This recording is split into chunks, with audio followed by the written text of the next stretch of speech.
All right. Hello, hello, hello. Kind of late, kind of on time, but I'm here. Hello, it is Thursday. And we have New World. I had to log into Arc this morning, take care of some babies, and stuff like that. We have a bunch of babies raising up, hoping that we can do the boss fight maybe this weekend.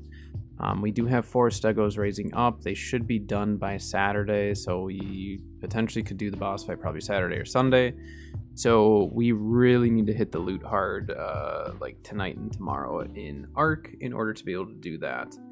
And potentially have to farm a whole bunch. So we'll see. It's going to be kind of a mad rush to try to get it done though if we do end up doing it. So I'm going to need multiple hands on deck for that one because tomorrow I'll stream Arc. We'll try to get as much done as we can, by ourselves, but we'll have to see. But for today, we're playing New World. So we're going to be doing loot runs, OPR, just kind of having some fun, playing with builds. Nothing very, very specific today, just kind of hanging out, playing some New World. So let me get logged into server here. Get things switched over. I don't know what build I'm going to run today.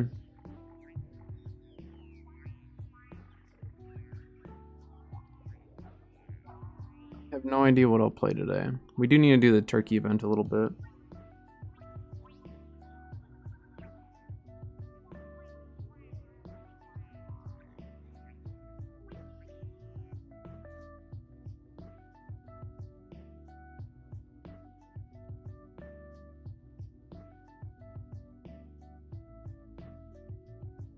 Wait, so on YouTube, can I not have animated emotes? I thought I uploaded an animated one.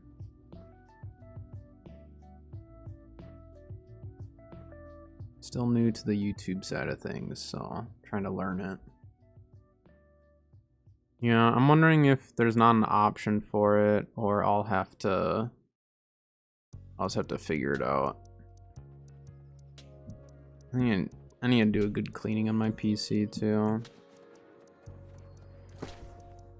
Temps aren't getting like dangerously high, they're just going higher than they normally do. So that's how I know it's getting close to time to clean it up. Hey Grim, hello, hello. I'm assuming you saw the delay, huh?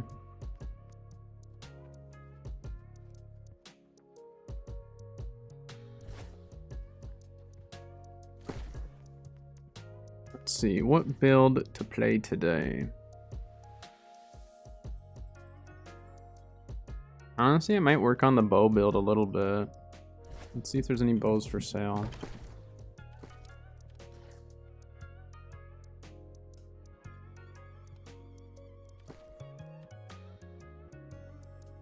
There was a big update with this where I haven't even looked through the patch notes. Let me look them up real quick.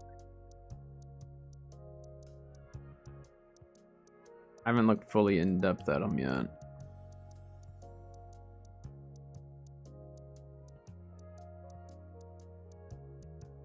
Let's see, is this where they talk about it?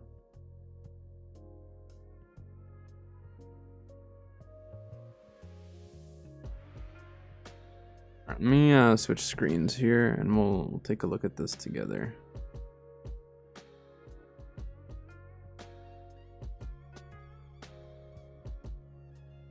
Alright, so this is the current patch of what just came out. Your actual PlayStation. Yeah, PlayStation, I'm assuming they're just gonna wait, and once Xbox is figured out, then start telling people about PlayStation.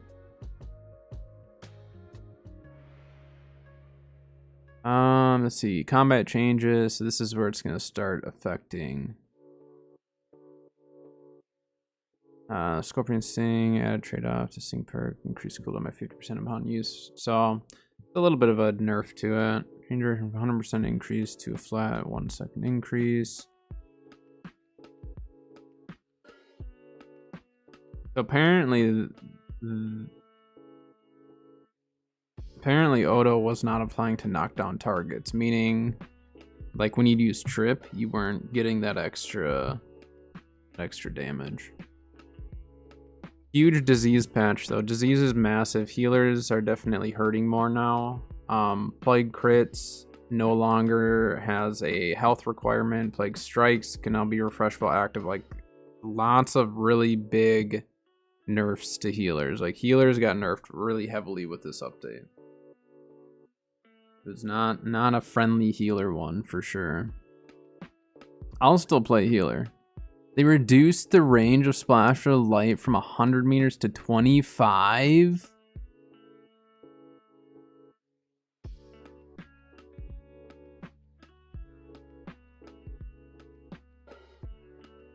Dang it. I think splash of light, at least they didn't nerf the healing output, but I think they just wanted to do that because of the changes. I can see why they want it. So if we think about this, right? So they added these disease changes. With these disease changes, that would more or less push people to run splash of light like all the time, because you can keep yourself at a distance that's far enough away where those diseases aren't going to necessarily affect you because you're going to be far enough back. So I can see where they're trying to nerf healers. They're really trying to nerf healers. And I don't blame them. I really don't. Because now that we have the flail added as well, that's extra healing on top of it. You know, people aren't as susceptible to CC and stuff in certain situations. But at the same time, depending on the build, it could be, the CC can be worse. So I don't know. I think they're trying to balance out the healing side. As a healer myself, I don't think being a good healer is necessarily like overly difficult with the right build, if that makes sense. So like as a healer, like you could give someone an AoE healing build and they would heal just fine in an OPR, you know. And that's where this is going to apply more towards is PvP, not PvE. PvE won't really be affected much by this. A little bit, but all right. So some interesting changes with the healing, which I had heard about. I didn't look as closely into it. Shrinking heals increased, so shrinking heals got another nerf. Slash physical, so now this applies towards bleeds. It's also net shot. Reduced duration from 8 seconds to 4 seconds, okay. Let's see. Hey, Sio. The 3D arena main healing need this. Against a healer with no heals on your team is basically G. It is and it isn't. The trouble with 3v3s is if you solo queue into 3v3s, like, or I'll say this. If I'm going to solo queue into 3v3s, right? Me personally, I run 2 builds. I will run either healer, because obviously you guys know I heal a lot, or I run an anti-heal build. So I will run a rapier. I'll run anything that has enough burst and enough just like annoyance to a healer, whether that's dots, AoE. Like my mage build is really good for just controlling a healer, because like the healer, I like to put a healer into a situation that I don't like to be into, and that essentially is, do I heal myself or do I heal my team? And the order in which I put priority of healing usually is going to be myself, the tank, the DPS. DPS will be the last. So like if I'm getting pressured, I'm gonna make sure I keep myself alive and hope that my DPS actually will peel and help me. So it's tricky, because like there are really good healers out there that their whole build is survivability. They don't care about CC, they don't care about assisting in a kill. Their whole goal is just survivability. And that's fine. I don't like to play like that as a healer, but I don't have a problem that other people like to. My problem is when those healers start to trash talk because someone can't kill them, when they literally have a build designed around not being killed. Because that's like a DPS killing a healer and being like, ha, you didn't kill me. Or like, ha, I killed, like, okay, you, whatever. You know what I mean? That's when I'm just like, all right, calm down, healers. You stayed alive. You did nothing to help your team because you stayed alive. That's where I have an issue with builds like that. is I end up focusing on myself staying alive too much, that then my team dies. And if my team dies, then I die. Or if I don't die, then my team loses. You know what I mean? So there's just like a lot of factors that go into like my decision making as a healer, but I understand why people do it. I just think it's stupid to go and trash talk someone for like not killing a healer. Like, I think that's just idiotic. Like, you're a healer with a survivability build. I would sure hope you are not going to die in certain situations. Now, it's impressive when they survive against like 10 to 20 people. That's insane. I think then they can trash talk that a whole team didn't kill them. But when it's like a 1v1, like, no, you have no right. Like, you're a healer with a rapier build that's designed to survive through like anything. So kudos to you. That's just how I feel. But again, rapier healing is fantastic for PvP. I think it's absolutely amazing for a lot of healers. Just don't get cocky with it, because once you get cocky, you're gonna tilt the wrong person that's gonna start using all these new disease buffs and destroy you now, because your output healing is now nerfed because of disease as well. So it's a very, very interesting play that AGS did, but I think it's good. As a healer, I think these healing changes are good. So I mean, like, it sucks. It sucks in the sense of I will be doing less healing if I'm diseased, but I think it brings more value into my healing build. My healing build has a lot more value now because the heavy attacks remove debuffs and heal at the same time. So we're able to remove diseases and stuff from our teammates. And then we have Splash of Light build, which Splash of Light got nerfed quite a bit. But honestly, like, 25 meters is still a pretty big distance. I will still use Splash of Light. I'll still make the most of it. Teammates need to understand if your team's running Splash of Light, be closer to them, essentially. So it'll be cool. I mean, it's different. It's gonna take some time. People will definitely have to adjust to that. But I think it'll be good. Let's see. Let's change reduce from 2 to 3. Made it so each stacks its own unique duration. Primary fire, reduced damage coefficient from 23% per pellet to 21%. ASB reduced. Okay.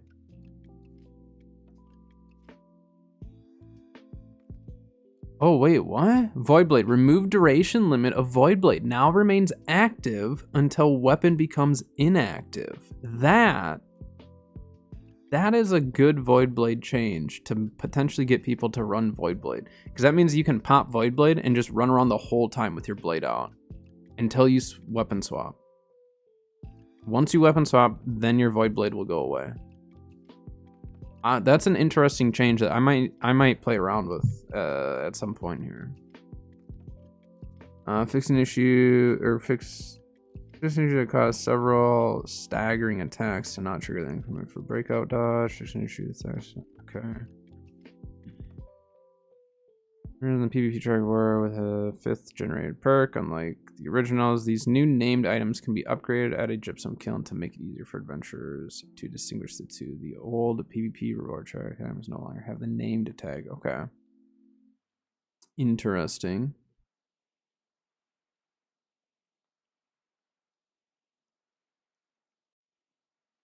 Yeah, on VG. Yeah, Voidblade, Voidblade's always been in a weird spot, right? So when Void Gauntlet first came out, for those who maybe ran Void Gauntlet way back then, like I played VG from the start. Like when it first came out, because I was a healer and I was really excited for that, obviously. And with Void Gauntlet, there was a way with Voidblade where if you charged up a heavy attack, it was really, I wish I had a clip of it, but you would charge up a heavy attack with Voidblade. And then right when you would release the attack, you would use Oblivion, and it would actually carry your momentum forward. So imagine like a Voidblade, so you wind up for the attack. Right when you release and start swinging forward, you would click Oblivion, and your guy would just immediately break free of the Voidblade attack and go into Oblivion, but your momentum would carry forward. So your guy would literally just like speed burst forward, sliding across the ground, like more than a dodge. It was crazy. It was the craziest thing. And like I saw someone do it and it threw me off, and then I tried it and I was like, oh, this is something that like you could easily do just on accident. Like it was weird, but it was really goofy. But Voidblade's been in a really weird spot for a long time. It never used to have grit. Now you can at least have grit on it. Now it's gonna last long. Like they're trying to get people to use Voidblade. And I think the concept of it is really, really good. I just think the execution of the weapon is tough, you know. Alright, economy, progression, and gear. Disable the ability to use secrets, explorers, potions, arena PvP, disabled Artemis. Okay. Updated description for Azoth Inductor for further clarity. Chromatic Ward. Fix an issue that prevents this perk from working properly. Fix an issue where if you crafted multiple items and one became a named item, you would not receive the other item. Wait, what? I don't fully understand what was happening with that. Fix an issue that caused beast hordes to drop loot at lower than intended gear score. Adjusted the aptitude crates the player can purchase in the faction shop at rank 6. Chests no longer reward 2 to 3 rare item materials, or rare tier 5 materials. It will now offer 60 to 120 tier 52, tier 5 raw materials instead. Okay.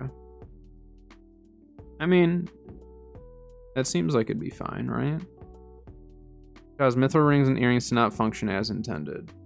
Okay, well, that was pretty obvious, because you had to use earring shards to craft rings, and ring shards to craft earrings. It was a weird time. I spent money on stuff that I didn't need to before I knew that. As warranties to not start power, the sometimes the influences will be enabled. Part of a test, okay. Tier 52 mats, right? Okay, there's some interesting stuff there. Nothing crazy. Nothing too crazy, but I mean, so here's the thing. I got nerfed personally. I personally got nerfed from this update, but I think it was a good nerf. That's where I really like playing multiple builds, because when you play multiple builds, when they nerf a build, you have a better understanding of why they've nerfed it. Because I've played tank and bruiser and OPRs, and I have to say, if I have heals and I'm in my tank build, it's so hard to kill me. And not because like I'm a good tank, it's just because the healing with Ankh is crazy. And so now they've added in these artifacts and stuff, and they're trying to balance it out now. But they need to be really careful, because if they balance it wrong, they're going to go back to the days of necessary perks and necessary items. And that's what they're trying to get away from, because like Resilient was necessary if you want to PvP. If you didn't have Resilient, and they did, you were probably going to lose. That's just how it used to be. So obviously they changed armor and stuff, so now it's not necessary, it's just connected to the armor. But they're trying to be very cautious of how they're balancing things, and I appreciate that. I think healings needed to be looked at for a bit, so it's kind of nice that they are looking at it. Obviously, like, I wish that they didn't look at it too closely, but that's only when I'm healing. When I'm healing, or if I'm a tank, I hope that they don't, nerf it. But I heal and I tank and I DPS and I get it. All right, so this is a really interesting build that we're going to be working on today. It's an AoE bow build that will have ice damage. So it's an ice build, ice bow build, and I really want to run it. So I mean, do I make a bow with my chromatic seals? Because I could just go do a couple missions quick.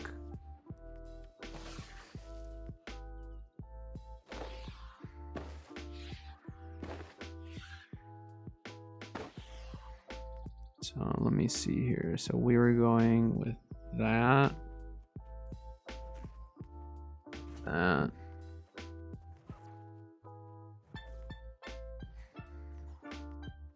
This is gonna be a really quirky build. And maybe we do just... I mean, this has all the perks I want. I just want to put the Rain of Arrows on it. And then we just need pants. I mean, I can wear... Oh, wait, no. I have a pair of pants, don't I? Hold on. Yeah, we've got these. We have so much Magnify, though. This is going to be really hard. We see a quick way to stack cash. Just came back to the game and can finally get the orbs. I can't afford them. So there's multiple different ways you can make money in New World nowadays. It kind of depends. Like if you're not a crafter, like literally just sell everything. Like if you're not crafting, if you don't care about your trade skills and you're just trying to make money, like go out, do some loot runs, do some farming while you're doing your loot runs, and just like sell all of it. Just sell it all. If you want to make like decent money, what you can do is just, it's kind of hard. Like I have some videos that I'm going to be coming out with that I plan on doing, like pricing market items and kind of how to understand the market or how to know when those trends are going to change and shift. Which that video, I want to go a lot more in depth into it. So that one will be a little bit, but for now, what I would recommend, you know, it depends because everyone likes to do different things in the game. You know what I mean? Like I like doing loot runs. I like doing OPRs. OPR, depending on what your like PvP track is, can give you some money because you can actually get money from the PvP track. So you can make a little bit of money from that if you're choosing to go the PvP route. If you want to go the PvE route, like I said, you can go out and farm, sell all your resources and stuff like that. Moats are a really, really easy sell. People are always going to be using moats. But what I would say is like try to focus on stuff that players aren't just going to collect.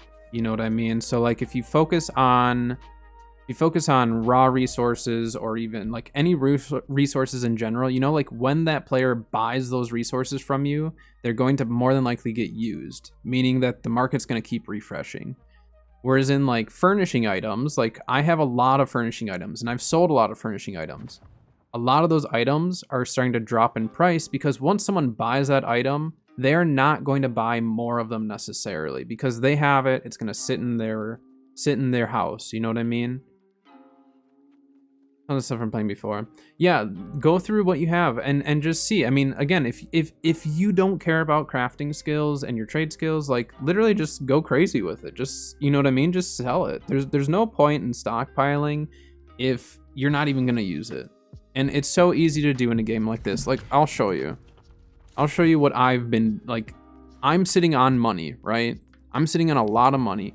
All these reagents, this is maybe like $500 to $1,000 in reagents that I just sit on. I don't use them. I don't know. They just sit there. I don't need the money right now, so I don't sell this stuff. If I need the money, then I'll start selling some of that. But I like to go and do loot runs, get maybe like a 700 item, make like 40K on that item, potentially what it is, you know, anywhere between like 10 and 40 or 50.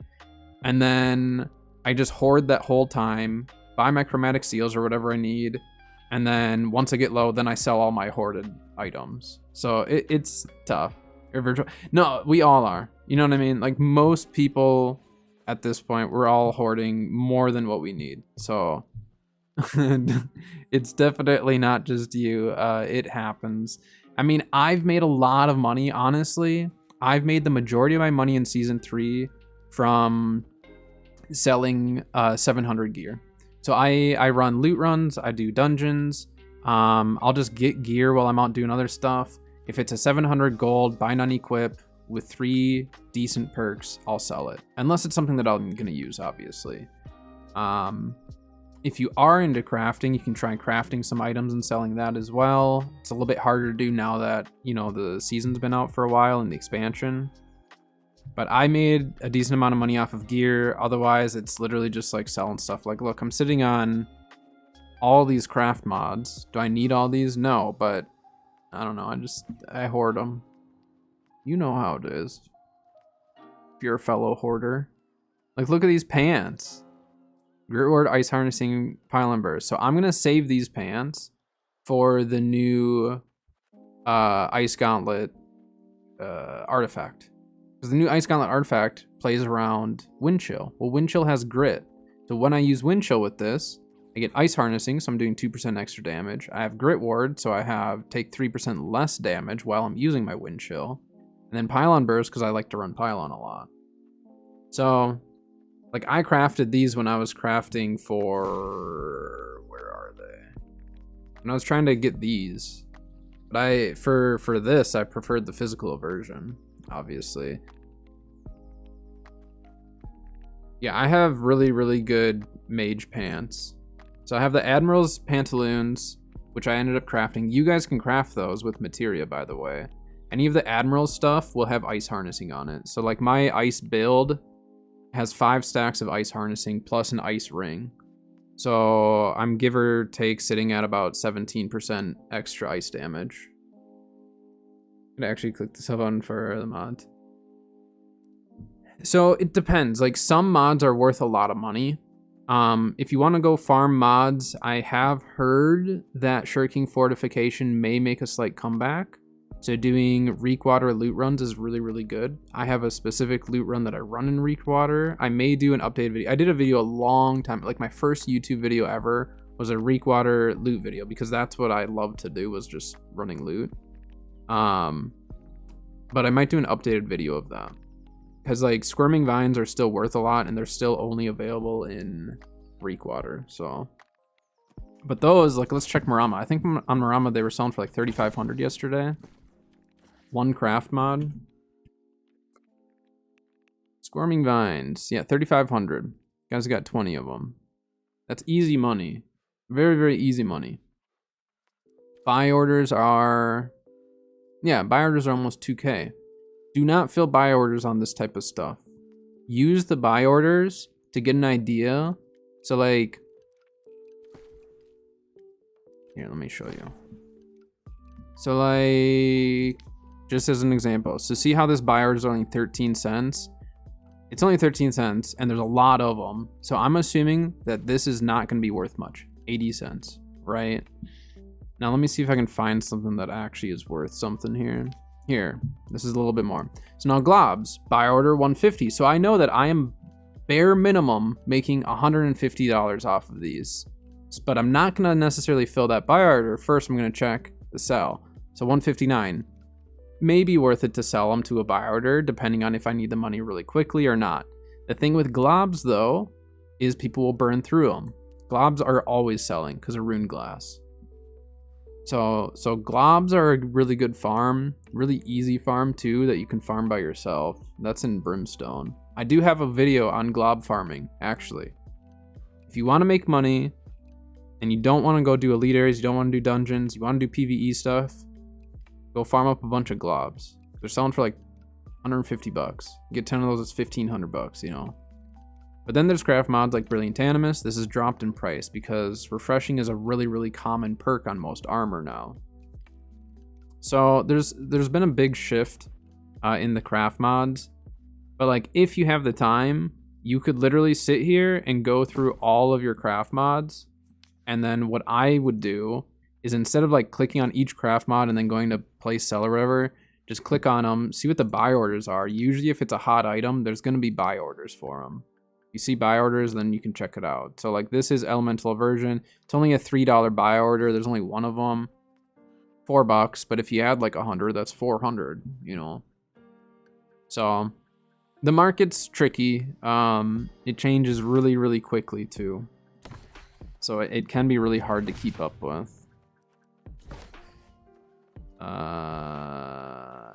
What should we do for our bow? That looks really stupid. What the heck is the feline mask? Was that from the season pass? I know what that was. There we go. Perfect. It's my scope. Precise aiming with this on my head. Just saying, can't miss. Also, it's kind of hard to miss when I use all AoE attacks. I still miss though. All right, when you go back to looking at those bows, I forgot that's why we originally came here. I went off on my market tangent. I don't know, I love looking at the market and watching it change and stuff. And then sometimes I'll take a break, come back, and then it'll be different. I just don't know if I want to necessarily use my... I don't know if I want to use my chromatic seals today. Because I'd rather get like one of my artifacts finished.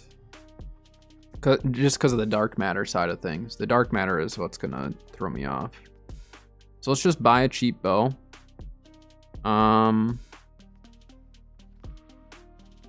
Honestly, I might do refreshing move. That's not bad. I don't know if lifesteal is great for how I want to play it though. I'm assuming there's no ice attunement, right? Frost attunement. Is there any just straight frost attunement? Two-hand bow.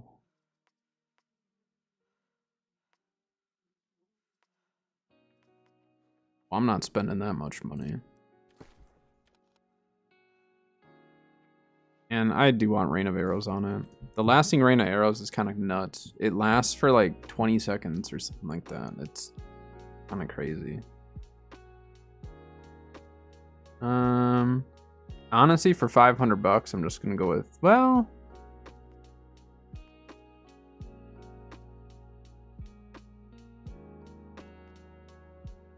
nah, 500 bucks. Get one extra point on it. We'll throw an Aquamarine in there.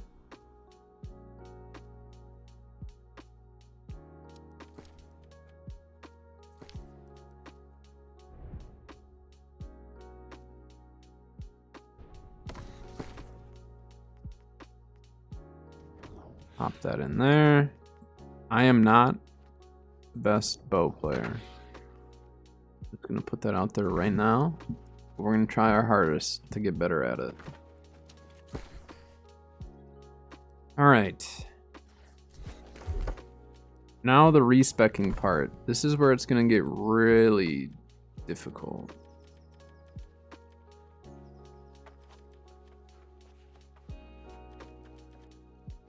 So I think we do this. And then we take a 33 dex food because I still have some, I think. Oh wait, no, we didn't change our jewelry. Hold on. That would be a big part of why this is not working. Yeah, I like running the Healthy Toast. I gotta tell you, Healthy Toast, they actually buffed it. It is very, very nice because then what you do is no matter what build you're playing, if you have Healthy Toast, you just bring mana pots with and you chug a mana pot and it treats it as a health pot. And if you're running as a tank, it's 15%. Well, it's only your base health, so I guess like that doesn't change a whole lot, but either way, that's a good chunk of HP that you're gonna get. All right, how does this build look now? Let's take a look at it. So Enfeebling Poison Shot, because why not? Enchanted Ward, Ice Harnessing Health, that's a super good chess piece. We pulled this chess piece too. We didn't buy it, we didn't craft it, we pulled it for free. It was awesome. We got the Admiral's Claw, so we get the Ice Harnessing, Refreshing, Elemental Aversion, Invigorated Ice Harnessing, Elemental Aversion. So we have a lot of aversion. Lots of aversion. Do we have... Looks like just one stack of physical, but then the nice thing is with this build, we have a boatload of thrust condition or thrust resistance. So, all right, we need to figure this out. Oh, there we go. That'll work. And then actually, we'll use the 48. I don't have a Chef's Patience right now, do I? Or Chef's Passion? I do. I do. We're gonna go cook up some food because I think I have sugar from my last sugar run. Otherwise, we might have to do a sugar run today, not to sell, but to actually use the sugar, believe it or not. And I do have another farming video coming out tomorrow that will actually relate to what we're doing today. Neighbors are banging on something next door. I have some of the Dex food on me, but I want to make a little bit more. I think we're gonna run this build all day today. I'm determined to like get better at bow. Like I feel like I'm better at Bruiser now. Bruiser was my least played role. I felt like I was awful at Bruiser for a really long time, and I just like stuck with it. I just kept playing it, kept dying a lot, kept just like, it was frustrating. It was very frustrating to like play Bruiser and to die a lot, but eventually, once I just stuck with it, I don't feel like I'm like the best Bruiser by any means, but I definitely have confidence in my Bruiser abilities now.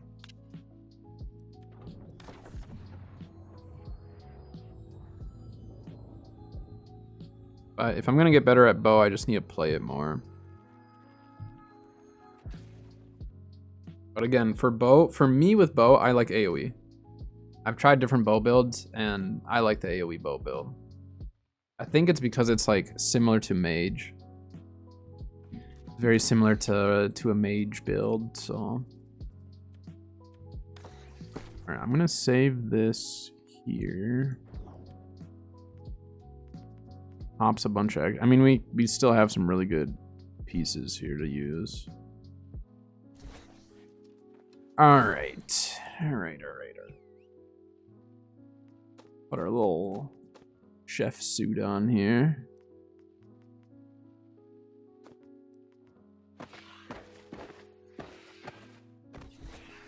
Go cook.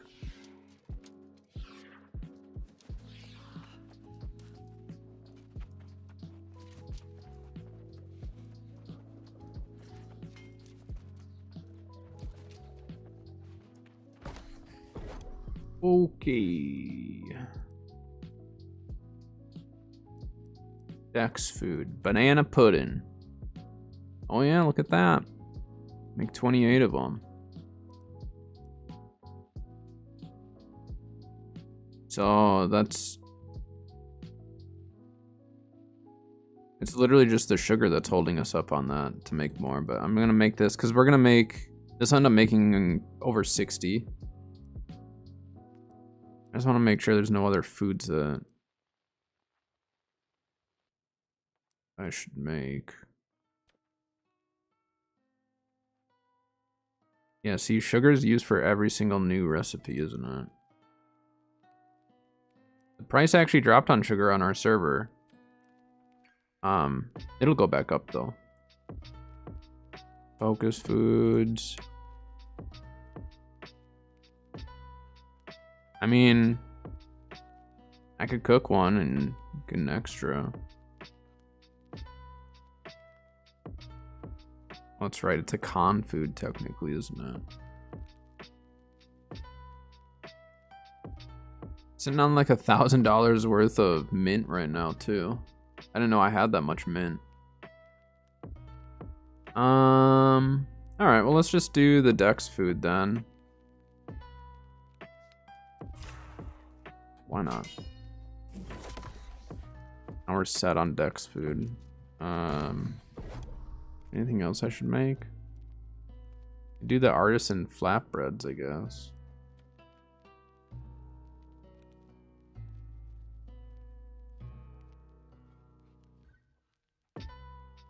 Where the heck do you catch a prismatic barb? I don't fish. Well, okay. I got my fishing up to 200, and that was enough for me. I'm assuming the turkey dinners don't sell, right? Like, that's just not happening.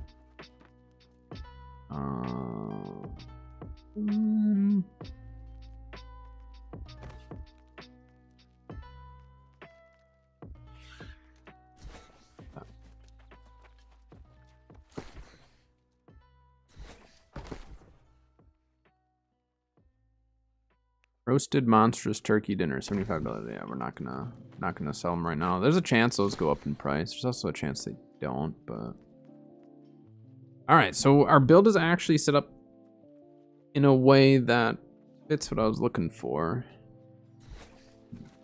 I'm gonna grab a few more potions. We're almost ready to play the game.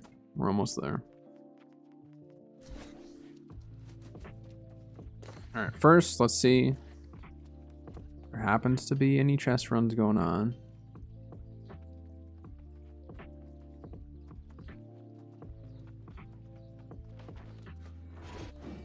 Doesn't look like it. All right, let's just hop into OPR and start getting our practice in.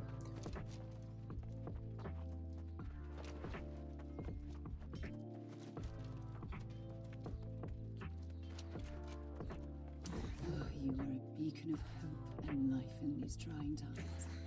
Every day, from the humble to the great, kindles the light in all of us. Which ones did we get? Actually, I might do a scarab run today too.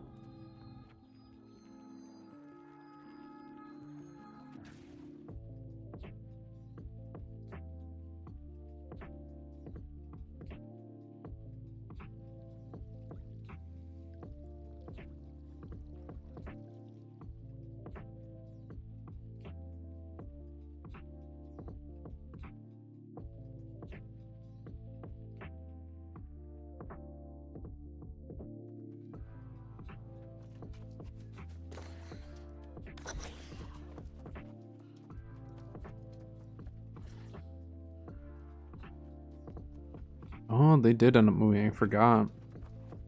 I forgot that Mercard's moved servers. I was like, wait, the Awesomeness shows that they're on a different server. It's because they transferred. I haven't been playing enough OPR though to like see a lot of the names that I've seen in the past. Are my pants so stupid? Oh, it's because it's from my medium armor mage set, so he's got the gold pants on. Alright, we'll see how this goes. 1v1, it's a challenge for me with this build. Because my goal in a 1v1 at that point is to just like get my AoEs down and hope for the best. The nice thing is this ring is like amazing for this. Because it has crippling, right? So slow you apply lasts 30% longer. And then with lasting rain of arrows, it's a 40% longer on the slow. So we get a 75% increase to the slow on it. It's a little... I don't know. I don't actually know if there's a cap to that. I have no idea, but... needless to say, it's a lot of slows.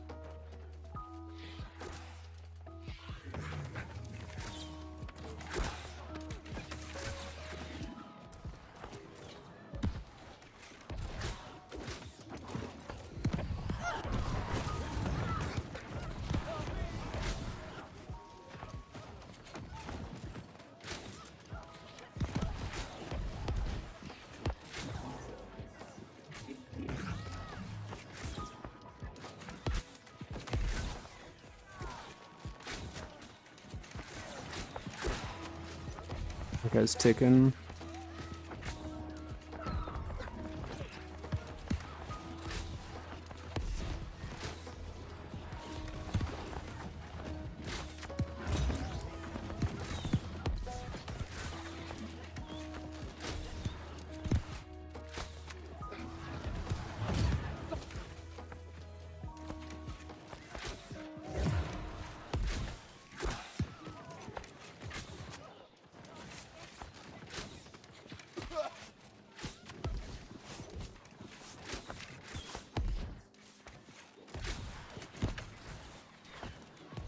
Whoops.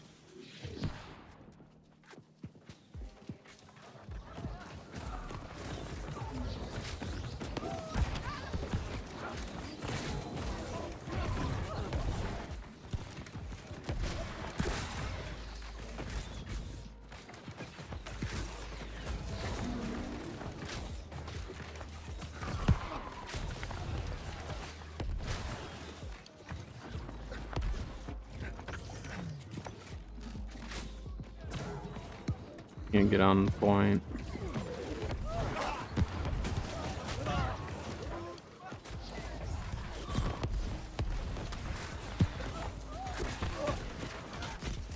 Die! Okay. So, if we play down low, I'm gonna have to run melee secondary. So with this build, I have to go up top. Got it. I can't do anything down low with this build. Oh, also, we have no consumables going. Dang it. All right, let's do that. There we go. Do a little bit more damage now. 48 extra points into Dex. Then what did we get for 350 again? Yeah, 15% crit chance while we're empowered. So it's pretty huge. Oh, we won the point, huh? We're getting better with the build very slowly. I just need to like get used to shooting the bow.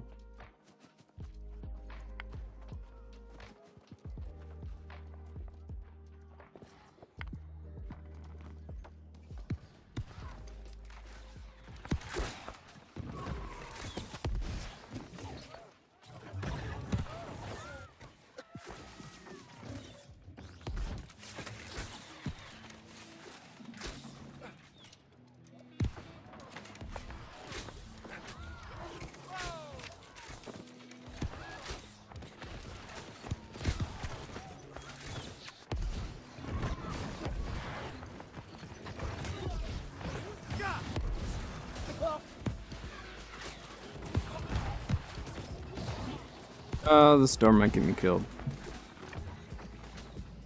We're good. Team. We're gonna be coming through that door real quick.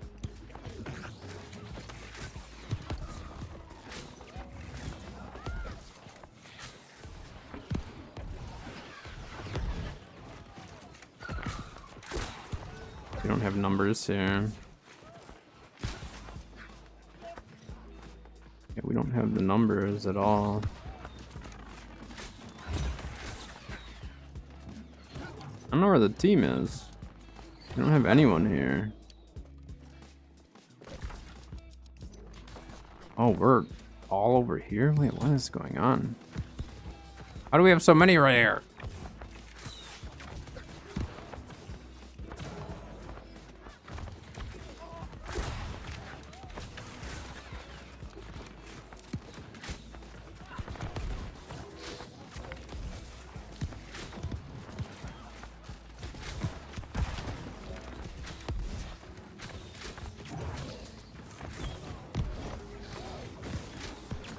I wonder if that guy ticked to death back there.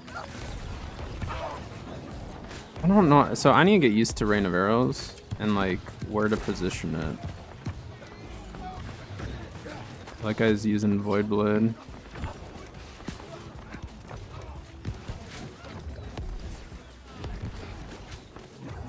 I am not very good at this, am I? Yeah, we got our first kill for the match. Have to have some assist though, right?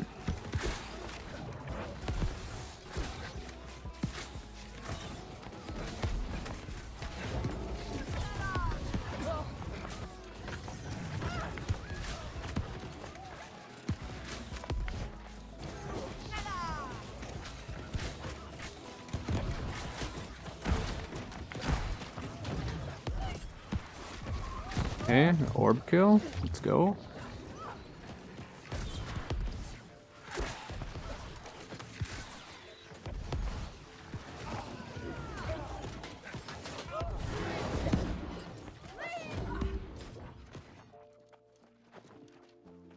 She complaining about healing. Our healers are doing fine. They are zerging really heavily.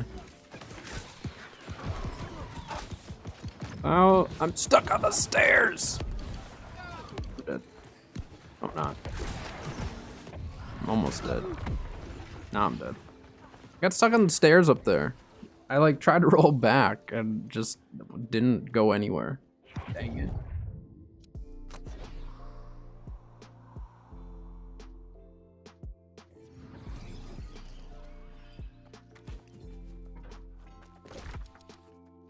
He's still we have that many people attempting a back cap and we're not getting it. That's a huge problem. That's like a quarter of our team that's not at the fight, so we're gonna lose every single group fight. Yeah, now they have their respawn up too. Oh my gosh.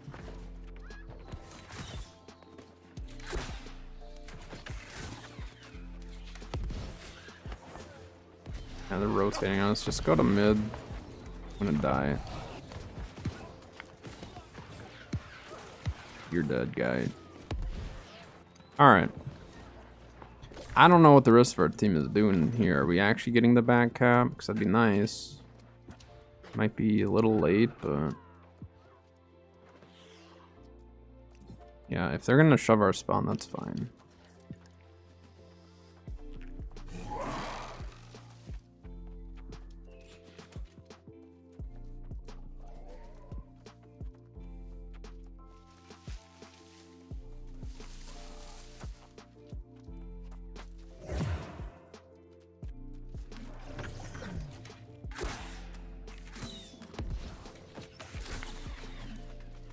See, I need to get better with that. Darn. Yep.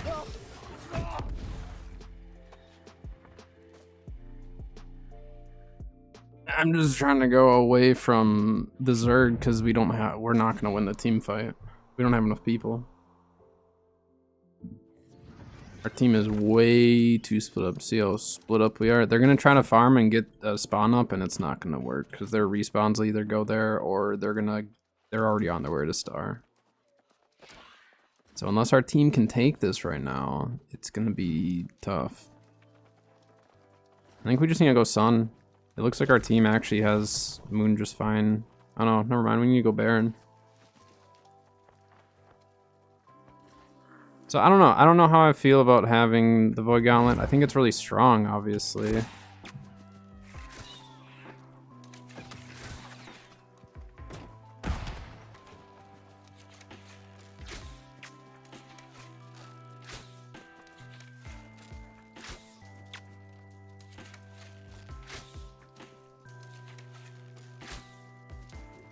These guys are just gonna go to mid for some reason. It's fine. Can I send this over top there? No. Yeah, no one... oh no, we did have people here.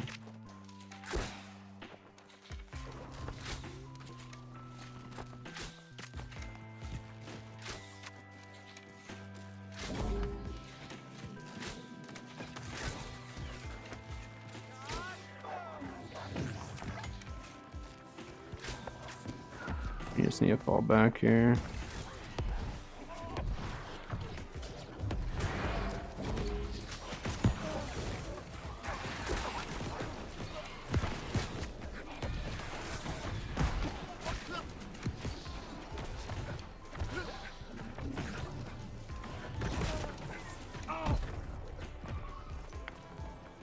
There's what, 5 of them? Yeah, this one's a GG at this point. Our team was too spread out. They went for the back cap, didn't get it fast enough, and then we didn't have enough people to go to Baron either. We can still win it. I mean, like, we're not so far off that we can't win, but we like need the back cap to prevent them from getting their respawn, and then we need to hold Sun at the same time. They get a respawn up though, we're dead. We don't have one up on this side. Our back cap was trying to get one up. I'm assuming they lost resources and now they're gonna have one up over there.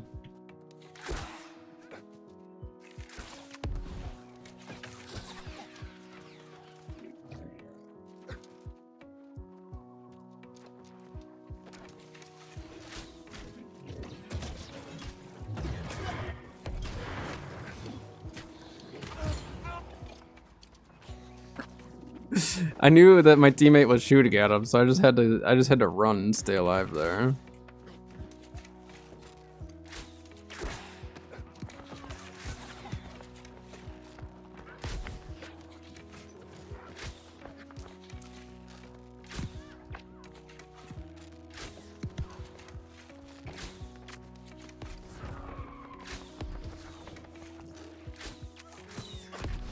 There's so many of them coming. I'm dead. Need a healer to heal me. Nope, never mind. Never mind. It's just running. Why didn't she go into the point? Why is she going around? What? She could have made that. There was plenty of time. Helpful tip for getting indoors. Don't run straight at it. When you hit the door, run at it at an angle like this. And I guarantee you, like, a good chunk of the bows will miss you. Can I shoot a poison arrow onto point from here? That thing.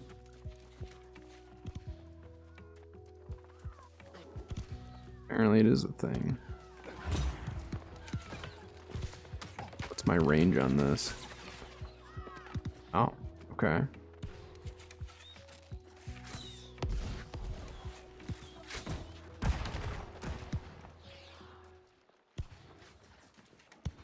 We're learning. Today is a learning day.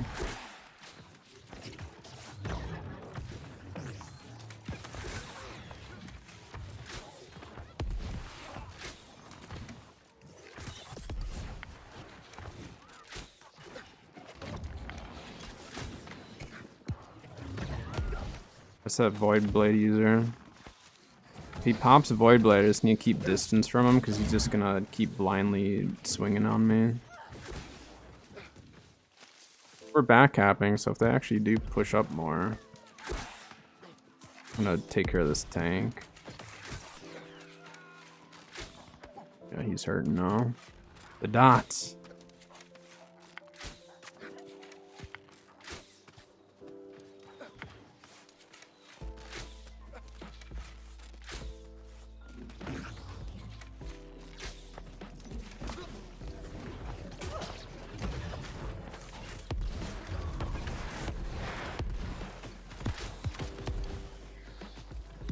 You team.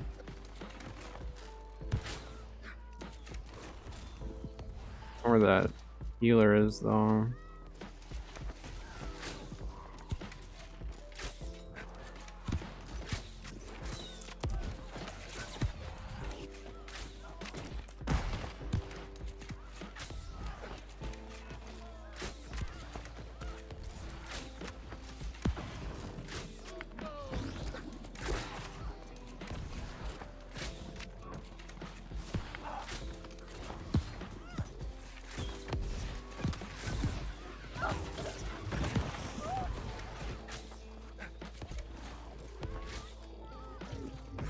Not good at bow, guy. Quit moving so much.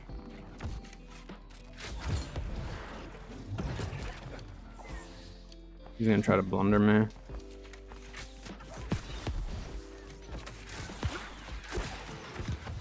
Yeah. I need to get better with bow. I'm not good with it. I still don't think I like the Void though. I think we're gonna go Spear. I think Void has its benefits. I think it is good, but for the way I'm playing, I think Void Gauntlet is better for me if I'm running Musket. And then I think we run Spear or Rapier with bow. That's what we're trying to figure out today is like how am I playing bow? Because I like the AoE build. I do prefer that.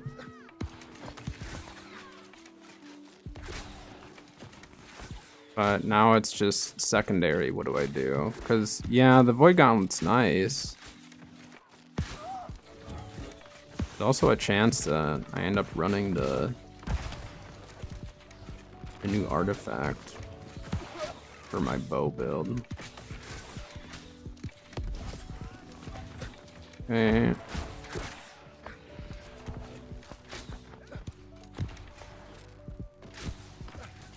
This happens every single time when I play bow is we end up having like way more.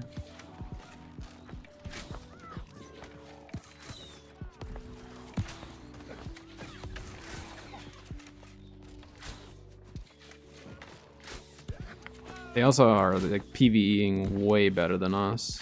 Like, see how they've essentially had their their respawn up the whole time.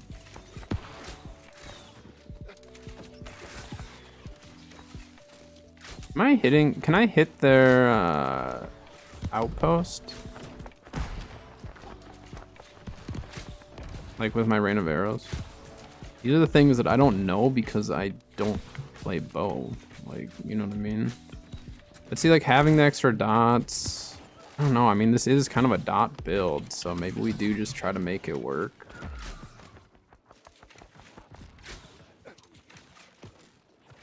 It's just not a 1v1 type of a build. I think that's where I just need to like understand that unless I get better with bow, it's not a 1v1 build.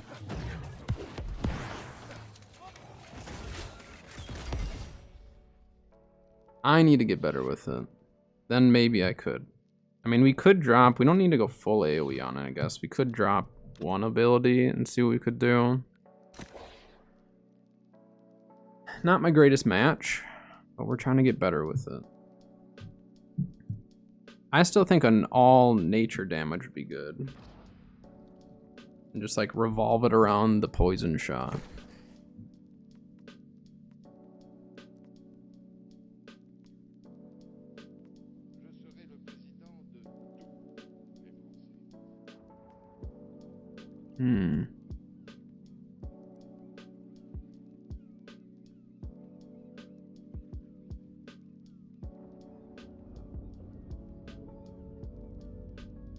Why does it say I'm over by 2?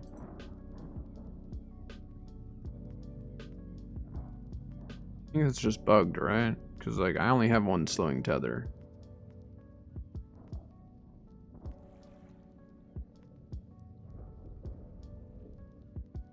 I don't know. I don't know how that works exactly. But yeah, I mean, if we didn't run...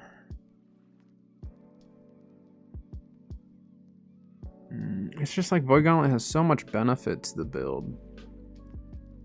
But like Spear would allow me to then be more 1v1, I guess.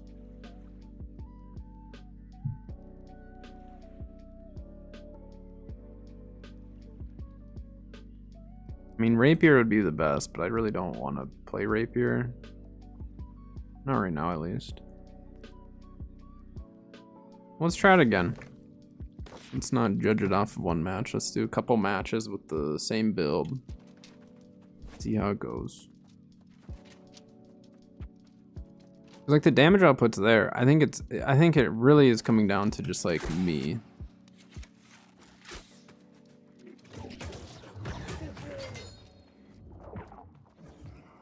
I mean, it wouldn't make sense to do Void Blade, would it? Would that be weird? A Void Blade bow build? So instead of running Orb, I would run Tether, Circle, Void Blade. And then if someone pushes me, then we just like start going crazy with it. I don't know. I feel like that's just asking to die even more. But it scales with Dex. What do we get out of the benefits of having all this? We get the elemental damage. Light and heavy. Make a solo build for loot runs and solo outside world activities and decide to go Abyss, Fire Staff. Any tips on attribute spread? Are you going a lot heavier into your Abyss or heavier into the Fire Staff?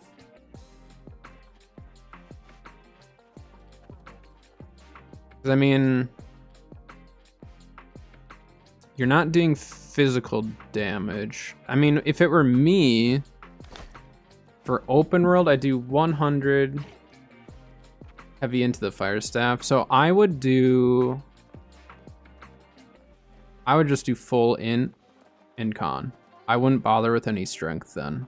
Because the strength, the only reason why I like having strength on some builds is because your light and heavy attacks get a buff.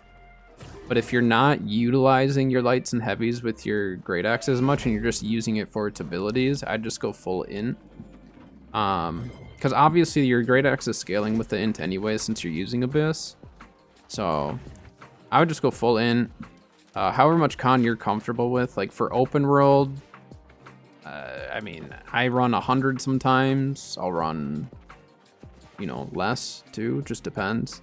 But you could go like more survivability because Great Axe, depending on how you do your build, you can have some natural lifesteal with it. And then like you could do like a lifesteal ring as well or something. And just try to make it so like for PvE, you're just gonna be getting a lot of that HP back, you know. This is kind of a dangerous play here. We're going for it.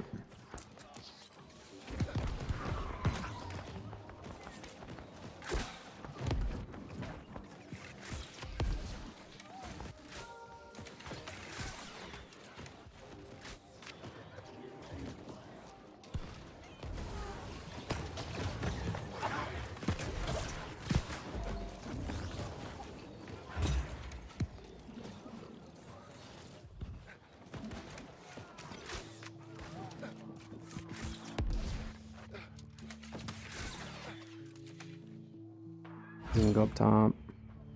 No, he's not. He's not going up top. We're falling back.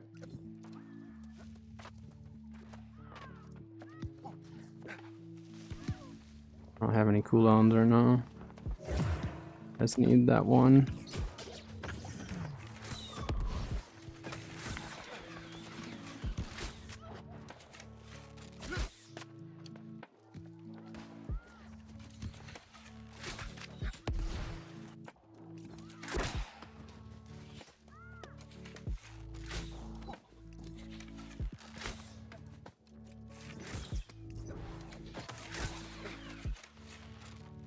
He's gonna die to the tick.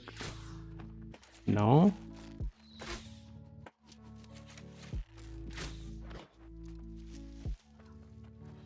How did he not die to that tick?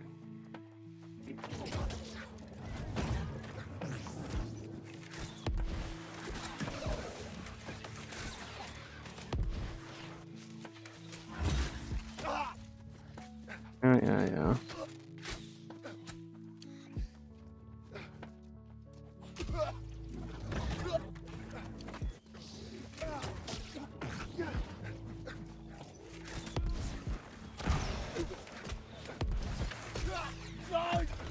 You gonna die to ticks?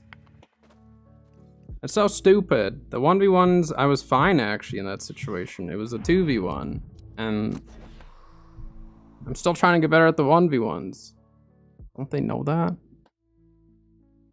Our team's just getting rolled. I'm gonna switch off bow potentially if the matches just keep getting rolled because we have too many bows. It's not fun for me to play if that's all we have on our team.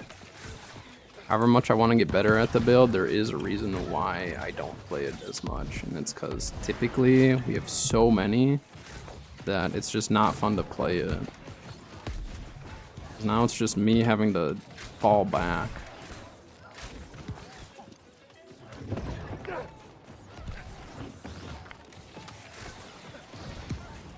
How did I miss everyone with that? So I don't know, maybe we don't do... Took him on the moon? Yeah. And then that sword and shield got kind of like backed off and then came back to the fight.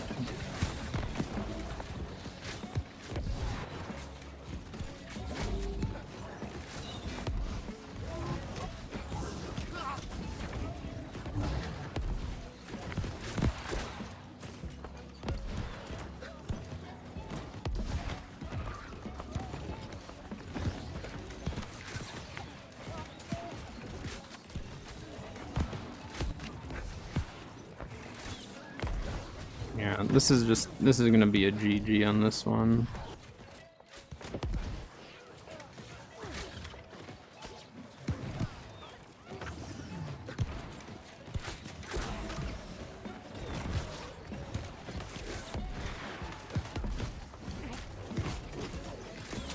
Oh, that's not our healing circle. Well, that's not fair. He gets a healing circle and I don't.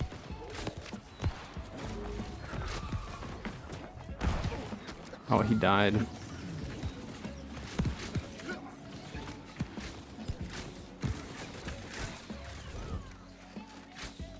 That's the guy. That's the guy that I was beating in the 1v1, and then his buddy came up and helped him out.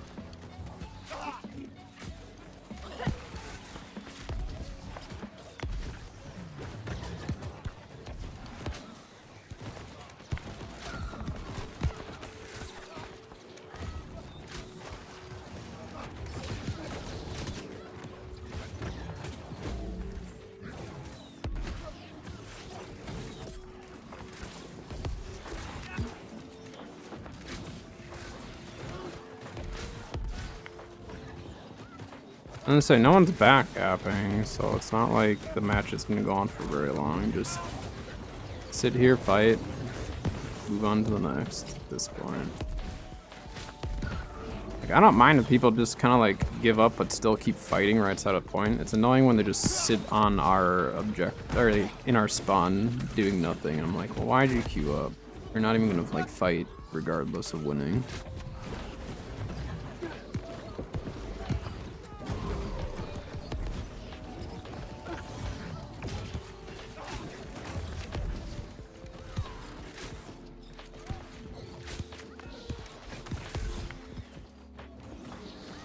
I definitely need to get better with bow. I'm feeling more confident with my shots, but like I'm not shooting and saying like I know that that's going to land. Like I want to get to that point where I can actually like shoot and be like that one is going to hit unless they dodge out of it, obviously, but I'm definitely not confident with it yet.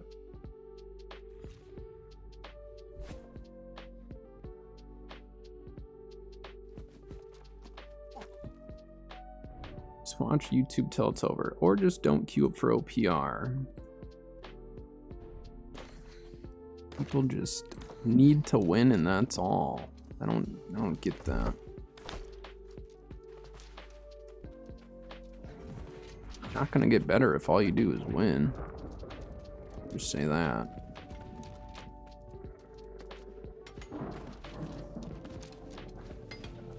But this is exactly how it went for Bruiser for me. I lost so many OPRs and I died so many times, and it gets really, really frustrating when there's 1v1s where you're just like, if I had my other build, I know I would win this. And it doesn't matter. Like, I'm not in my other build. I want to be in this build and be able to win this. It's just, I'm not there yet. I'm not quite there. I need to get used to the cooldowns of bow. The cooldowns definitely are different.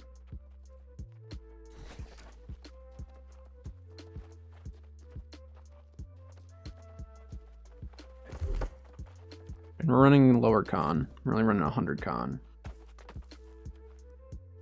I should say lower for what we're used to.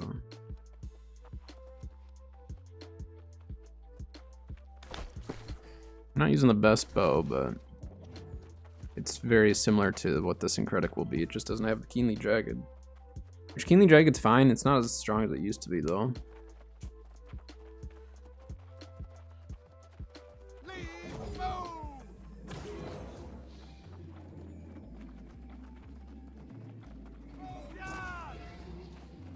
Alright, we'll be able to get another OPR out of this consumable time. Probably eat lunch after this. Alright, this is going to be the match. We're going to do much better with this one. Yeah. So now that we have this build kind of put together, at least we can jump into it whenever. I do want to play more with the Spear Flail build. It's been a very interesting one for me. Very different. It's like just, it's very focused. So like no AoE. It's all just like single target. So it's like opposite of this build. Well, maybe not full opposite, but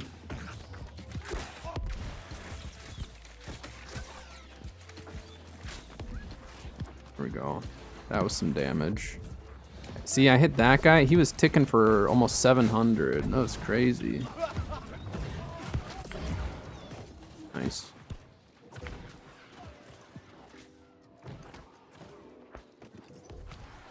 Look to your target. See, and that's how like I've been with musket and stuff, you know.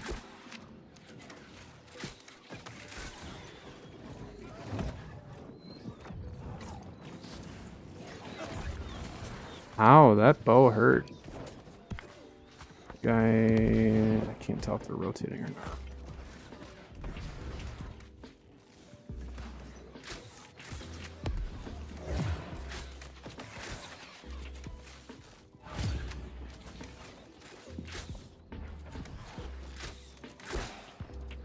There, I got the poison tick on him. If he doesn't get a heal, he's dead. Yep, there's the kill. That's how I want to play this build, is so someone can like think they're gonna get away and then they just don't at all. Can push now. Yeah, I need to drop that blunderbuss, and they have a healer.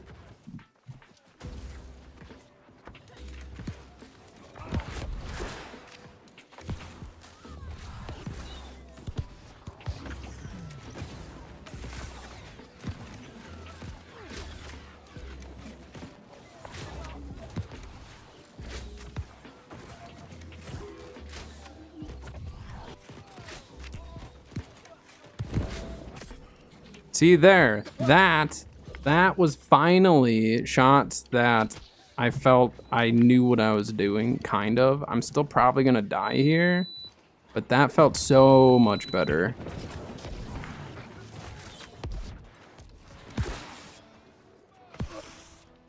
Oh.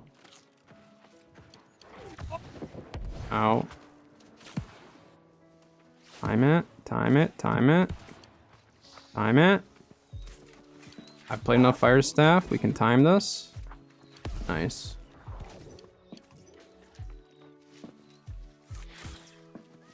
I don't know where that guy was. I just sent that.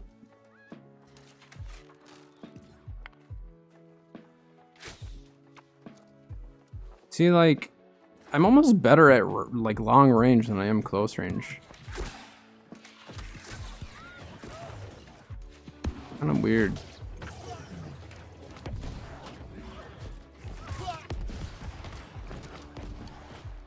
I don't know where our team is.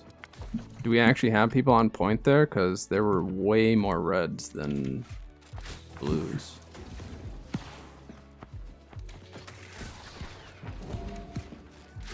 Why? Why is there a sacred on me? Alright, just go mid.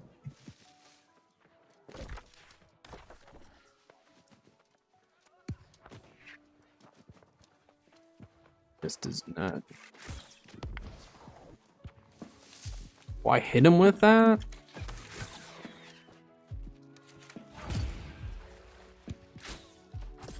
Oh! Okay. I did it.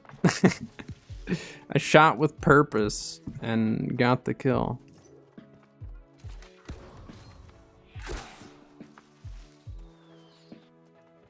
Is this dude PvEing? Why is he PvEing? Or why is he PvEing way over? What? I am thoroughly confused with what he was doing. I thought he was fighting someone.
Yeah, I mean, now that they have the healer here, it's, you know, not gonna happen.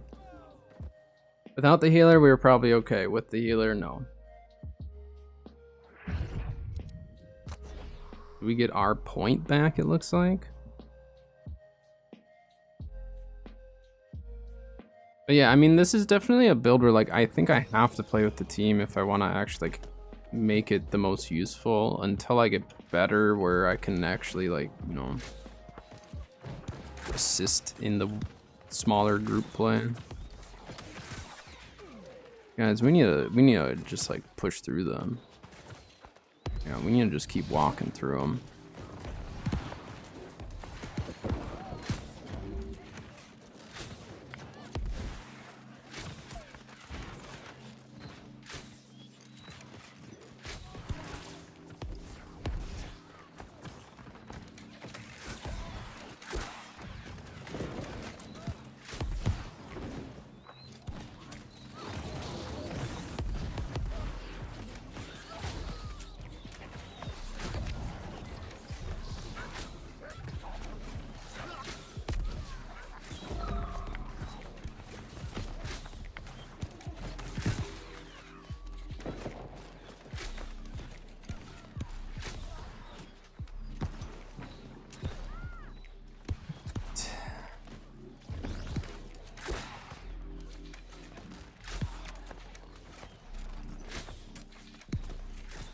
I definitely thought I had my rain of arrows there. I need to get a lot better with my cooldowns and stuff and knowing where I'm at with them with this build. Right.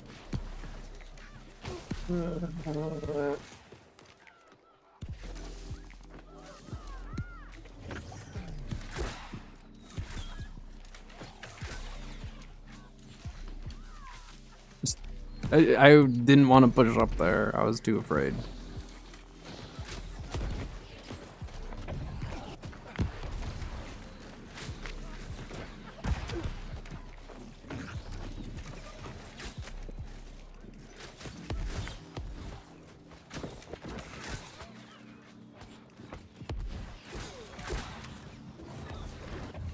I do have the enfeebling poison shot, which does help the team.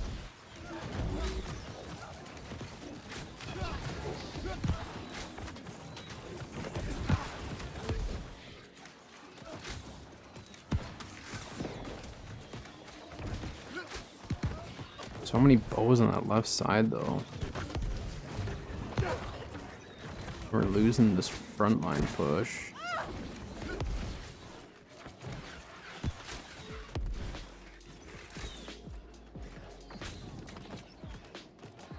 He's running.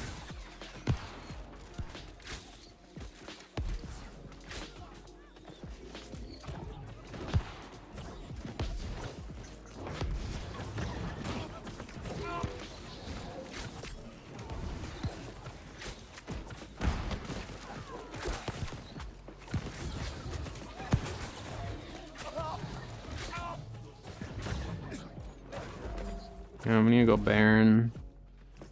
I mean, it's not looking good for our team, but...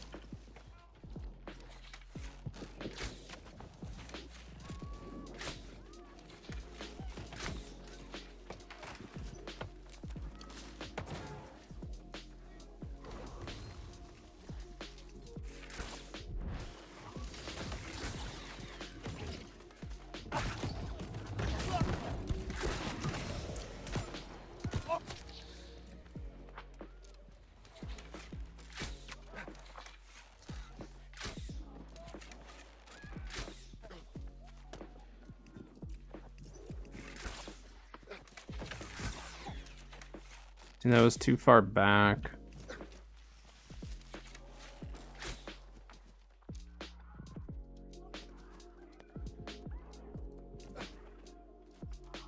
We can do it.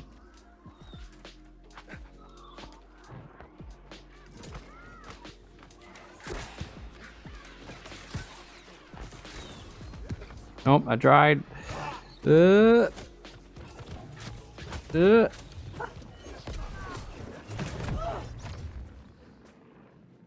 I was the only one there, so. I missed my poison shot too, that was really bad. Playing with a bunch of quitters today. What's the deal? Why are people just giving up because they're not winning? You can still play the game just because you're not winning. It is possible. Bunch of quitters. Go run a dungeon. Come back to OPR later or something. Take a break.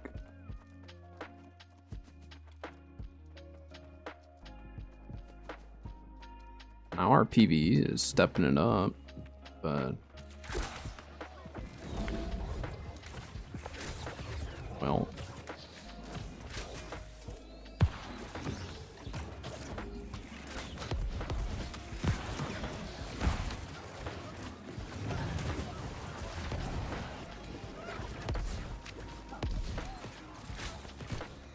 Did they honestly heal up through all of that? That's insane. They have a crazy Zerg going right now. Doesn't help that half our team isn't here.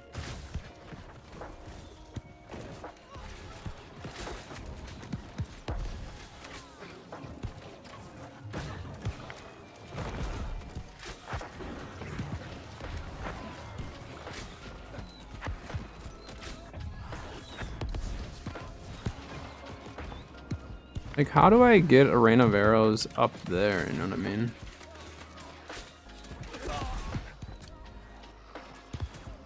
There's so many of them shooting at me now.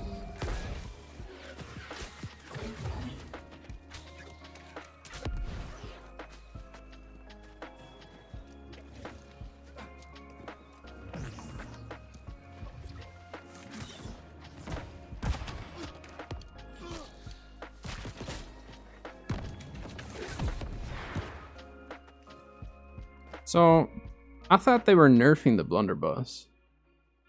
Did they end up actually nerfing it? Or no? Because, like, they were wanting to prevent people from using Scorpion Sting with blunderbuss, because people were comboing it, and it was just stupid. Because the amount of downtime. And instead of... I feel like instead of nerfing blunderbuss, they just were like, let's just nerf Scorpion Sting. But... which I think was fine. I think nerfing Scorpion Sting is fine, but...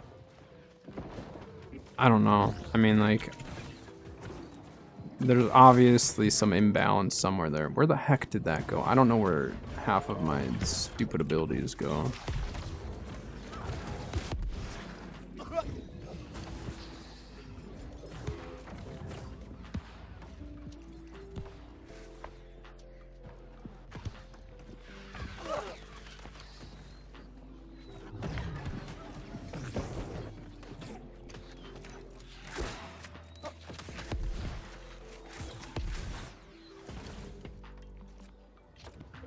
So we have a PvE or healing up or repairing.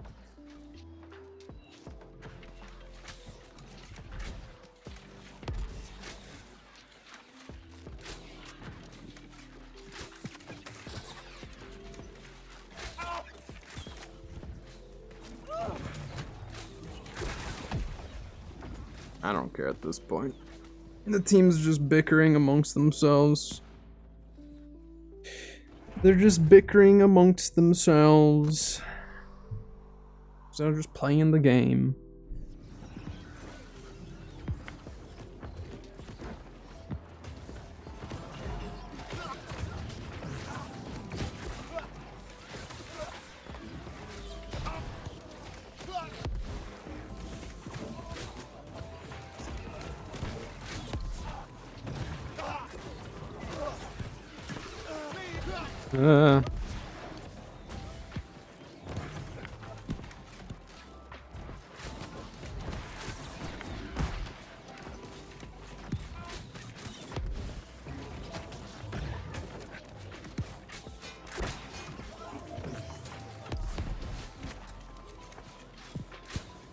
Stupid paladin. Someone disease him. I have no diseases whatsoever.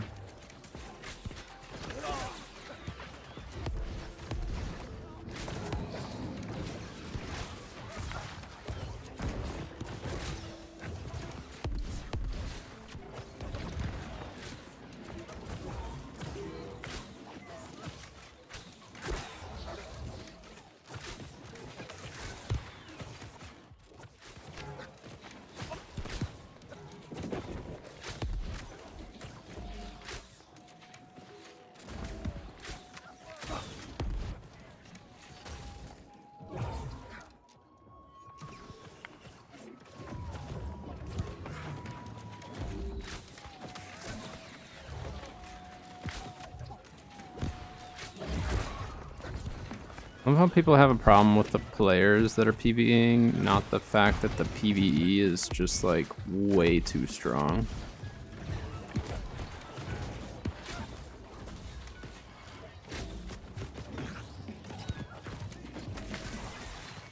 It's like it's not necessarily. I guess it's partially players, but also the game itself just like promotes the PvE so much. I don't know why they haven't nerfed repairing yet. Like, that's probably the most frustrating thing, is when you're trying to... When you have your whole team on a door, you should be able to break it down, and they should not be able to fully repair through that many people.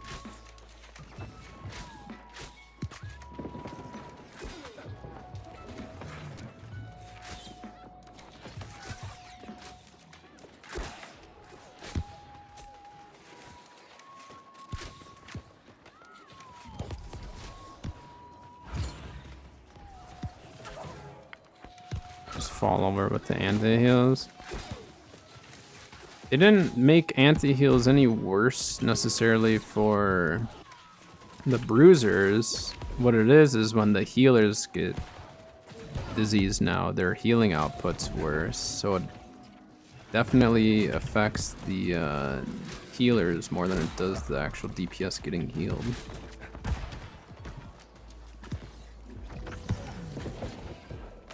I don't know where that's gonna go.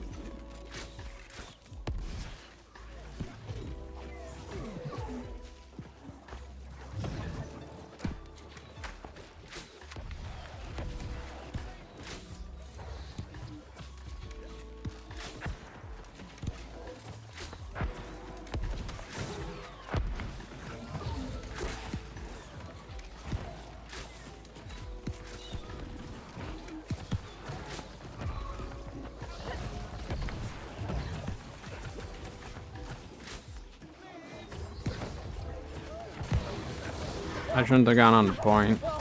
This was a mistake. This was a mistake. No, leave me alone. I'm not supposed to be here.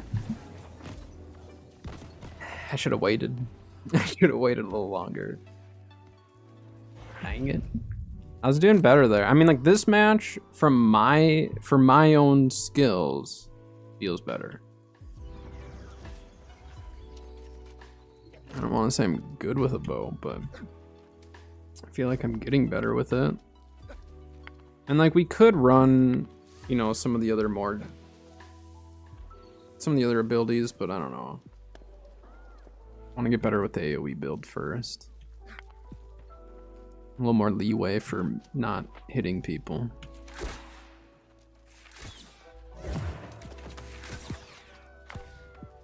A lot of numbers up there. Oh! Okay.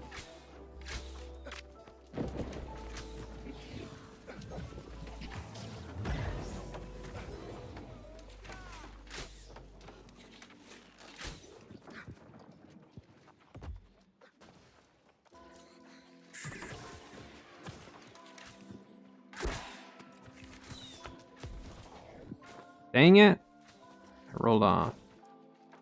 Yeah, we just need Baron in a 3 cap, and then we need to hold that 3 cap for the entire match. Easy peasy. I think I gets it.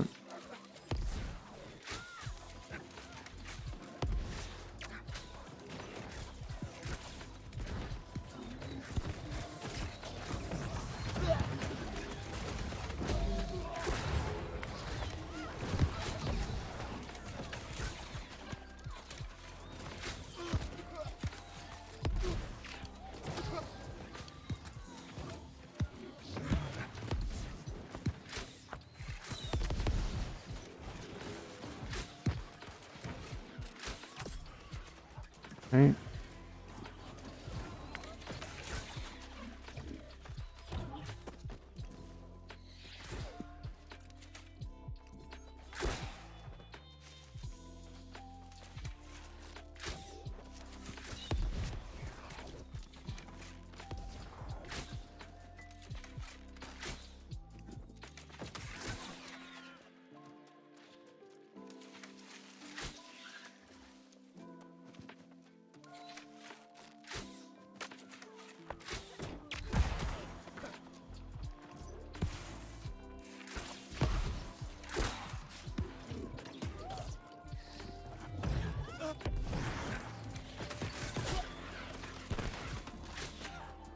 Use all your stam, guy. You're lucky that this guy is literally... Wow, that's so stupid. Our team's nowhere in sight at all. Like, yeah. Nothing to be done. We'll see. I mean, I don't... with the changes they made to disease, they essentially made it where, like, if your team doesn't have pestilence users and the other team does, like, there's a good chance you lose.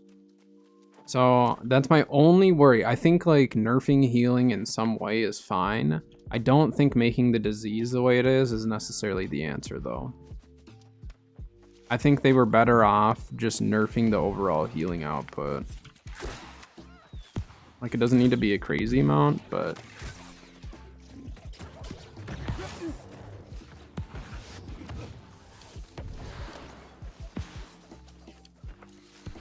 That guy just burned all of his rapier cooldowns. Now I'll use his rain of arrows. I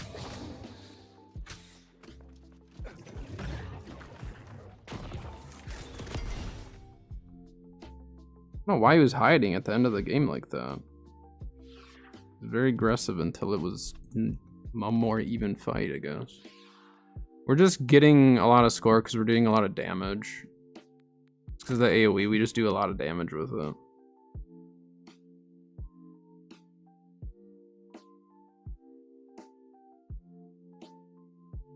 I mean, I'm getting better with it. I'm not by any means confident with it yet, but I am getting better.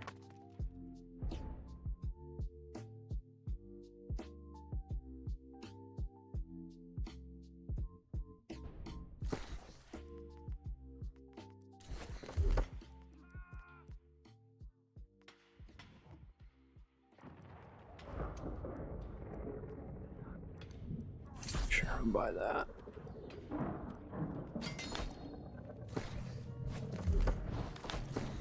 All right. Yeah, I mean, the bow build is fine. Again, it just comes down to me having to get better with it, I think, is a big part of it. But yeah, I mean, it's not bad. I do want to revisit this flail spear build though, and see what we can do with that. Otherwise, I may just heal today too. I don't know. It's not a great day for bow gameplay. Does not feel like it. All right, I'm gonna go get some lunch together really quick though, because I need to make sure I eat. So I'm gonna go get that while we take a little bit of a break. So I'll throw it in the waiting room, and when I get back, maybe we'll watch. Actually, I don't know if there's a new New World video, but when I get back, we'll figure it out.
Got some chicken and potatoes.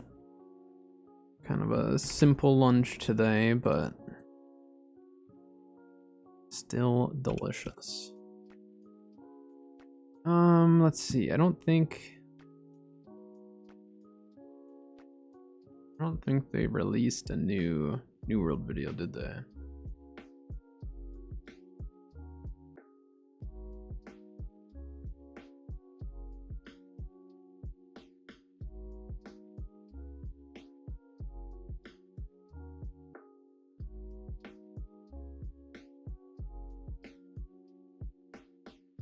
Oh, we won't worry about watching anything today.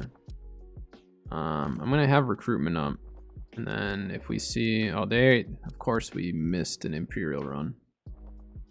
We're going to Sirens and then Pools next, so I'm gonna go down to Reekwater because I'd actually really like to go with the Sirens.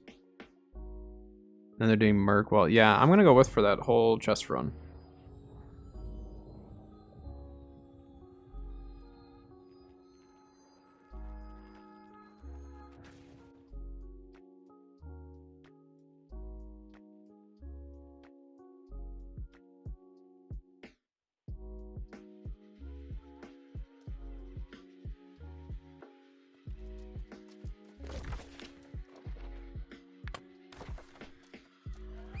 Alright, we're gonna go wait by Sirens, because that's where they're going next, so.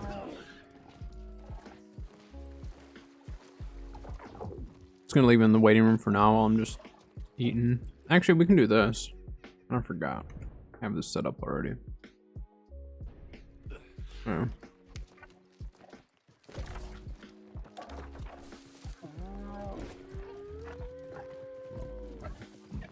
Yeah, with bow, I just need to get better. Like, for me, for FPS games, I've played a lot more like hit scan FPS as opposed to projectile. And then in New World, like, I got used to obviously old musket. I haven't played much of the new musket, but I'm really used to like life staff, fire staff, and ice gauntlet for projectiles. Well, that projectile is just different than bow, you know. So I think I just need I think what I really need to do is PvE with bow. I need to use my bow in PvE a whole bunch, and that would probably make me much better, because that's how I got better with all my other weapons, is I PvE'd with them a ton, and I'd practice combos, and I'd just do all that stuff. So yeah, maybe that's what I need to do.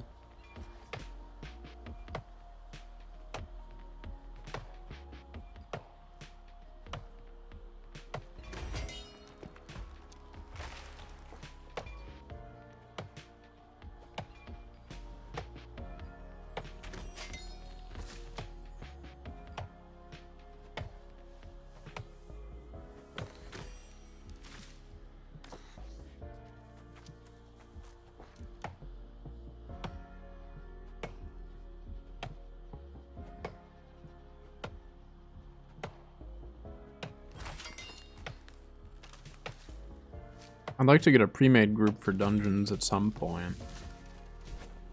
Just need enough people on at the same time for it.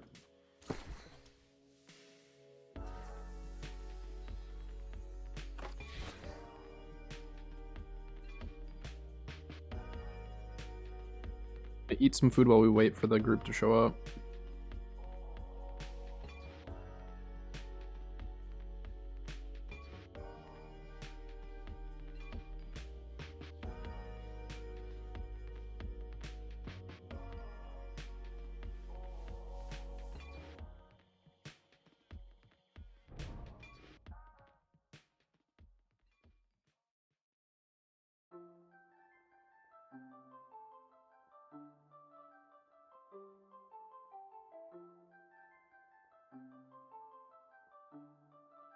Malevolence only has a couple of elite chests now, I believe.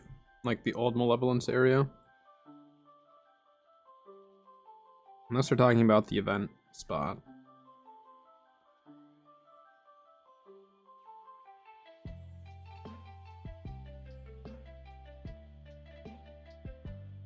Maybe we start farming for Squirming Vines again. It's really easy money.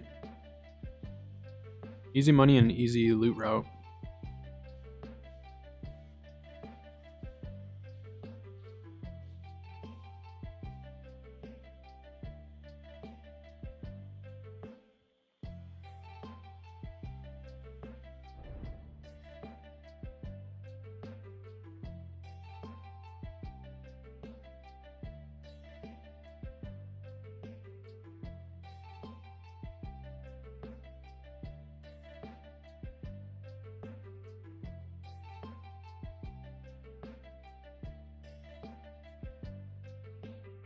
I'll do my new email. What?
Or like, what is this guy doing?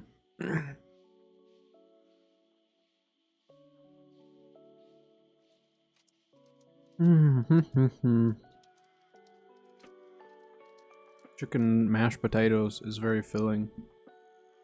Especially when there's more potatoes than chicken. I just have a bunch of leftovers that I need to make sure I eat. Don't waste them.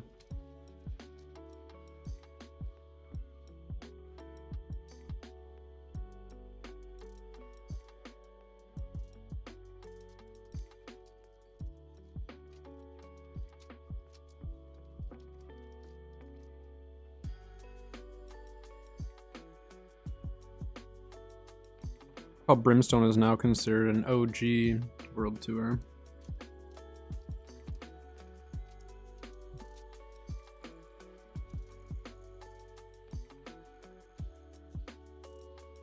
Alright. I'm gonna go clean up my stuff because it looks like they're starting to show up. I'll be right back.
These people are all showing up. I'm just standing here celebrating my victory.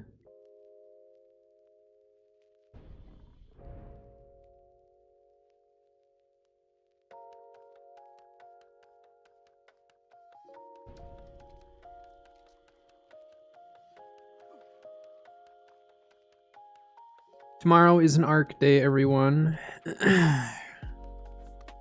Oh, we have an ad break starting right now? Alright. That can't be right.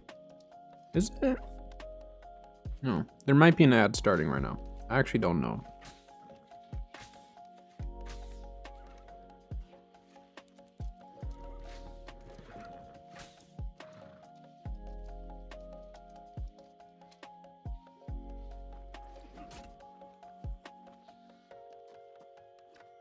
Oh, it's a hammer skin, huh? I thought it was a spear skin.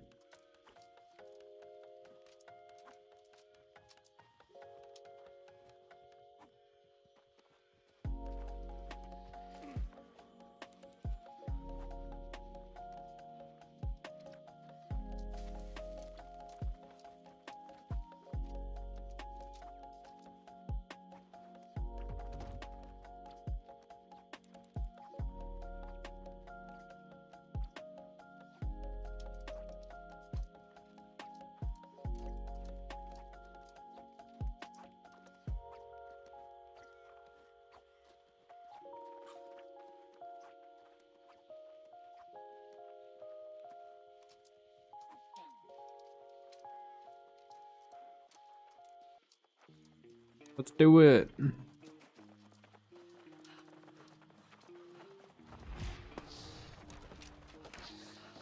Hey, we're skipping the little chests, huh? Some of the little chests.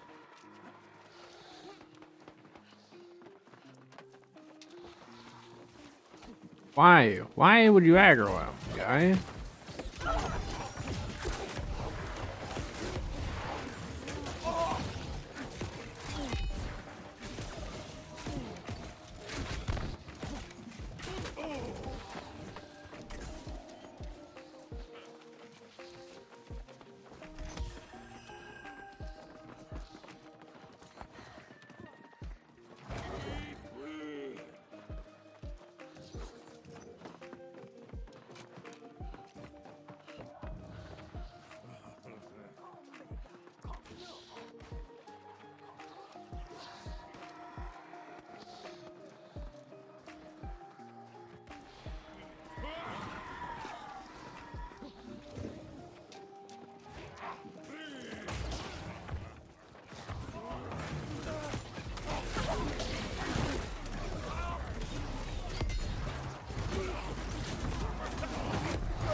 Is the named lady not in here, or is she dead?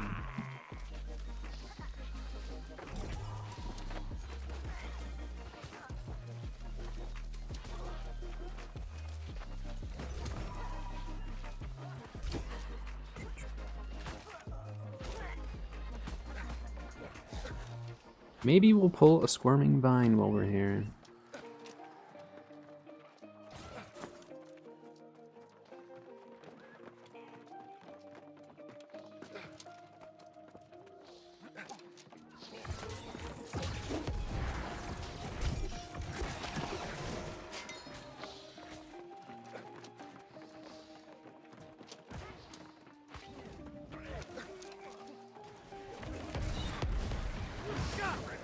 Ah, what was that?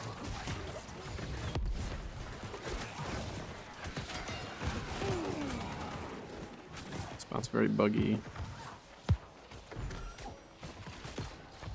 One other little crate in here that most people skip.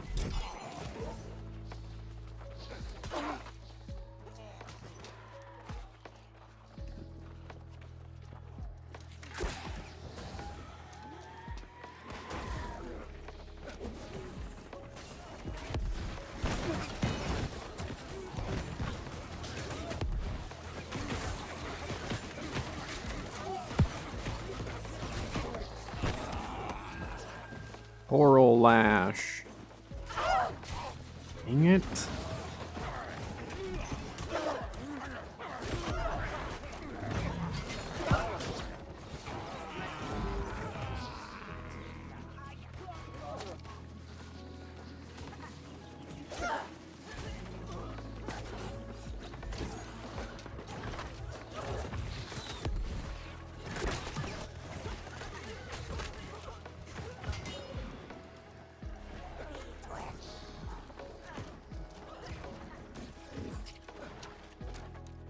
He was running away from us there. Alright. Squirming vine. What we're hoping for. Would be pretty amazing, but I doubt it.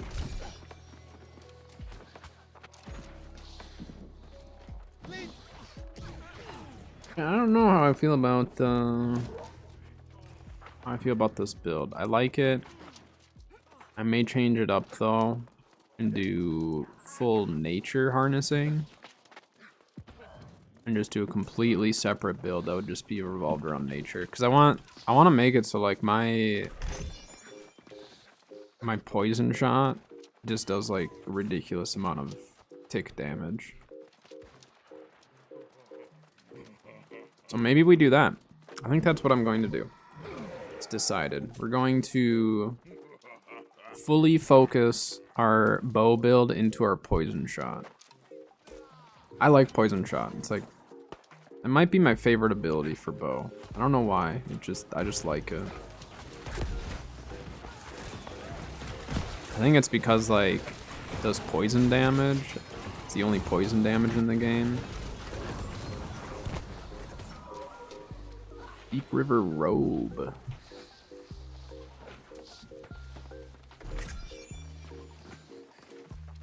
Oh, and we're gonna be pulling a bunch of stuff of the Ranger. So our loot biasing is actually good that we're running this build, because now we have a chance of like pulling some better gear for it and stuff.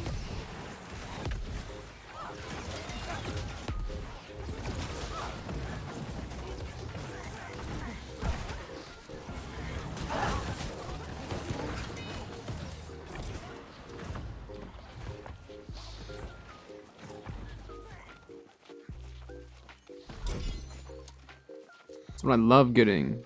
Pure solvent out of a stockpile. Like just pure solvent. It's great.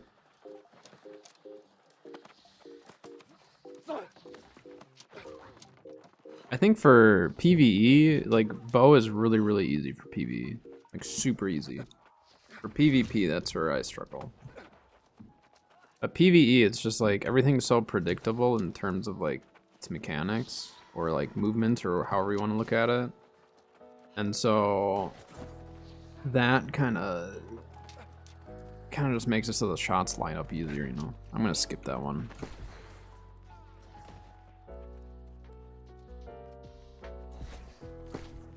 Yeah, I should have put my cooking stuff away, huh?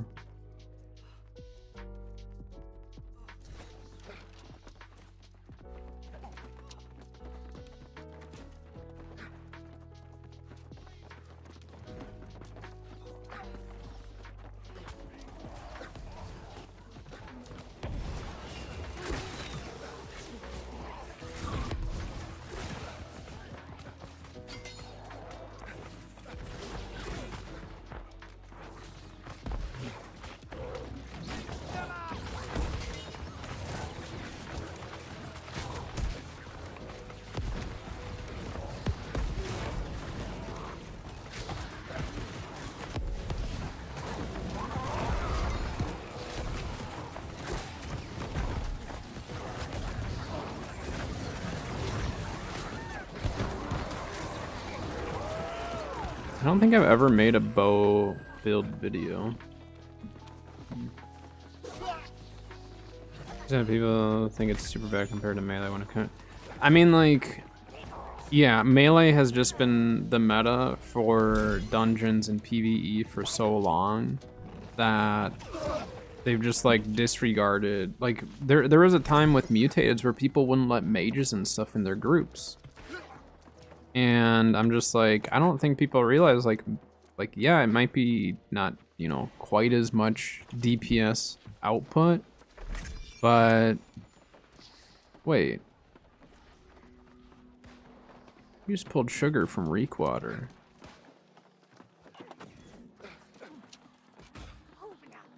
No, you can pull it from Reekwater, that's right. It's not great. The amount that you can get out of Reekwater, because there's not very many provisions, it's not worth farming. You're better off just farming Imperial. Or, Ebon Skillet's right. That just, like, threw me off for a sec, though. But yeah, I mean, like... I don't know, mutated dungeons are just, like, at a point now where if you don't have the gear, like, people don't want you to come with. I would like to start putting together some M3s where it's just like, let's just not worry about getting gold and just run the dungeon. But too many people are just like, link your gear, I need to see your gear, I need to see your gear. And I'm just like, if you have enough, you know, gear score and stuff, I'm willing to give you a shot, but I don't know. The whole gear thing just gets tricky because like I get it if you're trying to go for top score or whatever. But if you're trying to do that, you probably shouldn't be queuing up with randoms. You want to get like highest score and all that, you should be queuing up with a pre-made.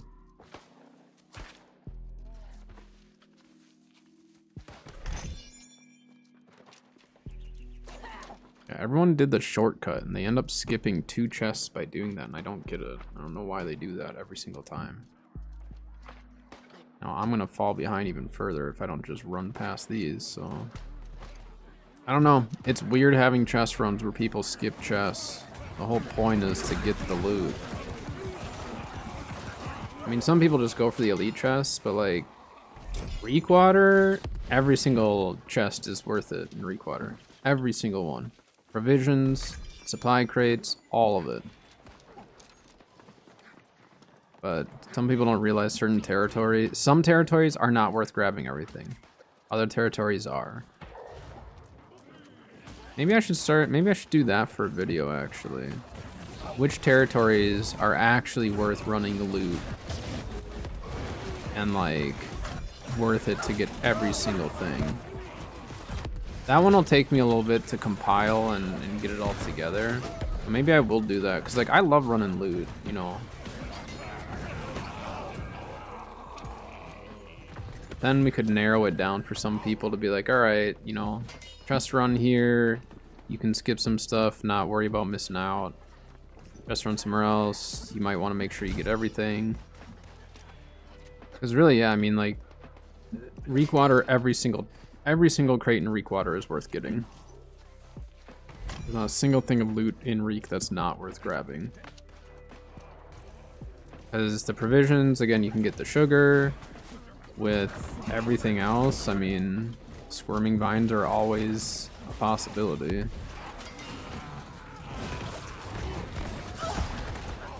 Huh. I got grit during that. Everyone else got knocked down.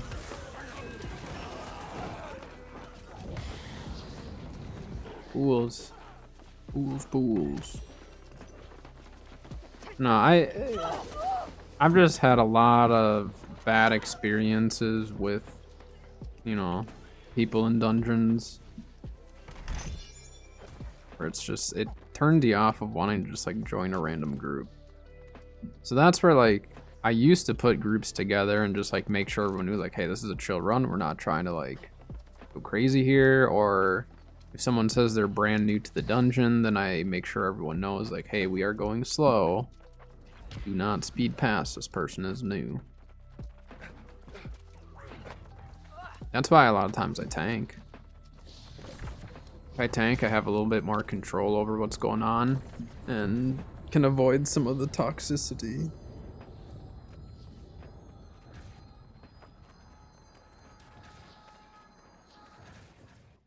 And everyone's always looking for tanks.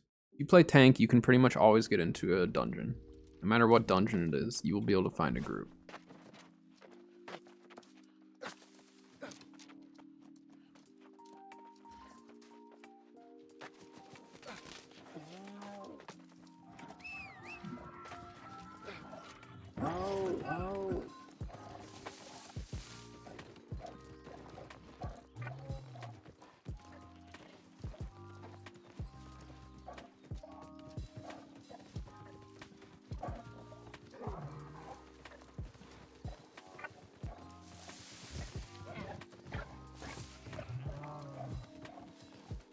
Yeah, I'm thinking with the bow, I think we will focus all of our damage, put all of our damage into our poison arrow.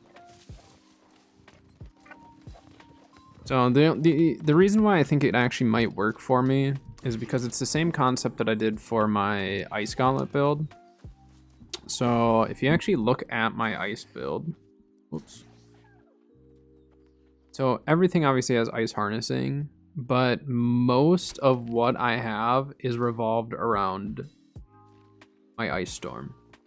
My whole goal of that build was I want to get my ice storm doing as much tick damage as possible. And I mean, it works. It's my highest DPS.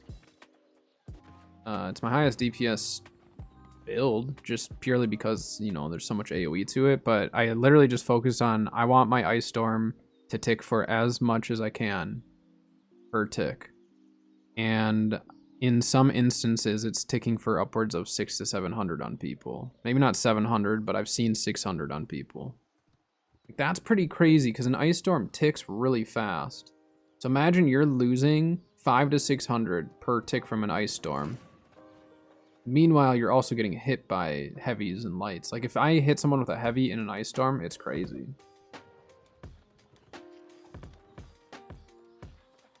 And that's why I choose to fight in my ice storms up close.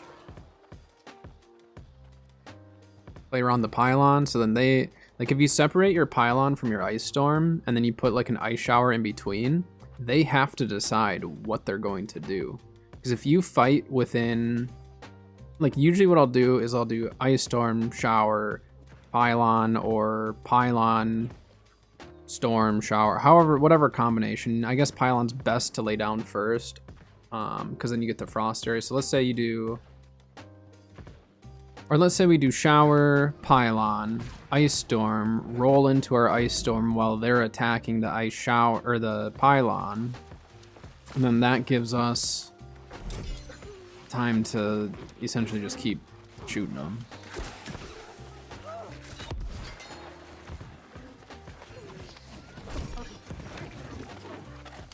I missed that.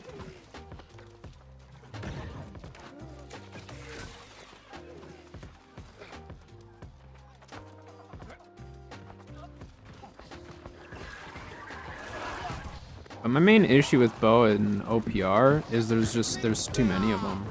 There's too many people playing bow, and so it gets really hard for me to want to play it. Not because it's popular, but because like I know that it does not benefit our team to have more bows on the team.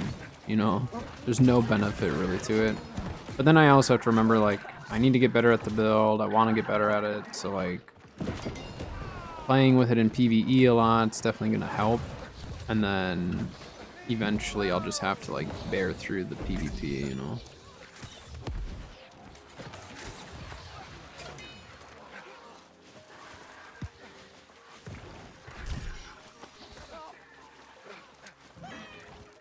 Yeah, I think we're gonna do a nature build. I think that is what I'm deciding. Now that we've played the build a little bit more, it just sounds fun to me to just like see my ticks from my poison shot just like destroying people. I may not be able to hit you with the shot, but I'll hit close to you.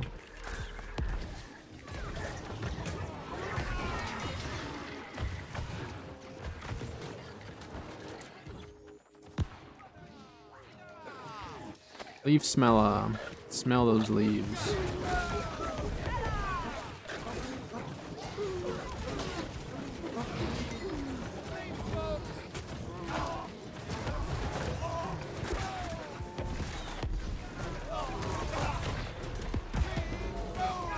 How many ticks we have, and then with the Void Gauntlet. Yeah, I think we need to keep Void on this build, just to really buff our stats here.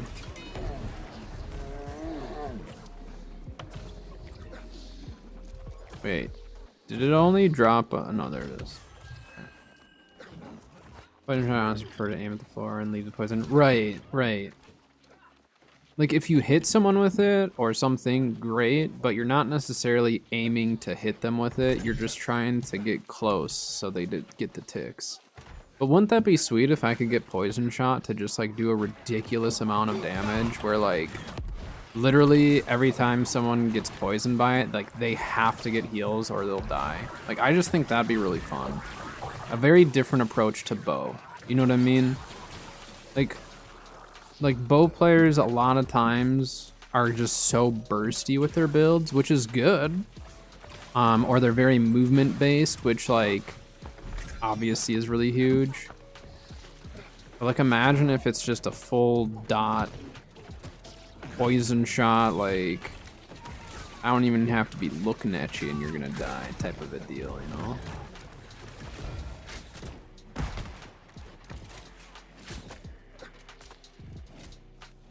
I like how everyone just kind of left this thing.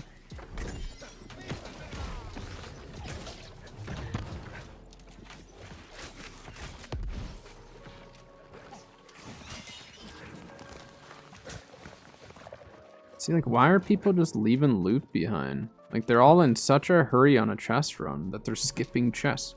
You're skipping chests on a chest run, people. It makes no sense. In one of the best territories to actually get loot. This is why I need to make a video. So I can show people which territories, like, do not skip the loot. Just bear with it and get every single chest. That is how you will turn the most profit. Because skipping all these chests, like, one squirming vine, that's 3,500 bucks for someone. It may not be a lot for, like, some people, but for most of us, that's a good chunk of change.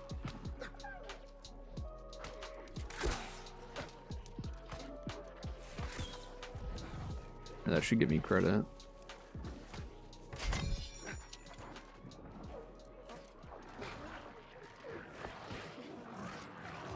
Like, look, they're not even killing this stuff.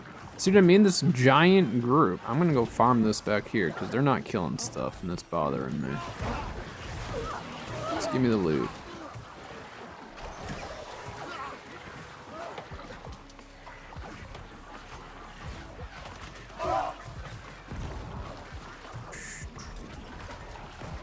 Serves you right, people. All of you who have just been skipping all this stuff the whole time, I refuse to continue to kill it.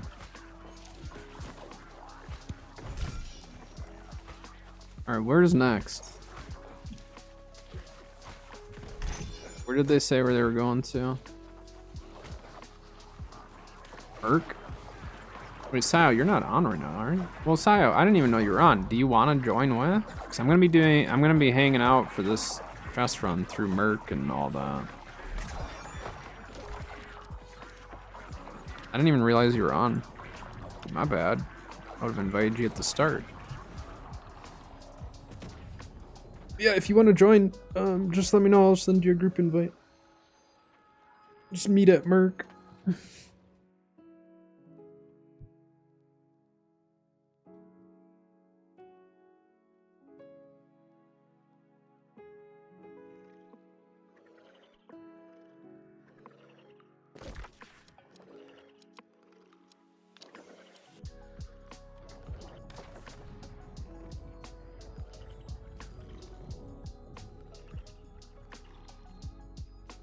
I also need to put together an Abyss build.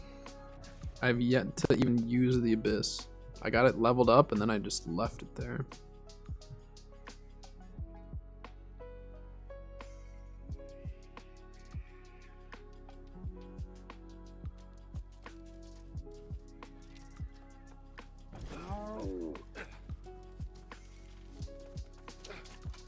Oh, you're still trying to get your Abyss done? Did you do your Shattered Mountain Abyss yet? Because you'll get credit here for that.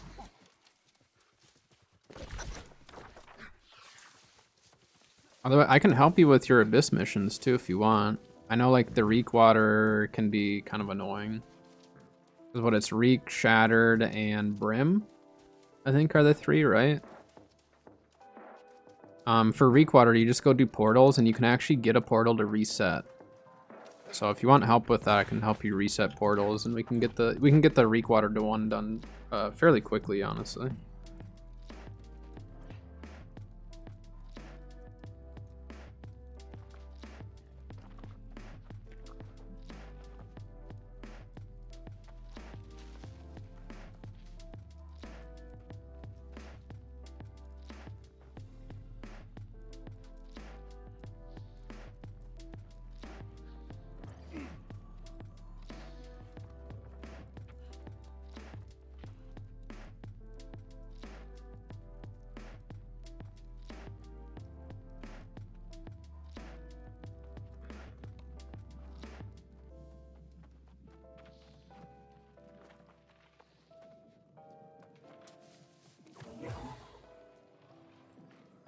Just a second, I'm just responding to something quick.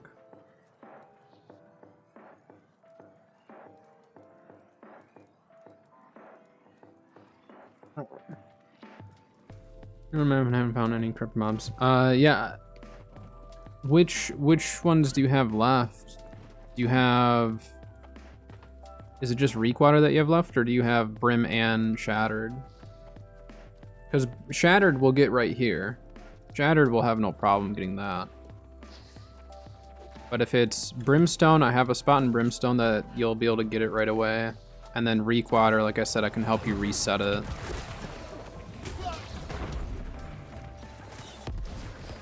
Only did Brem. Okay, well, you'll probably get credit here, and then after that, would you mind? I kind of want to run Helios and stuff, and then I can help you with Reek after, unless you're on a time limit. If you're on a time limit, I can help you out with Reek right away. Whatever works for you. I'm fairly open today. See, this dude is skipping all... Whatever, I'm just gonna skip. Shattered, there's some craft mods that are worth it in Shattered Mountain. Provisions wise, it's not great, so. But yeah, you'll for sure get the Shattered one done while we're here. We just need to make sure we touch everything. Touch all the stuff.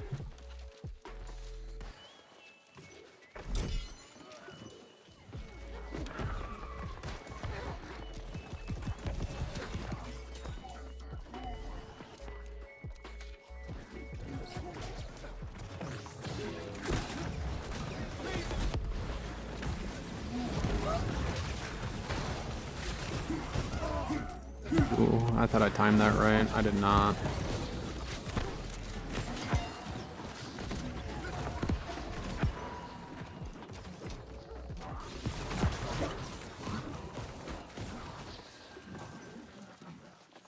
It's a gold bag. Green out of the elite chest. Yeah, it's just the Highwayman's balaclava. Yeah. Take that guy. So that ticks for 496 on him, but that's a corrupt guy. Does a little extra. That's with no damage stacks though. The only damage stack that we had on that was our dodge empowerment. I mean, the loot's still worth getting in Shattered, just because you could maybe, I think you can actually pull the Mending Vortex craft mod. I believe that drops in Shattered, so we actually do want to try to pull more of those. I want to do more crafting of flails eventually.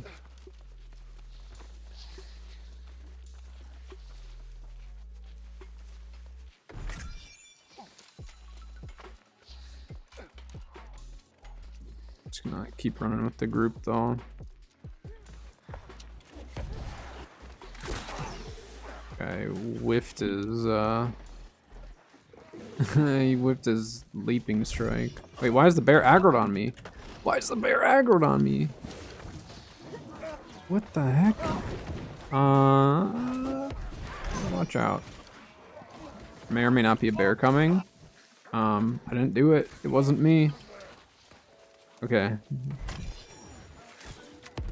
I didn't know if the group was gonna stop, so. Like, look, those ticks, 753. Again, it does more damage against the corrupt, but that's still a lot.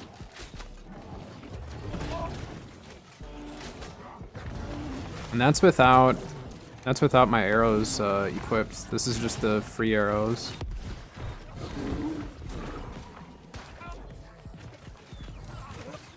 I thought they made it where aiming.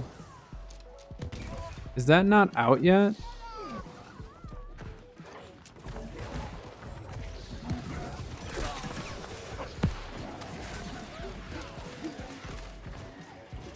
Nice, we got credit for that.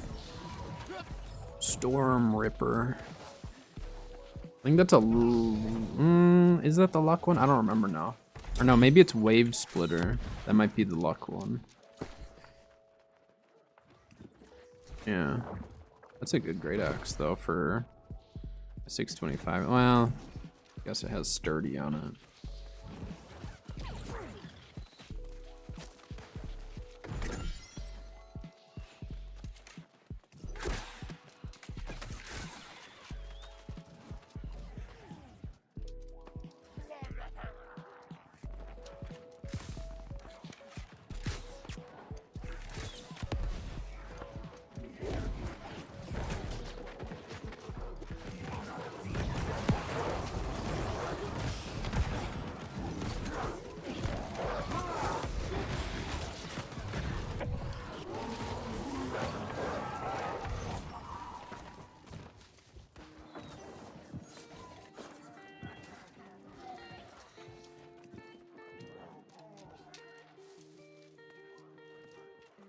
So I forgot that crate back there.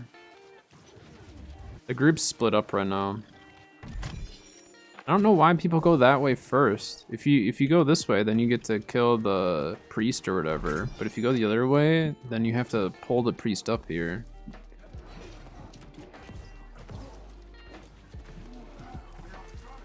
That's why I never understood why people went that way.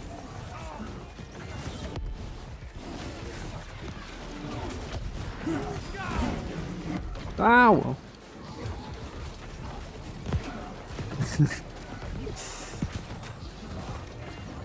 Note to self, do not try to tank a hit from a Thorpe in this build.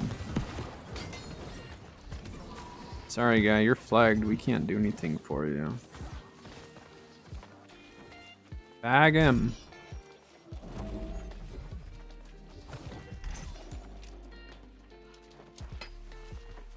He's the only PvPer here.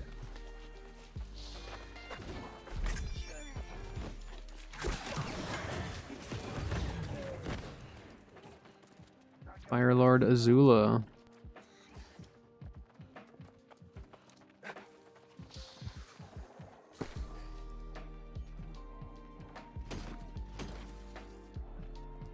Oh, wait a minute. Wait a minute, what? I didn't know that was a thing. Ooh, maybe we... I don't know, maybe we do actually do ice then. I didn't realize there was an ice attunement.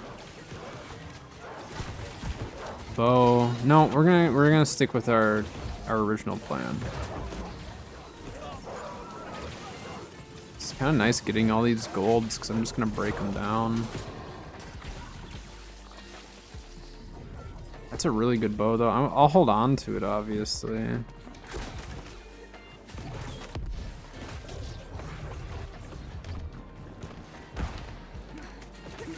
Oh, I've got aggro. No, please don't kill me. Please, leave me alone. No! He's still aggroed. There we go. Alright, the tank got him.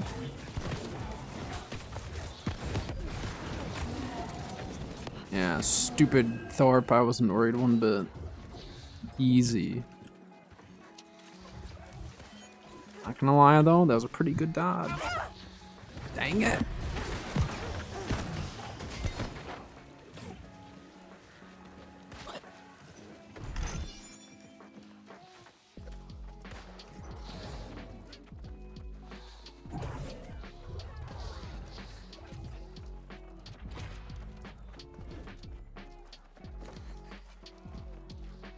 I didn't see that you said something. I'm tying down for healers. Okay. I didn't have my feet on.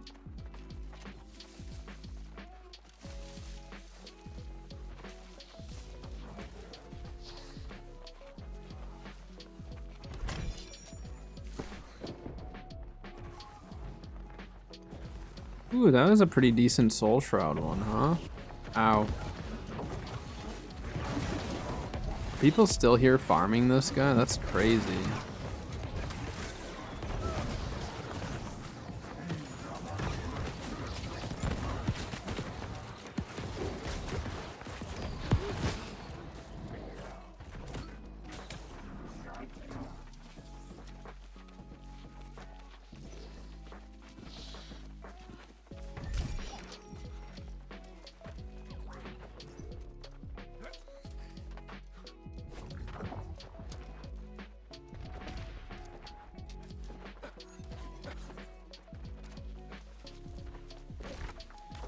Our map's just bugged out telling me that those things are there.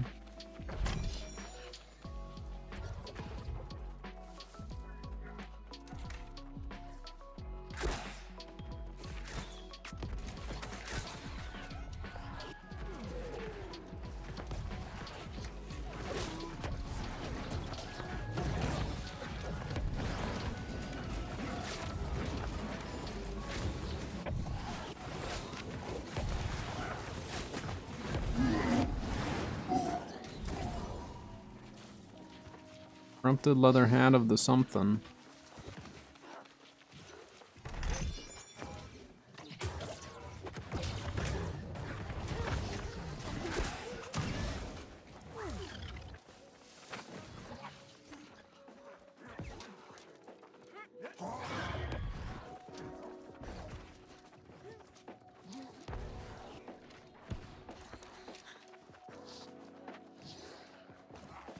Yeah, Shattered. I don't know. I mean, like, I guess it isn't worth it to get everything, like all the little loot chests in Shattered. I think Reekwater for sure is worth it. I'm gonna get these ones, why not?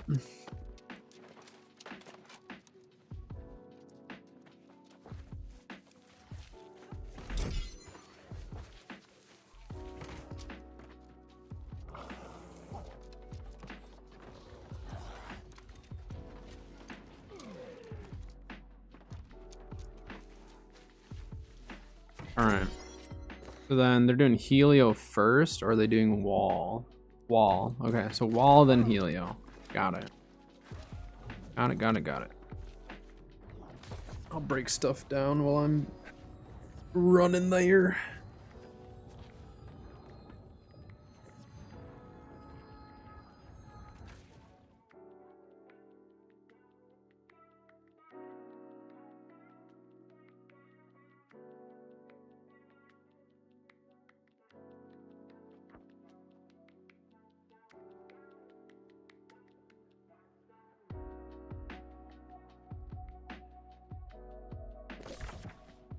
All right.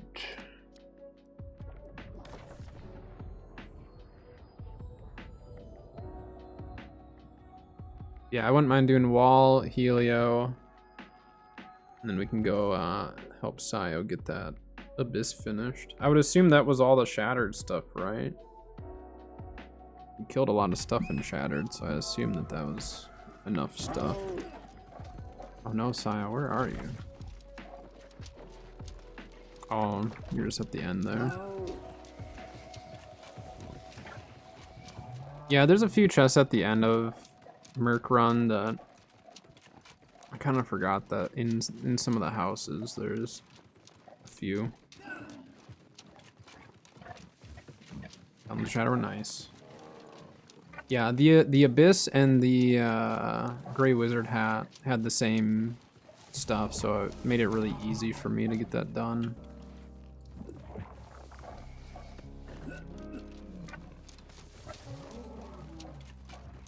Oh, you had 3 kills left? Another option, like if you get the Grey Wizard's hat, you can go to really like any of these places. So like these 3 spots right here, all have like fairly easy corrupt enemies. So in the future, like if you end up getting that Grey Wizard hat or anything like that, just go to those spots. Usually I'll go to Mountain Rise and then I'll hop down and I'll do this place and then I'll head south and do these 2. But for the quest, you could just do one area. And for Reekwater is just tricky because you have to go to the portals. You don't have a choice. You have to do portals in Reek. They never added a corrupt camp or anything, which is kind of stupid. They should just add one. But I guess if you add one, then everyone just gets congested there. Are they just starting immediately? Okay. You're not too far behind. You'll be able to catch up, no problem.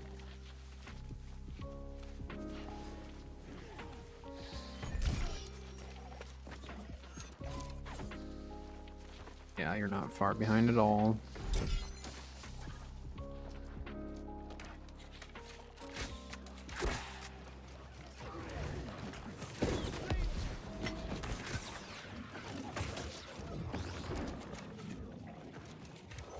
Clear a little bit of this stuff.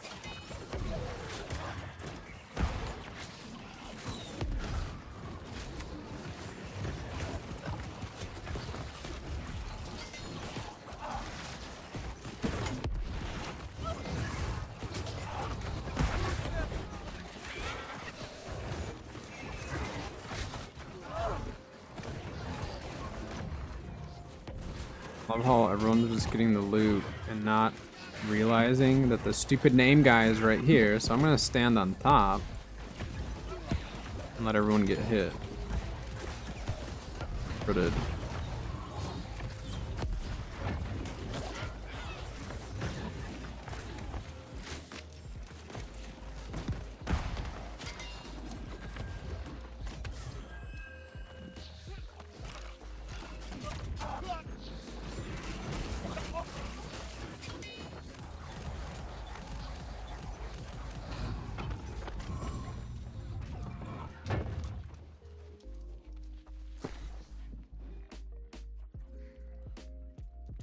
Oh, nice. So we have enough dark matter to be able to get one of our artifacts leveled. I don't care. There's no craft mods that I really need out of here. I mean, we could keep stockpiling reagents and stuff, and it is money, but I'm after gold loot today.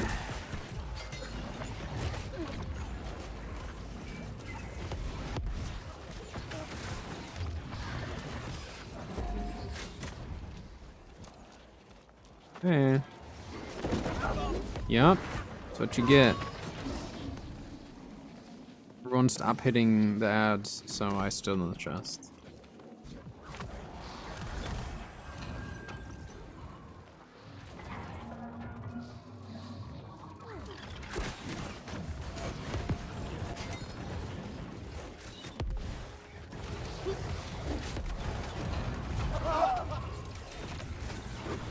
Ow.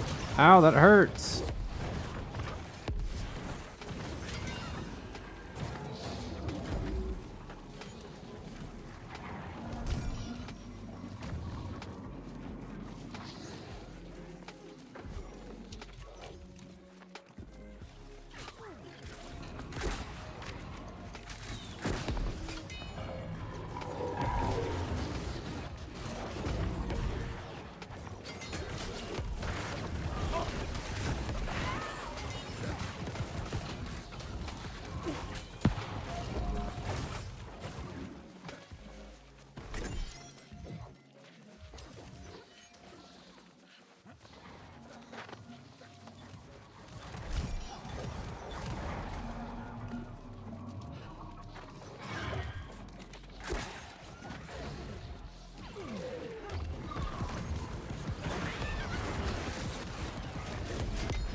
A lot happening all at once.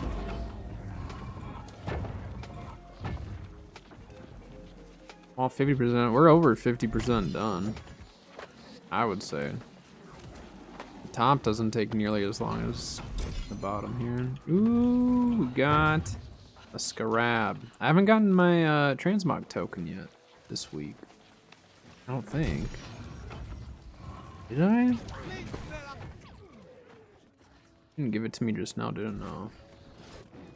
Oh, maybe I haven't pulled it this week. I don't remember now. That's an interesting one, but I won't use it. For sure gonna lock that just in case. Ooh, that seemed like a decent helmet. Take a look after.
Alright.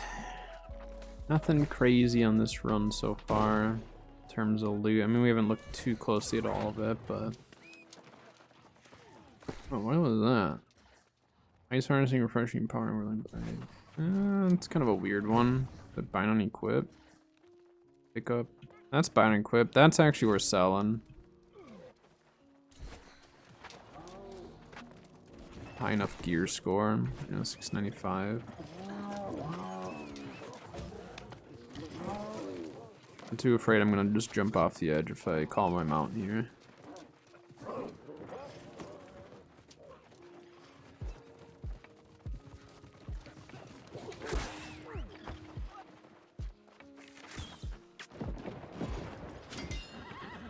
There we go, we got credit. It's one really nice thing about having the bow here is I can get credit from a long distance. So for Helios, it's really nice because I have a feeling Helios is going to be kind of a mad rush.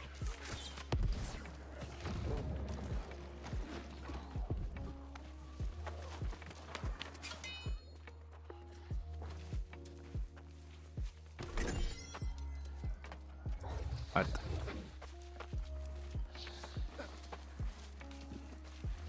My gosh, I was like stuck there. That's annoying.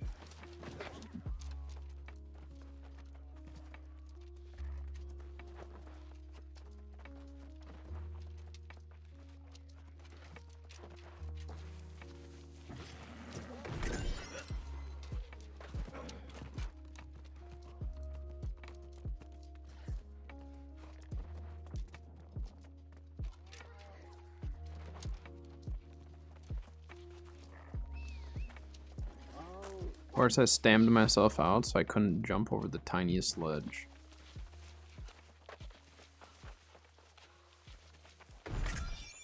Pants of the soldier.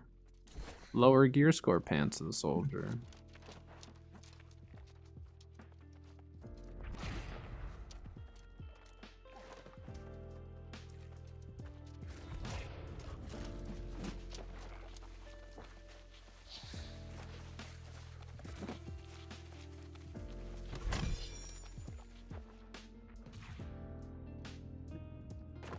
Just gonna get these two and then move on.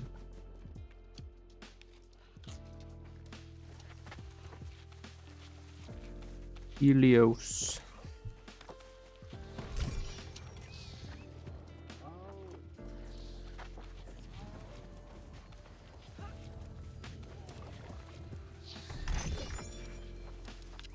Gotta break a lot of stuff down.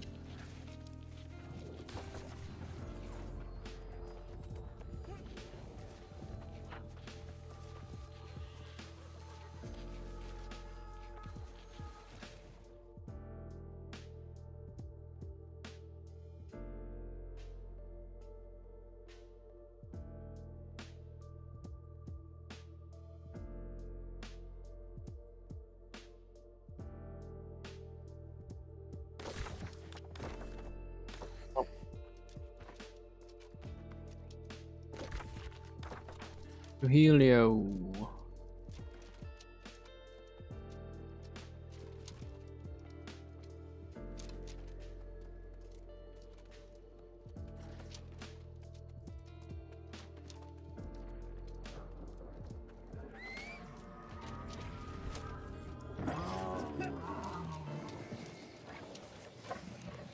Stupid gold pants look so dumb with this fit.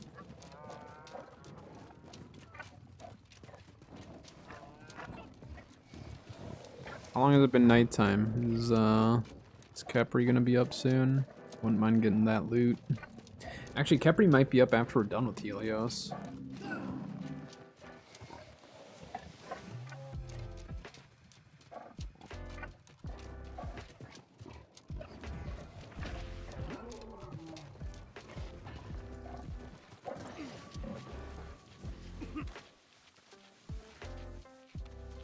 And this chest run is just on the move though. They're not giving much time in between at all.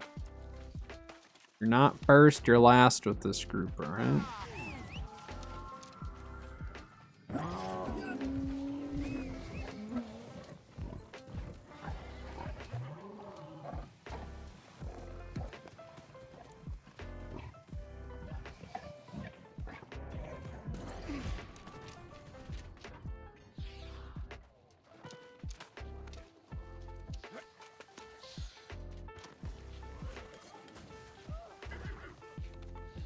Probably have time to break a few things down, right?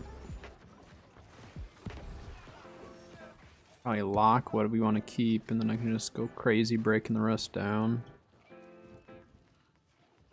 That was almost a really good gauntlet.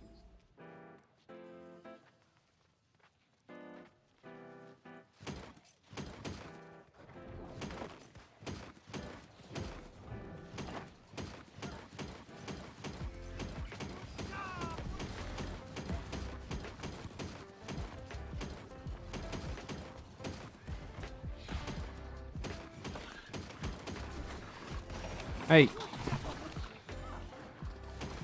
Busy here. Look at all that free dark matter.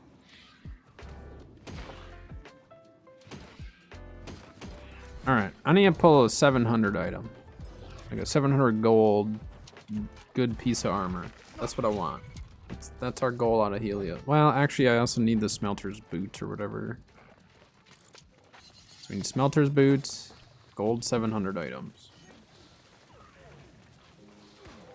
Make it happen.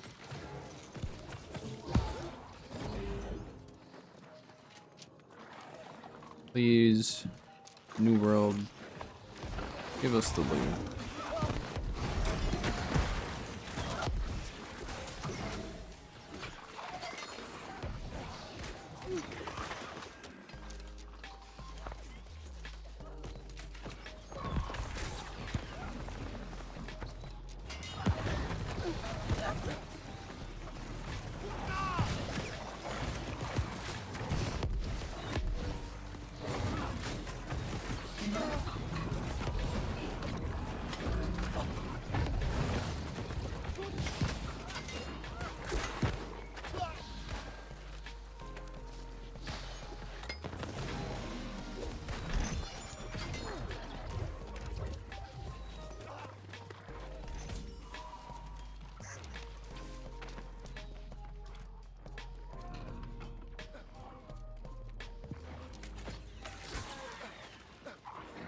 Hit stuff.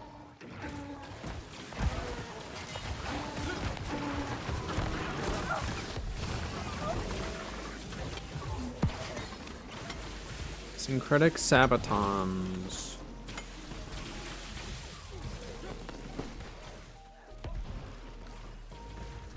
Yeah, those are the slash conditioning ones. I already have a pair of those. I mean, the cool thing with slash conditioning now, or like slash resistance, I guess. I think it applies towards the bleeds. I don't know if that's, is that all like conditioning as well, or it must be.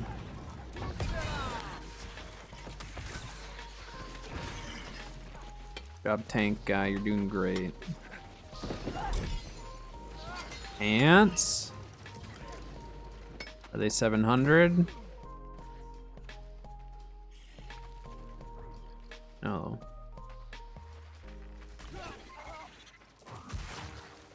Wait a minute, what were those pants? Those are really... no, never mind. At first glance, they seemed decent, but they're not.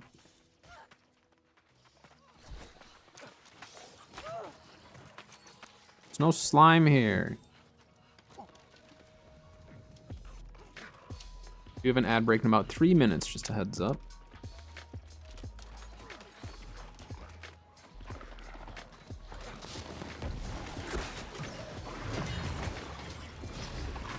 Just grabbed a bunch of aggro and I sent that poison arrow.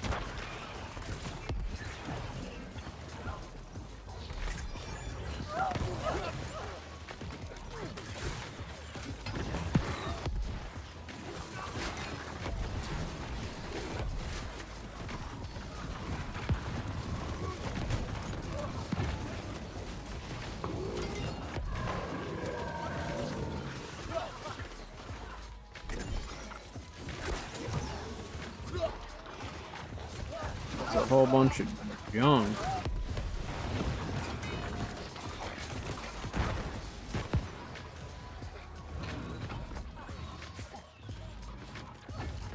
I don't think the big guy was ready to summon in yet, right?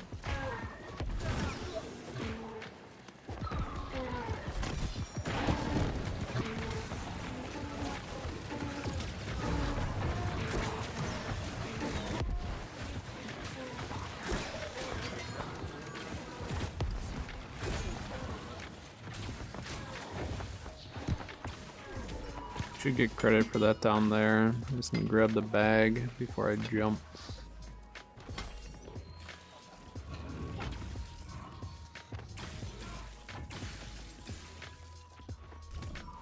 Guys snoozing over there. You guys are gonna get hit. Just heads up.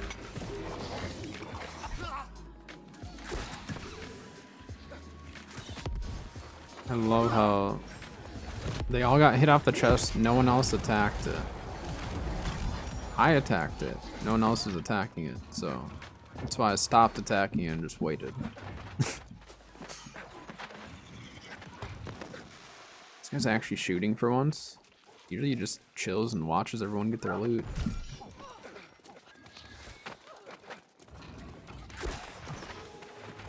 Okay. It's not much, but... There. He died.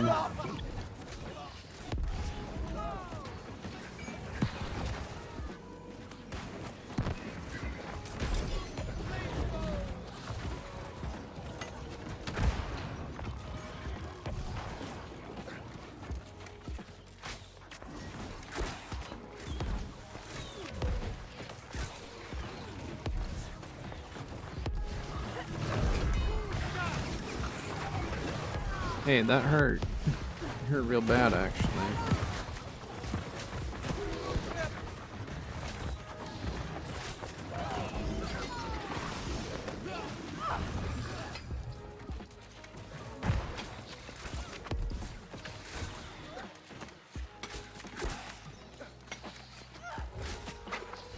Ad break starting.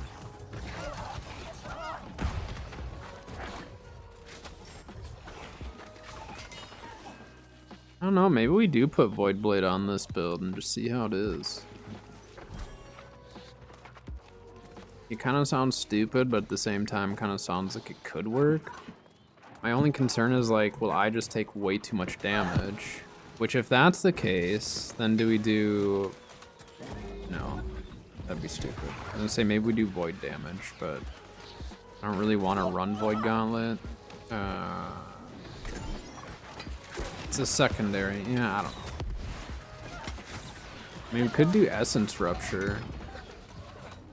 Because then for PvE especially, that'd be nice.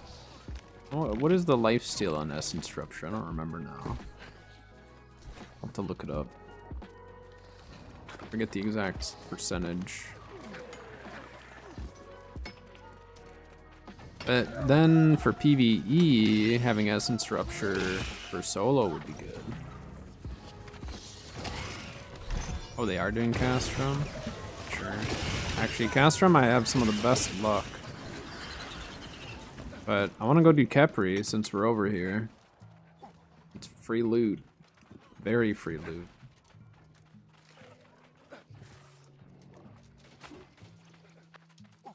Can't see the slime.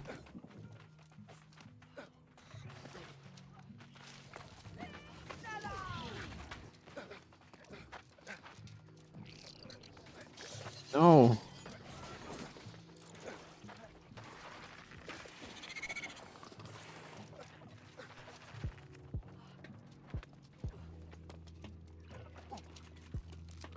Eh.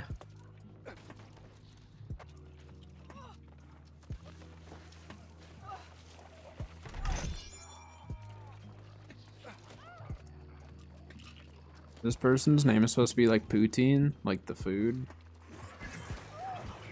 Is that what they're going with for that name, it seems? Poutine, but like Pew.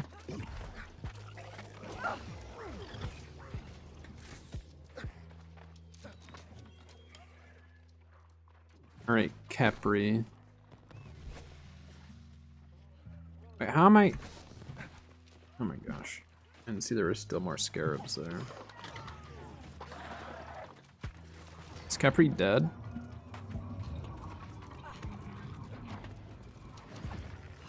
Kepri is not dead. Who's gonna do it? Who's gonna do it? Someone's going to. I know it. Yep, right there. That guy did it. He burned out across. Ruh-roh. Ruh-roh. Luckily, I have a decent amount of elemental aversion and thrust protection, but that still hurts.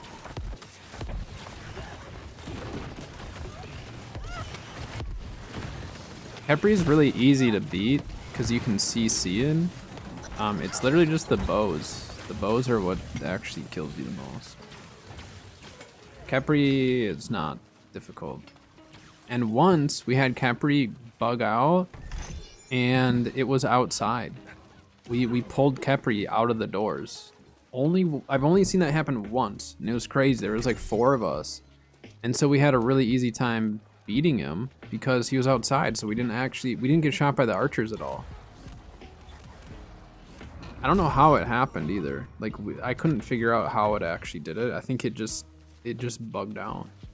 Simple as that.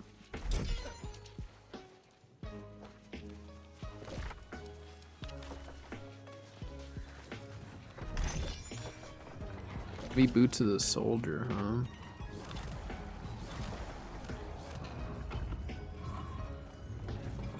Oh, we might as well run Castrum with this group before we move on. As long as you're cool with it, Sile. I figure we might as well. It's one last stop. I'm not gonna do beds. I'll do Castrum though. I'm getting a lot of dark matter from this run, actually, between the elite chests and then breaking down all the excess gear. Ooh, 700 boots. They're not great, but they're bind and equip 700 boots. That's what I want. 700 gear is what's selling now. Obviously, some of the lower end gear or lower gear score is still selling as well. The 700 gold items, even if it's only 2 useful perks, people are still buying them. Because part of it is just getting the gear score to be able to run like M2s, M3s, stuff like that. So, unlock that, break that down, break that down. I'm gonna start heading to, I don't know why I'm doing this right here.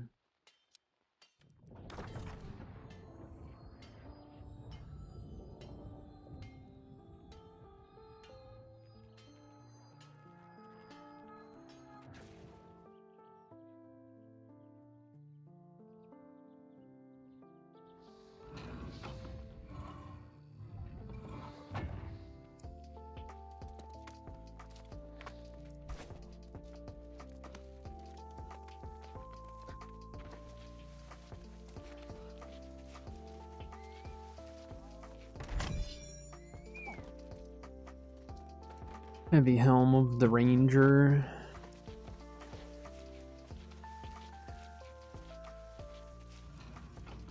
What?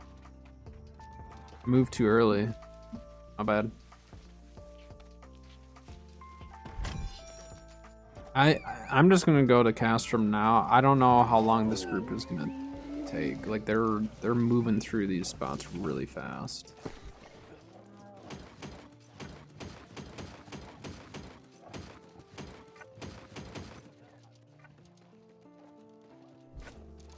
Syncretic ring?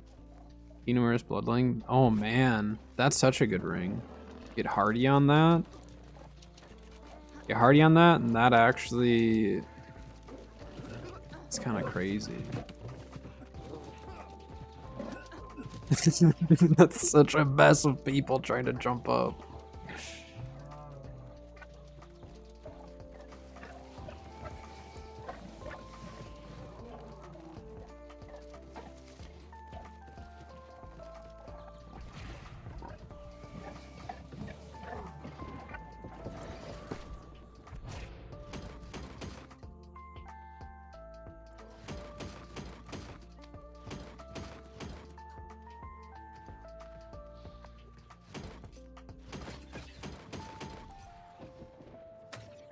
If I had the Deep River robe yet. Keep forgetting to put my chef stuff away.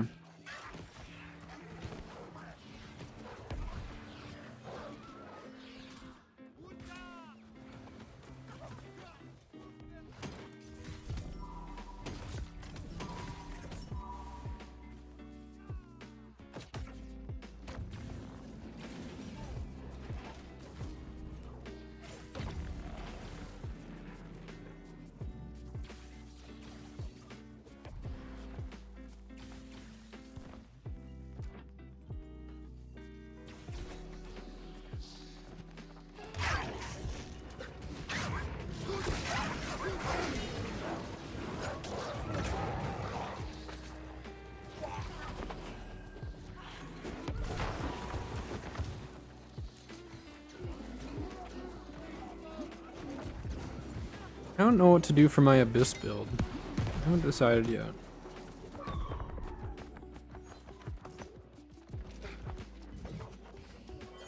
It won't be a Whirlwind build though. It will not be Whirlwind.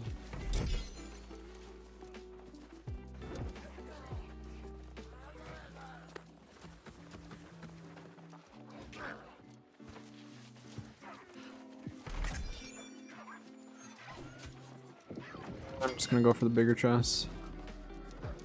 Yeah, Brim loot is not great in terms of non-elite chests.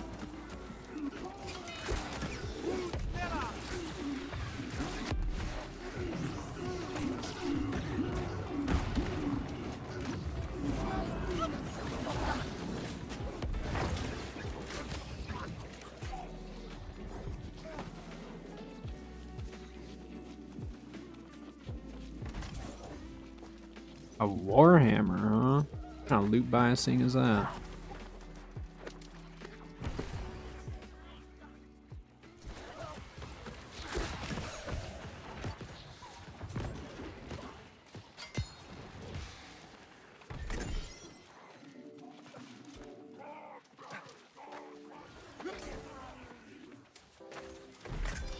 Yeah, give me that salt and milk.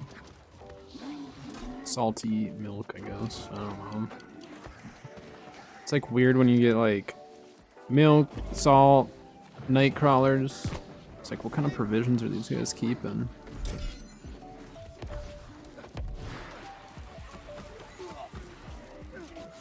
Wonder they're so angry. Oh, the floor's still broken there, isn't it?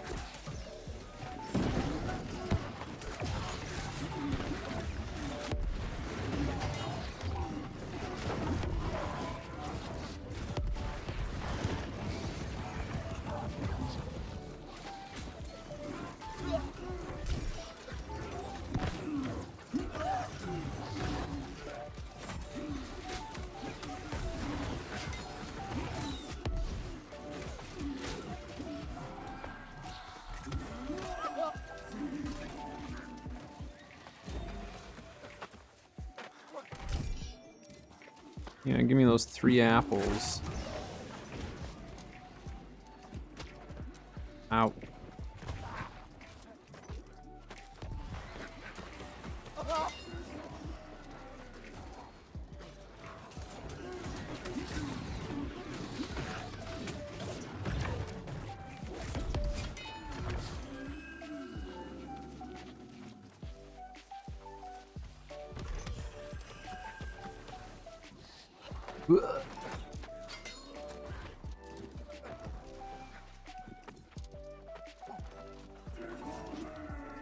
What? Where was he throwing that?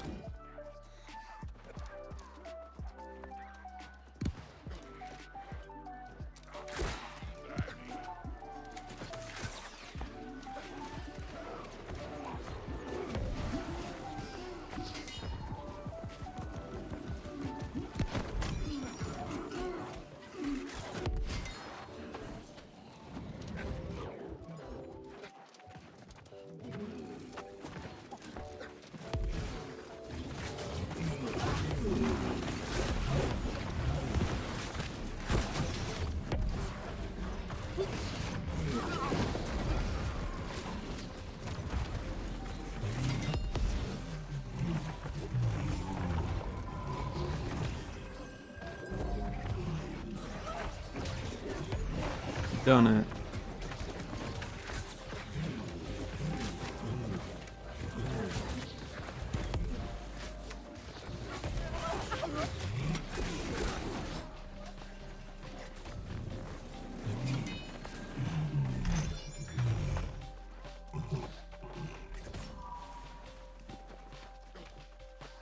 Someone got their transmog purse. I want my transmog token. That's not fair. You guys taking them all. I still have 2 tokens just chilling. Maybe one unlocks something new today. Not any transmogs that I was just like, I need that, but hey, if we're playing bow more, maybe we should get a bow transmog. think that's what we'll do today. For our transmog use, I will try to find a cool bow.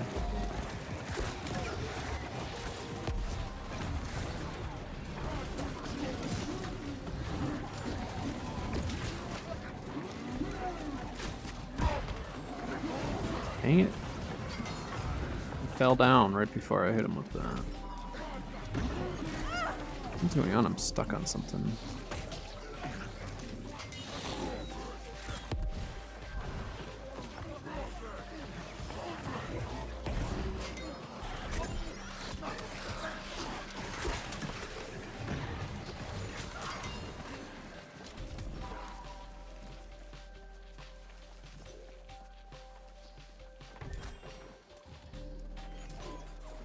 Nothing.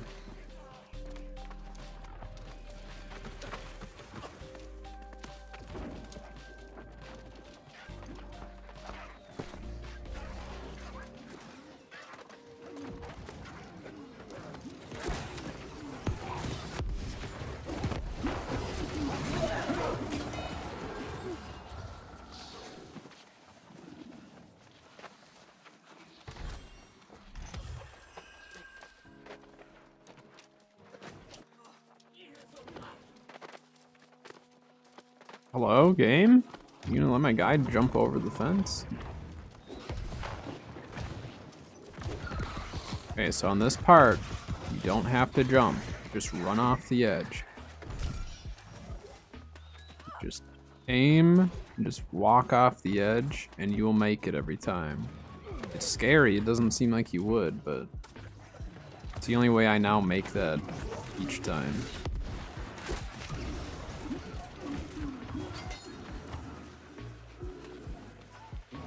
Oh! Why is he aggroed on me? I didn't hit him. Someone aggroed him and then he came over here and got mad at me. How does that work?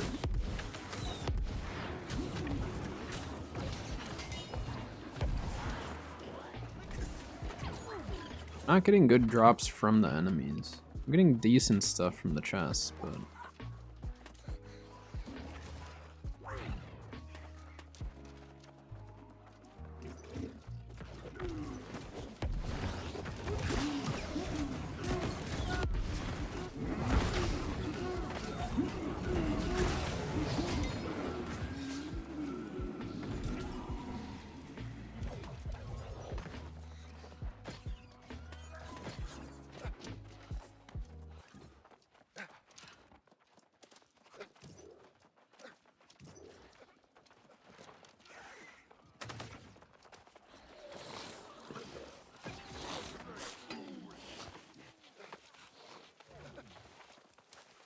treated, huh?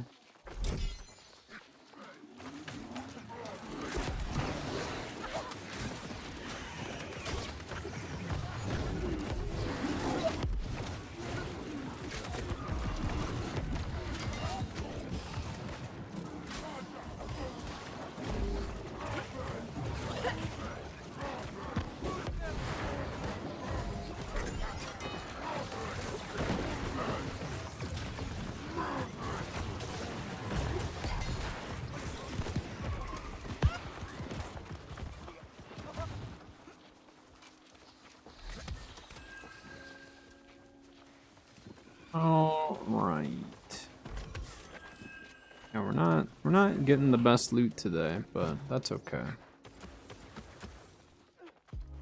Hasn't been terrible, it just hasn't been like crazy. It'd be really nice though to get my transmog token. Be real nice to get it right now, game, on this chest. But it didn't give it to me. Would have been nice.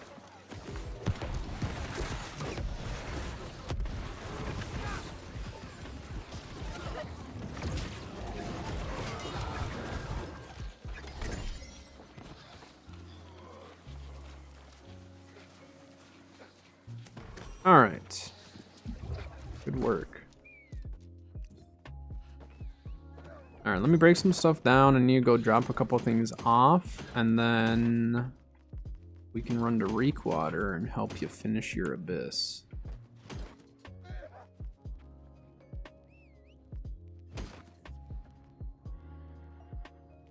Find any equip that might sell. Equip. No. Some of it's just like it's worth more to me in the form of dark matter than trying to sell it. Wait, what is this? It's not terrible. If anyone wants to run healer hammer, it actually would work just fine.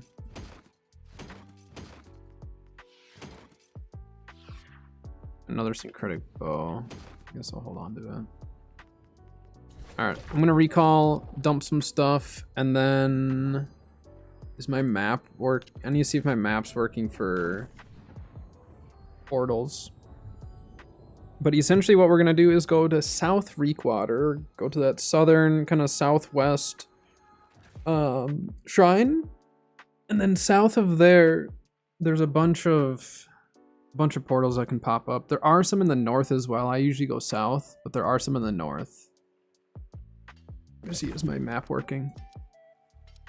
Seems like it might be. Maybe?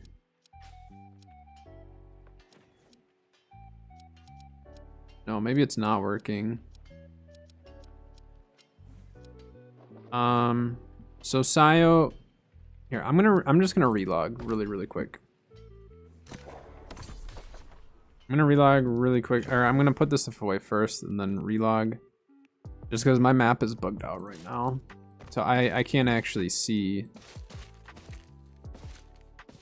I can't actually see the portals. It's not accurate.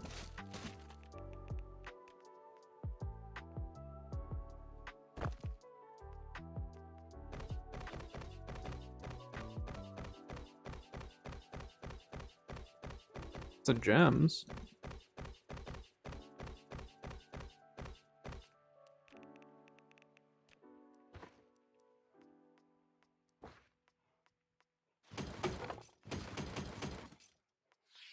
Alright, break that stuff down. I'm not gonna worry about dropping off gear other than this. Whoops. Break these down.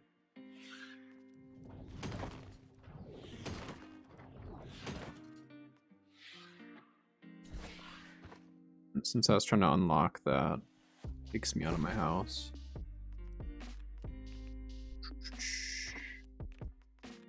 Come on. Everfall, dump all that.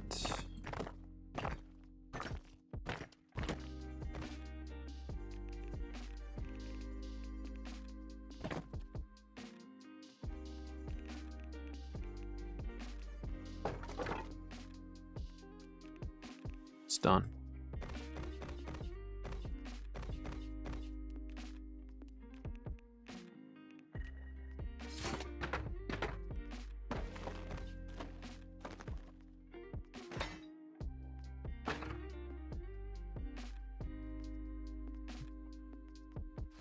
And that goes here. Yeah. All right, I'm gonna relog really quick just so I can get my map working here because it's bugging out on me.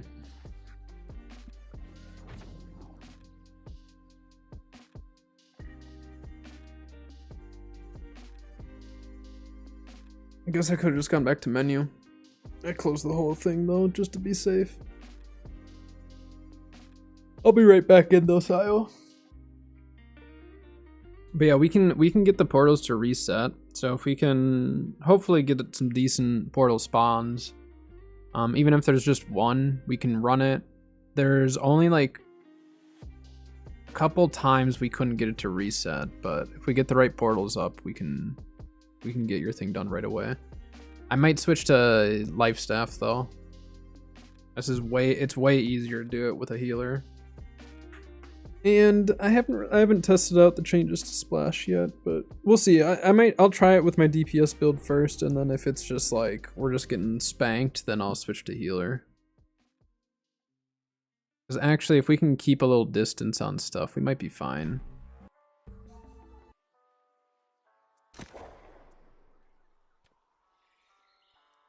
Turkey. I do need to do the turkey event still as well. I'm not a huge fan of the turkey. Like, I like the fight itself. What I don't like is that they have it in a rotation where people are waiting at the location. And so if you're not there waiting as well, you actually won't get credit. So it's kind of annoying.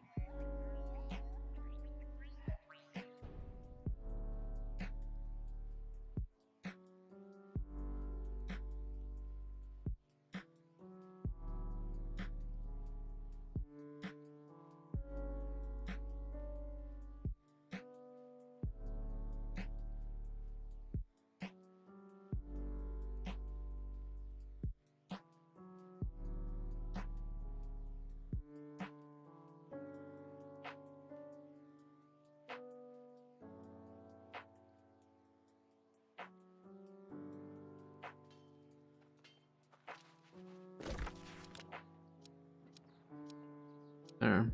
Now it's for sure working properly. Oh, there's no portals in right now? The heck are those on my map? See that? The heck is that? It went away now. I mean, we can see if they're just not showing. There is a chance that the portals are actually there. That's the one thing that really sucks about trying to get this done, is you need to hope that the portals pop up at the right time for you. That's why they need some form of like a corrupt camp or something.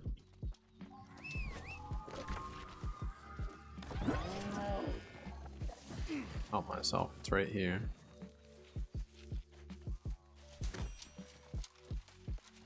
Yeah, let's go see if they happen to be down here. Otherwise, there's some that spawn in the north, but I don't see those either.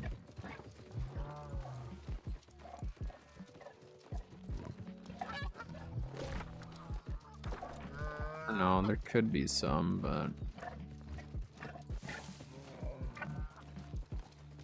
Nope, there's none right now. It's the only way to get that done, too, is portals. There's no other way of doing it in Reekwater.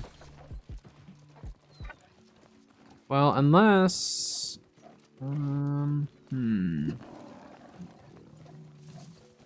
Occasionally, you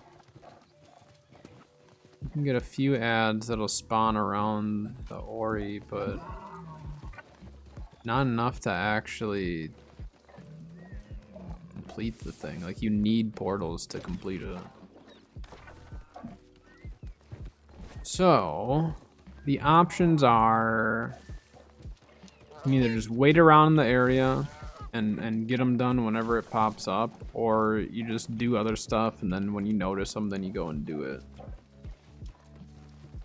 Those are really the only other options, though. Yeah, they didn't do a great job of like making this an easy task.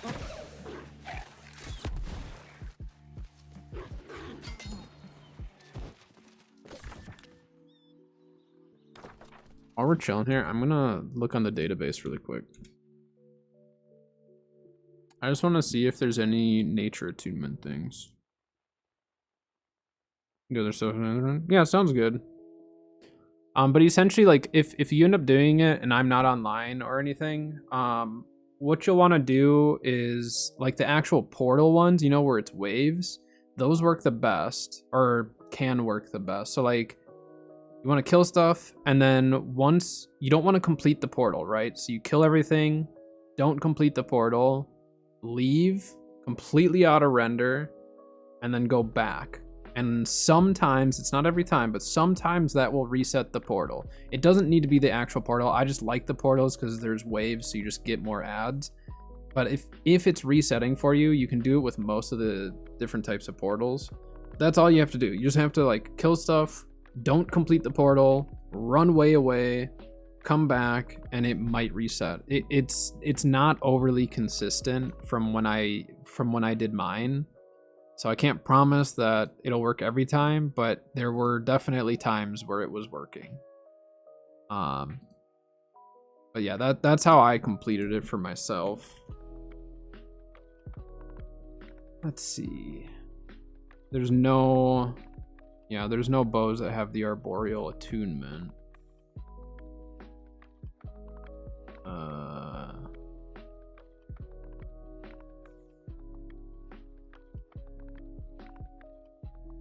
mean, we could... I don't think having enfeebling poison shot's worth it on there, is it?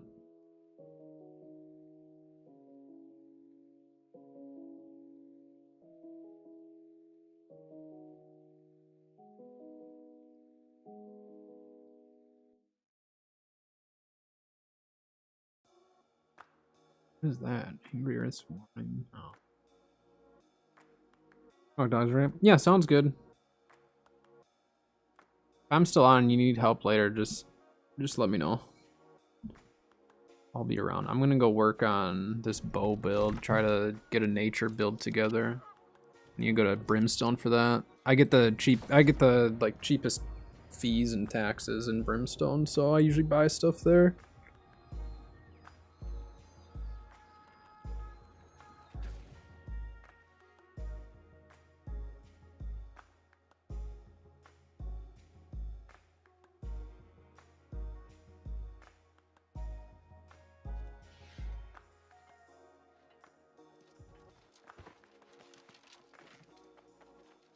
Oh wait, are there any armor pieces that have nature harnessing? I didn't look that up.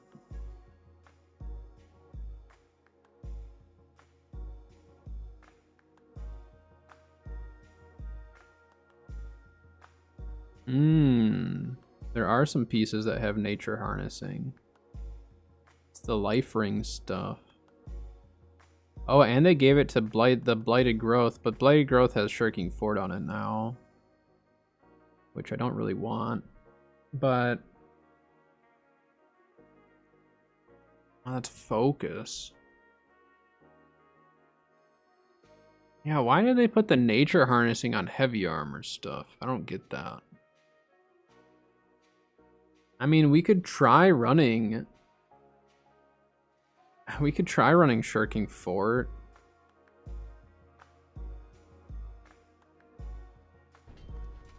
Let's see, can I make... I think Blighted Growth stuff is only through the... I think that's only through the mutated ones.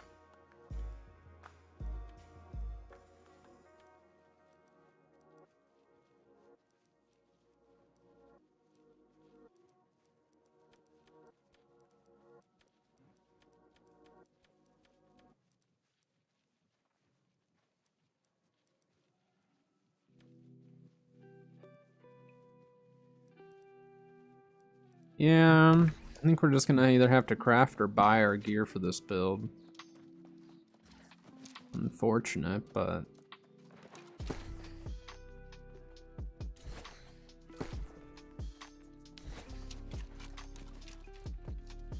let's take a look here.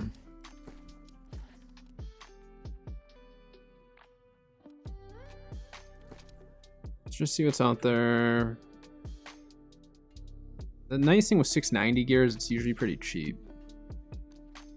Start with medium chest, get that out of the way. And we could do int dex. Let's do int or dex. I wouldn't mind thrust conditioning actually. That's not bad. It's split though. I don't like the split stat. I mean, we only miss out on 1 point, I guess, or 2 points technically. That one's not bad though. I may go with that for 2,500. That's not a bad deal. I just want to see if there's anything else that's better. Yeah, actually, if we could get health with it, hold on.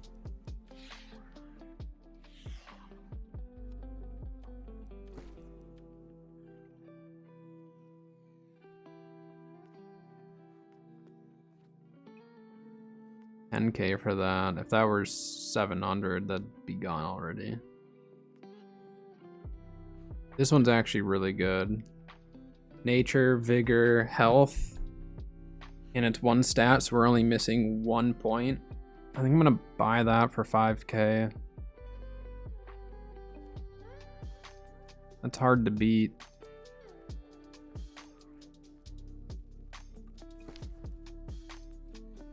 Spending money today, alright?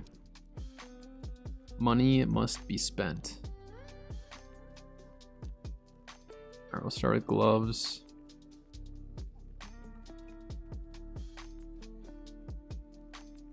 I mean, we could try to run enchanted. Enchanted.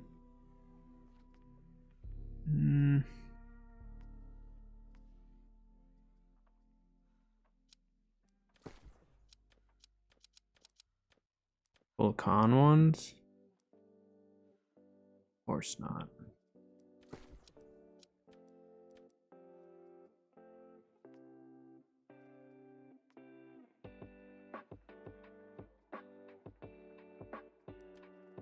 Okay, let's see what's out there for pants.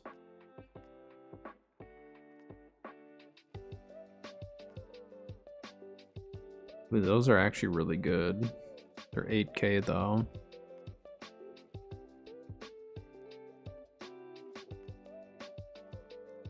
Those are super good pants. Those are super, super good.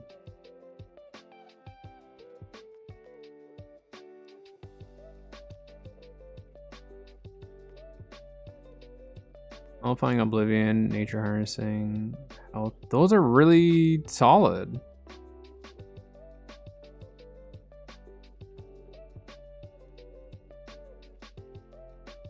That's actually not... That is not bad one bit. Hold on, just 1 sec.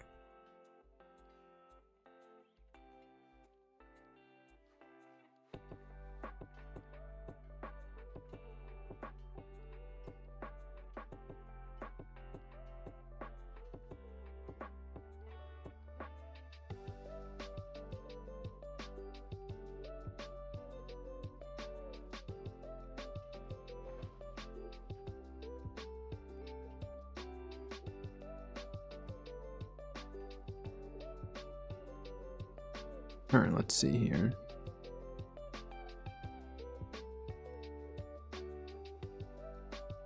Yeah, look, that's the same thing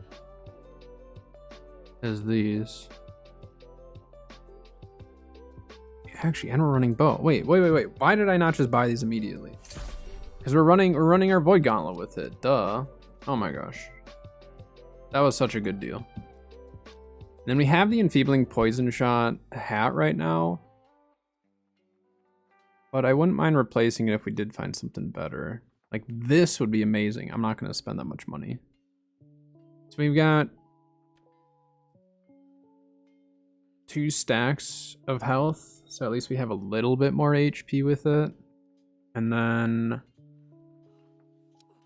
let's do Dex Int again.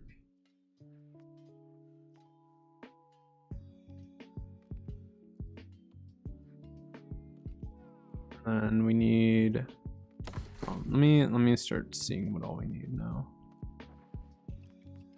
Okay, so we have chest, boots. So we just need everything else. Just have the chest and boots. We need light, gloves.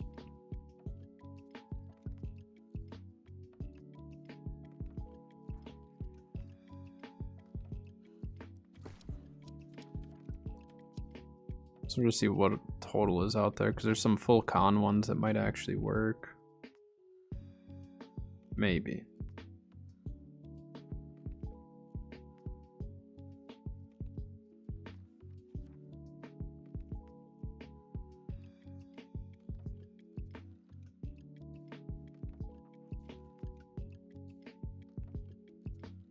Slash conditioning isn't worth that much.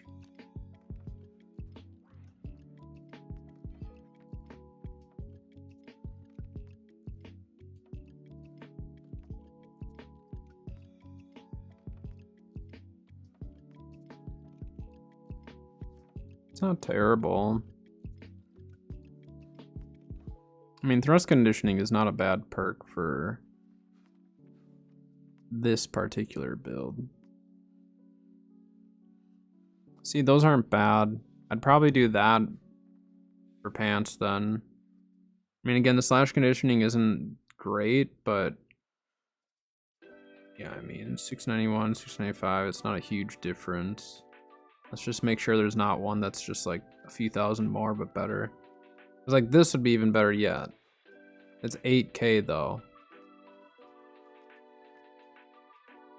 Those would be really nice, but I'm not gonna afford those right now. I mean, I could, but then I guess the question is, do we spend 5K and get slash conditioning?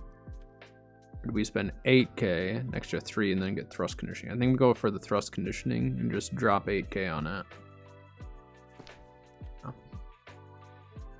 We're spending money today. We are spending money. Lock, lock, lock. Should we just start putting this stuff on then? Seal the deal here.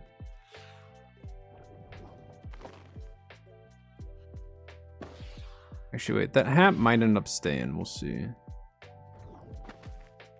Nullifying Oblivion is not necessary, but since we were able to get it, we're gonna keep it.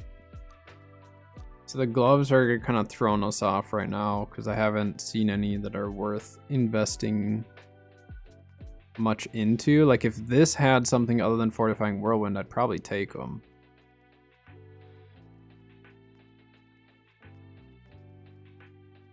I mean, we could do that, but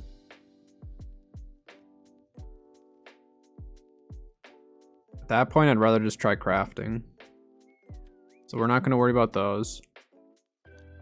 Hat.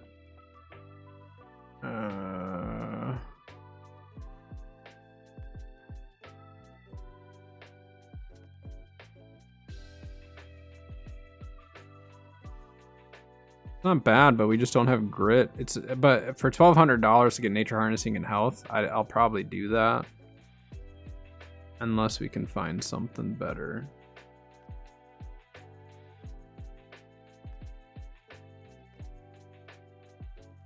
Lots of grit ward.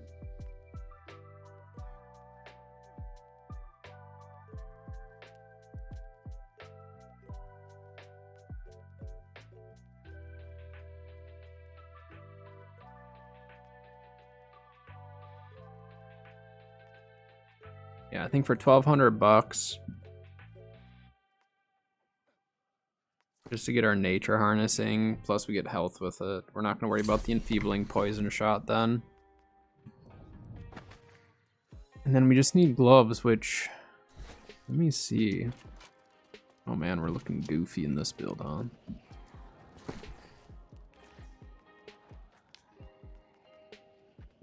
Watch, now I'm going to find something that I already had and just wasted money on. Yeah, see, I had those boots. We could have gotten away with those, except for we got, yeah, the boots that we have are actually really, really good. So, never mind. I could have swore, though, that we had gloves that would have worked. I mean, we could run that, but 2 wasted perks then.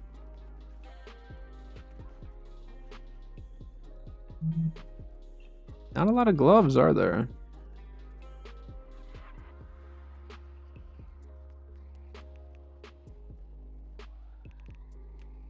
Yeah, I'm not gonna really have gear elsewhere.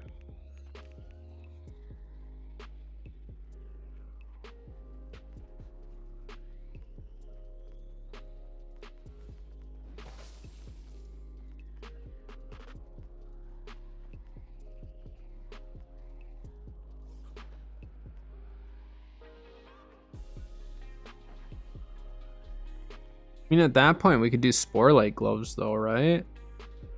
Do a pair of Sporelight gloves, and then just put nature harnessing on it.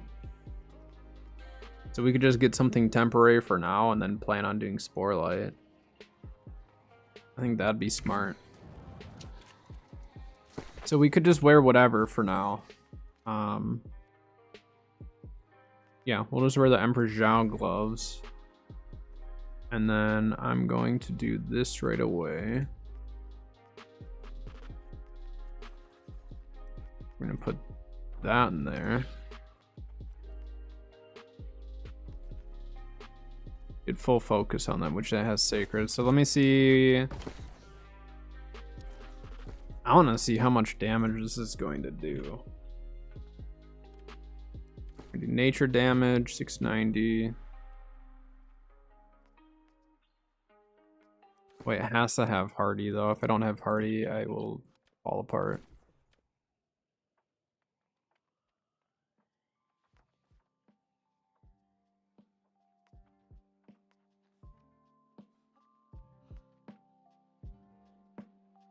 $9K though.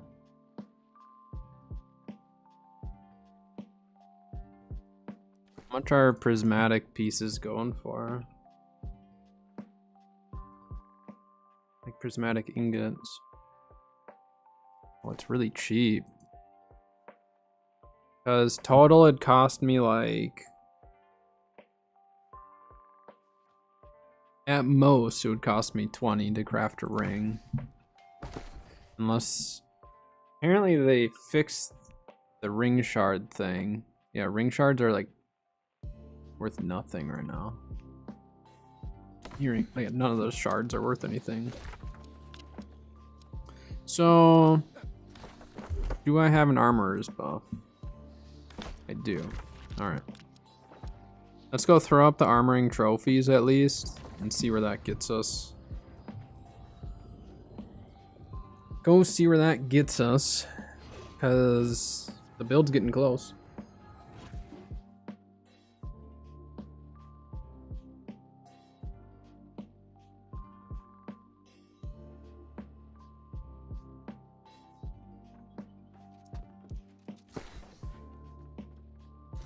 Still at a 695 gear score.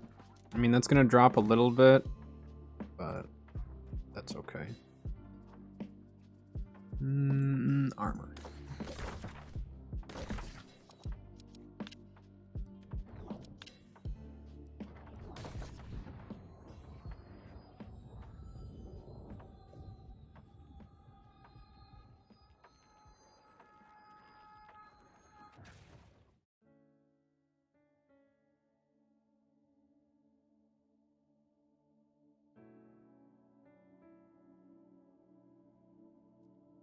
Tomorrow's Friday, everyone. Exciting day.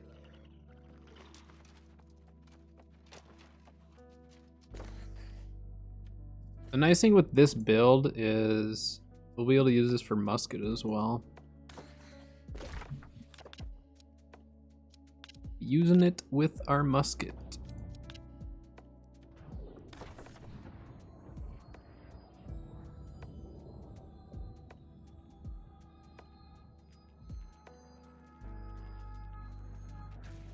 Burning through a little bit of money today, but we'll be able to get some money back.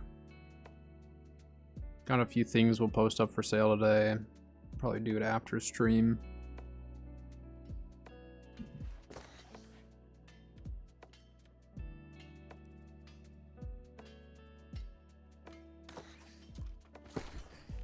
All right.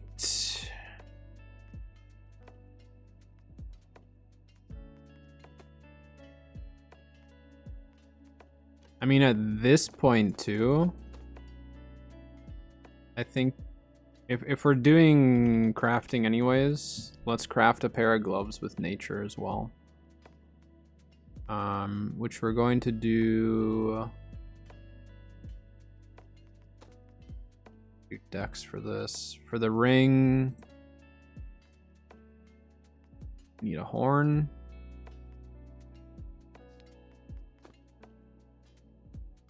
What else do we need? We need the horn. We need...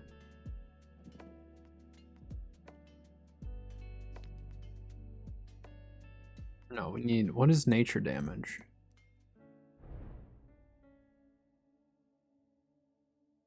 Nature damage. Sliver of wordwood resin. Wait, can we craft one, or did I craft one? Hold on. We need to check something really quick.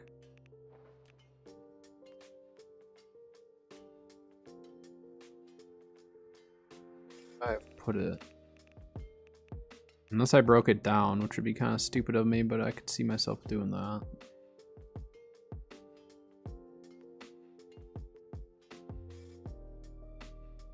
But it's a focus. It's a focus ring, that's why. Dang it. Wait, we can have poisoning and nature damage on the same ring?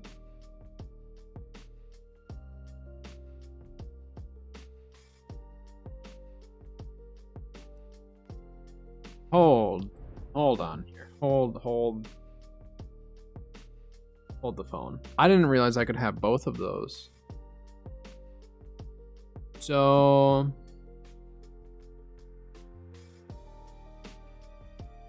it would be a pretty big risk to do hardy or to not run hardy. What are our chances of getting... Our chances of getting poisoning are still pretty decent. Because we could get poisoning, bloodletting, or burning. And all three would actually work for the build. Or crippling. We have 4 different perks that would work for this build.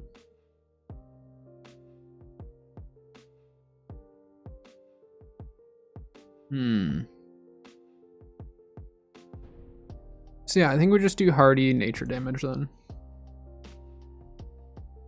Sliver of wordwood resin.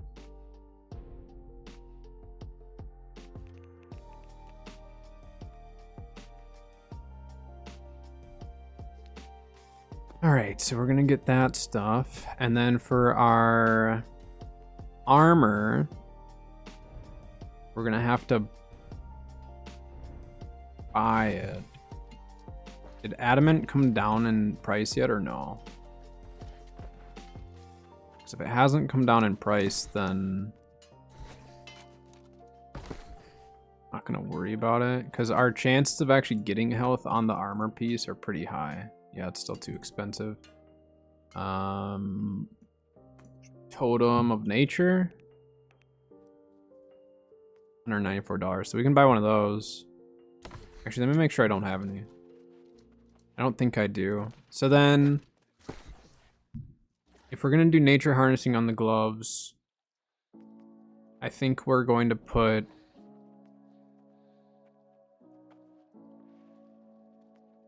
I think we put enfeebling poison shot on it, just so we have it. The whole idea of the build is... No, I just had the totem of ice. The whole idea of the build is the poison shot, you know? So, take one of these. We'll buy one of those harnessing ones. Let's see, do we have our consumables, jewelry? I don't have the armoring one. Which one is that? Guess I'll have to buy some. Yeah, I'll have to buy it or craft it or whatever. We're gonna do dex.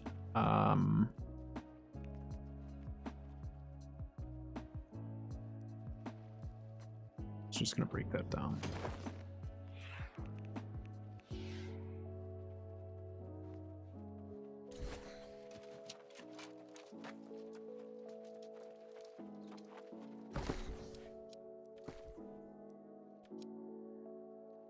Totem of Nature. Let's buy one of those. And then I'm gonna see what I have for timeless shards.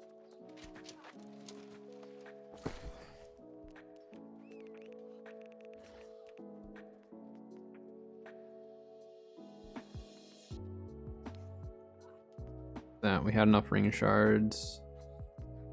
Medium, heavy.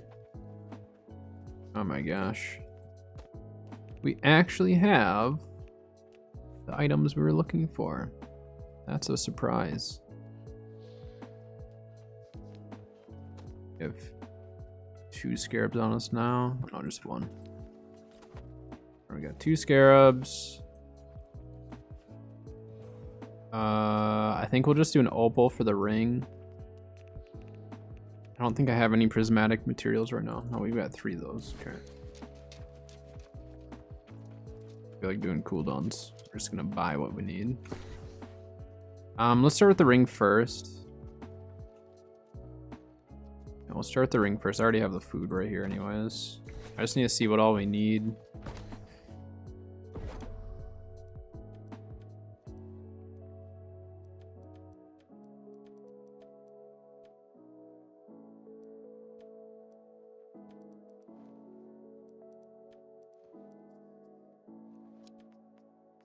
Yeah, we can craft 700, right?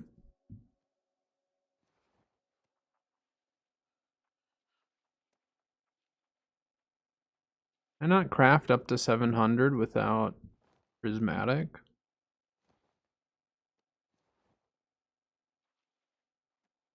I should be able to.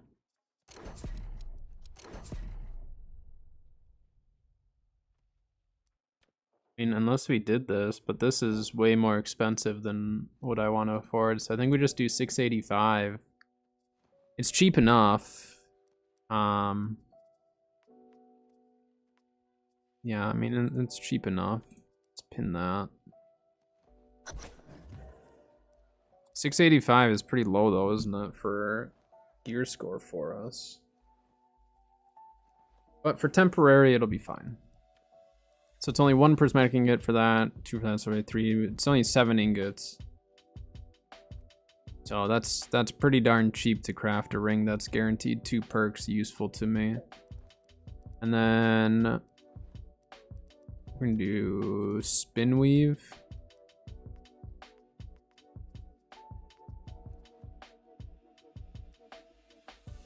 So like, how can I only craft 670 on this, but then the mithril ring I can craft up to 685?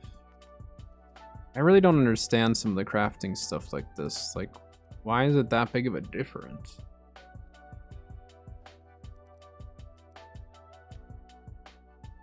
That stuff's not high enough gear score. This is, and then this is the only one to get 700. They didn't change cost of the Azoth inductor, did they? I mean, 670 is not great for gear score for us, because that doesn't even guarantee us. Oh wait, no, we don't have our consumable going for that. That's right. Okay, so let's start with the ring. I was like, why is this so off? Because I don't have my consumable going, so we can still craft 685, which isn't exactly what we're looking for, but just need 7 of these. Yeah, for 2K, we're gonna get a ring that has 2 of the perks that we need, so let's just do it. Let's just do it. Why not? I think I have enough stuff. Yeah, 1 more OPR and I can buy my daily thing anyways. Okay. Dex, we're doing a ring. Just close all this.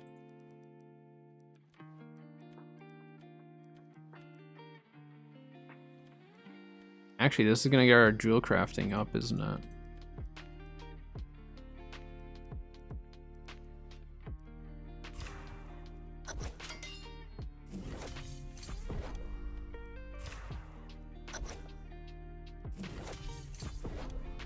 All right, we're doing an opal.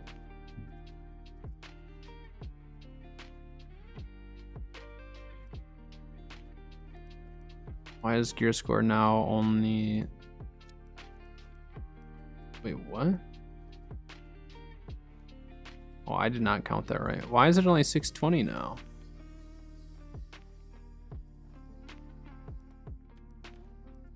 Am I just like reading this wrong?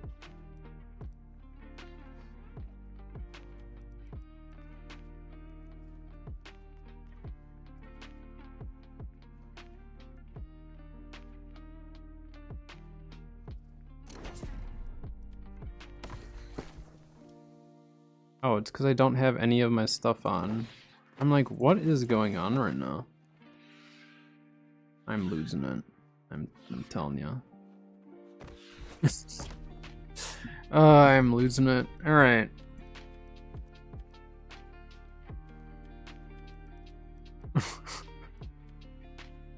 That's right. We have to do mithril. We're doing mithril. Guaranteed 690. I don't know what I was thinking before doing the opal. Like, we're doing mithril. Just don't mind me. I need more Azoth now. Yeah, I don't know what I'm thinking. I can't even find my Azoth.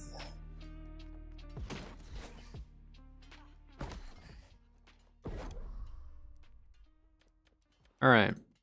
I think I'm finally on track. I can craft. I know what I'm doing sometimes. There, 690 is much better. Alright. Hardy nature damage, full dex, because this is strictly... Well, I mean, we could do con for this, actually. If I did con, I could actually use this ring for other builds, too, unless we end up getting poisoning. Nah, we're just gonna do full dex. We'll just have a dex ring, specifically. In the future, though, we could probably do con. I just don't want to go too heavy into con for this build, so we're doing dex. Alright. 690, full dex, hardy nature damage, guaranteed third perk.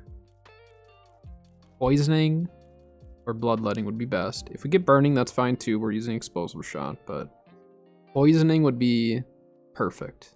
Alright, game? You hear me? Give me poisoning. Purifying Heart. Ah, that's fine. Purifying Heart actually is not a terrible... Like, it's a useful perk, so it's not like we wasted... We wasted a little bit, but it wasn't that bad. Alright, so this is gonna go on... that. It's on Heart Rune, lose all debuffs, so actually... Yeah, we could make that work just fine. Again, not my first choice, but it was a really cheap ring. It only cost us $2,100 to make it. 22, I guess. Yeah, I'm okay with that. All right, then we want to do spin weave. This.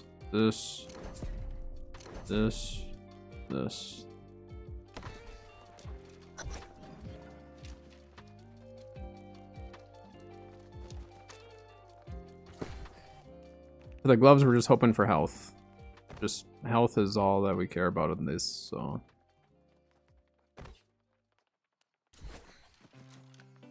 Need 1 cloth, 4 leather, 1 ingot.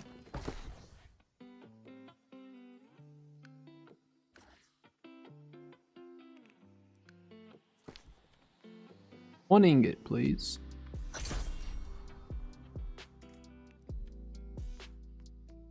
Oops. 1 cloth, please. And we need 4 leather.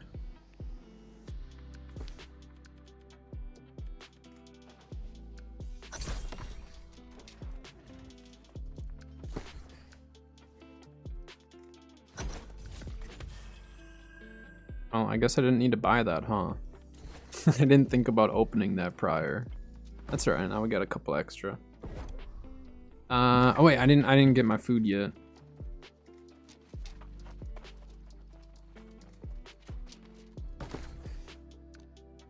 Whoops, no consumables, trade skill, armoring, spicy cabbages.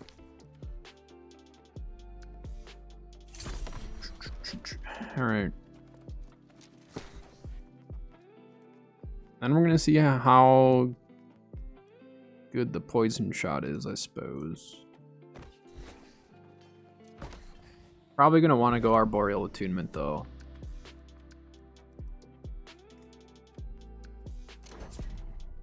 So this is a guaranteed 700 roll, which is nice.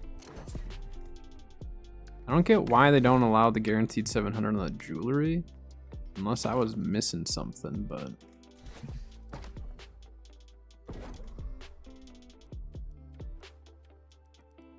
Alright, we're hoping for health on this. Okay. Health. Health, health, health. We need health on this piece. That is the goal right now. If we pull health, it's a best in slot piece of gear for our current build. Alright, game. You didn't give us what we wanted on the ring. Give us what we want on gloves. That was like worst case scenario on that. We do another roll on the gloves. I feel like we should do another roll. Yeah. Wait, no, I can't. I don't have a chromatic seal and I don't want to use that. That's right. Well, that's just what we get then. Empowering breaker. It sucks, but it's not worth selling that. I don't think it's worth selling that. Empowering breaker isn't worth much, so I don't really blame people for not wanting to run it anyways. Okay, so let's put that on. That there. That there. Okay.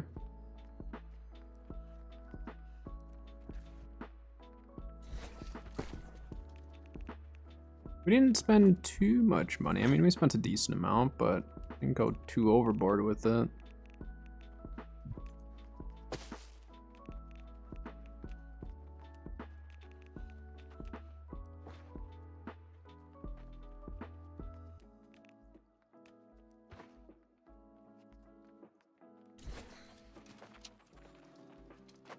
Actually, how many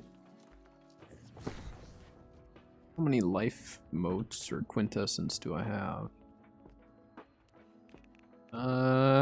We might be able to actually craft them. Let's see how many quintessence I can make. I think it's like, what, every 60 motes is 1 quintessence, not including any bonuses, I believe is the amount. To go to the bathroom too after I make these.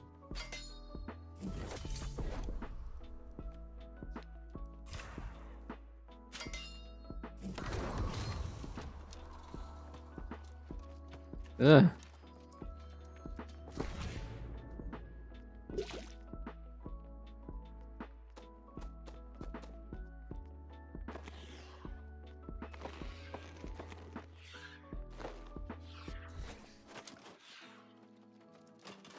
I'm gonna craft up these or cut these things, run to the bathroom, and then we're gonna go do some testing on the build first. And then once we've done our testing, then we will move on and try it in PvP. Perfect. We did 5. Exactly what it gave us. All right, let me run to the bathroom really quick. I will be back in just a little bit.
All right.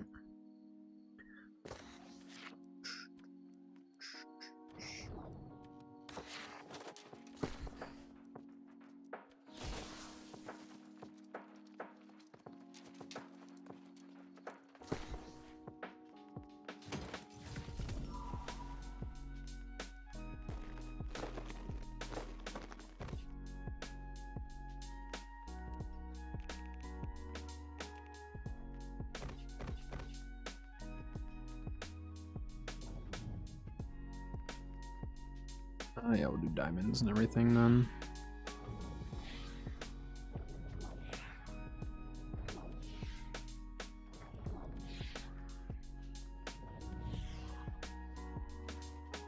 Gives us the flat 10% all around. And then attributes. Okay, we got the health actually right where we want it. We have very little, very little magnify on this build too.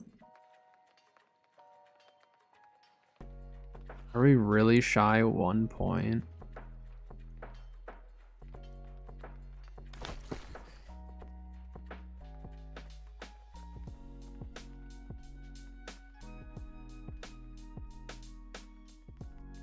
It's because of this.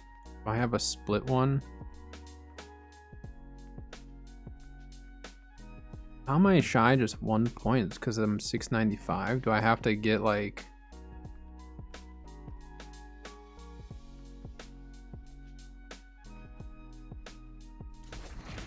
I'm gonna see if there's just a really cheap bow. Not worry about the rain of arrows. Whoops. Not that much. Not 6950, just 690. Oh, that's a musket, I need a bow.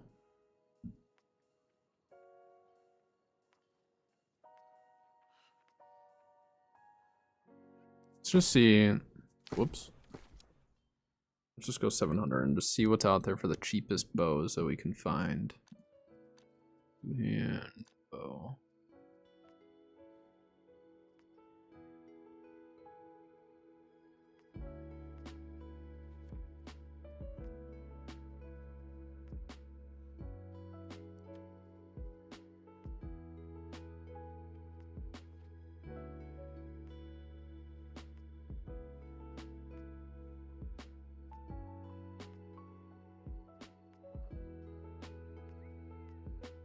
Penetrating shot, otherwise some of those would be fine. Can't craft bows either. Working flames, that wouldn't work.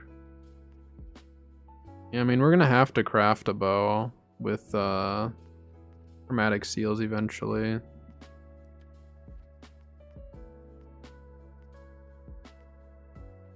But I mean, I'd be willing to probably drop 10k if there was the right one.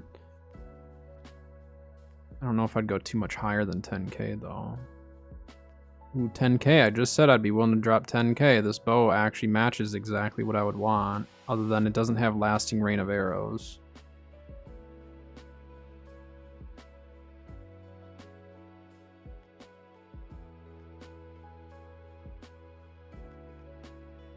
Got our boreal attunement. Maybe we don't worry about the lasting rain. If I'm not going to worry about lasting rain of arrows, then I'd probably be better off doing the syncretic, right?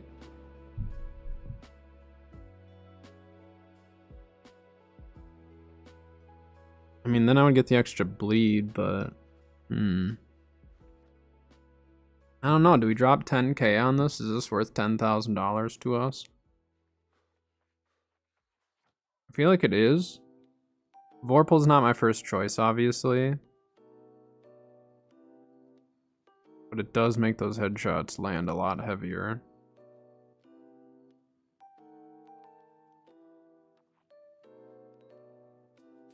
Trouble is Vorpal and Enchanted don't buff. Here, let's do this. What would buff our poison shot? Because that's what we need to think about. Keenly Empowered would buff it. Right?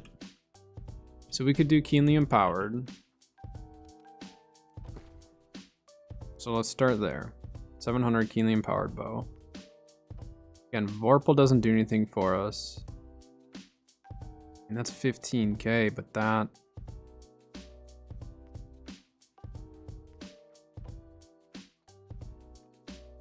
Are exhausted. So does that mean for the exhausted state, like, can you... Does that count if you run out of stam? Like if you stam yourself out, will it count that technically? Or do you have to have the actual debuff of exhaustion on you? That's what I can't... I don't really want to invest not knowing, you know? This one's so tempting. Because actually empowering explosive arrow.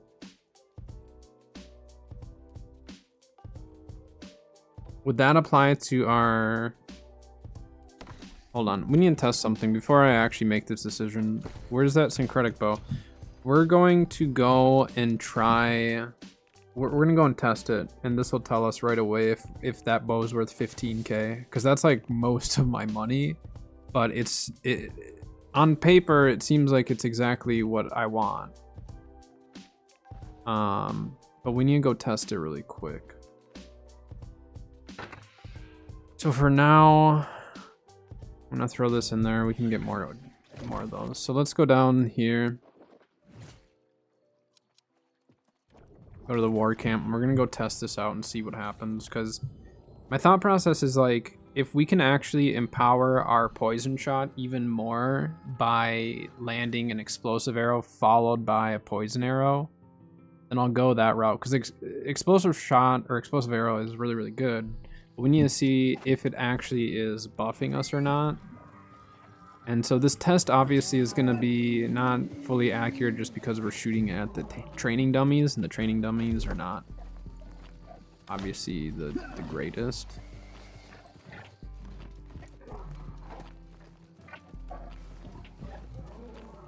This dude's also doing some testing. Test over here. Some more training dummies. So let's just, for now, let's just spec up, get up to our 150.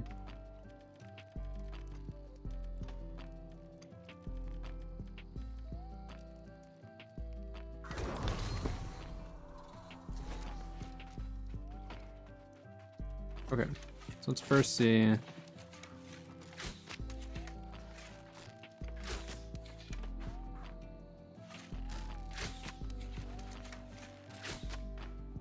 Alright, so let's see just poison arrow.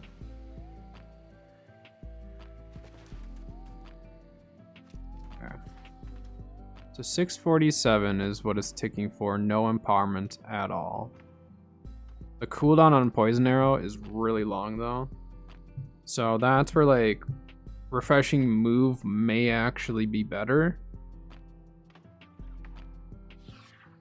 At that point I'd want Arboreal Attunement, Refreshing Move, Keenly Empowered. But let's just see, alright?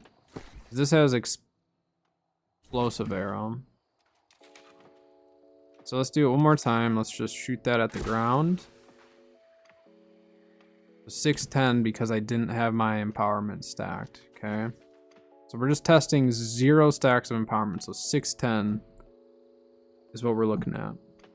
So the next one, what we're gonna do is I'm gonna shoot an explosive arrow at that one. We're gonna shoot an explosive arrow there, and then I'm gonna shoot a poison shot at the feet. No dodges, no nothing. I don't want to stack any of the damage other than just the poison shot. Do that. Yeah, look at the difference. That's a lot. Because how much of an empowerment is it?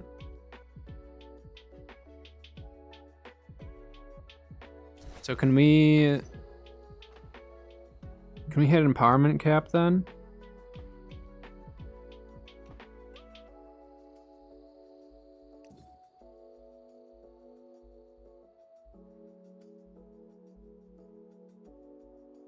Then let's try this. that.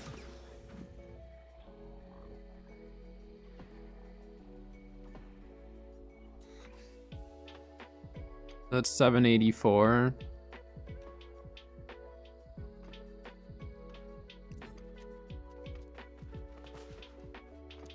And how much was it? Hold on. I'm just looking back really quick.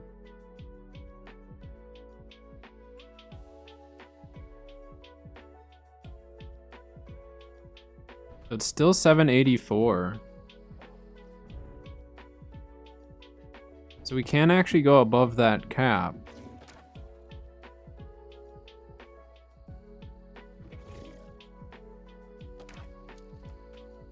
Which is weird. How are we hitting cap though? See, that was less.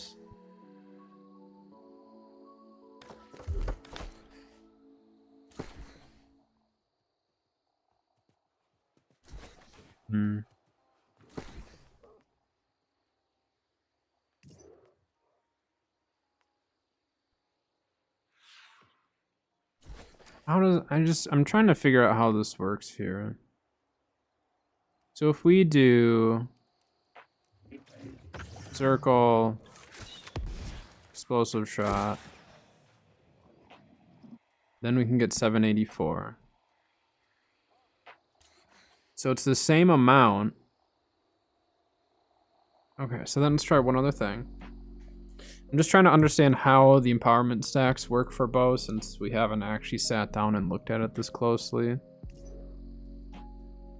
So then what we're gonna do is... So do I lose the empowerment? What I'm trying to figure out, do I lose this empowerment when I swap? Let's try it. Yes.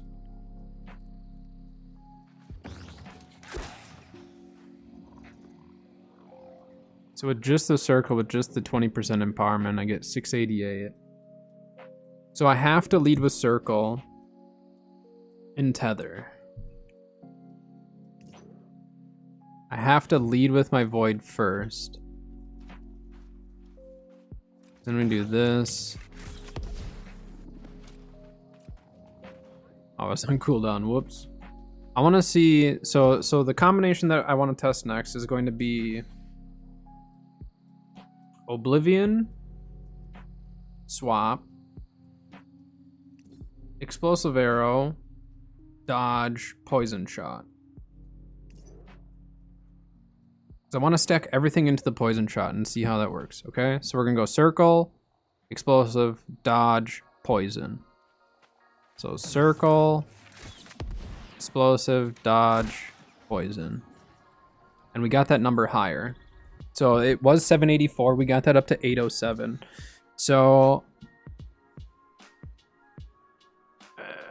I mean, isn't empowerment cap 50?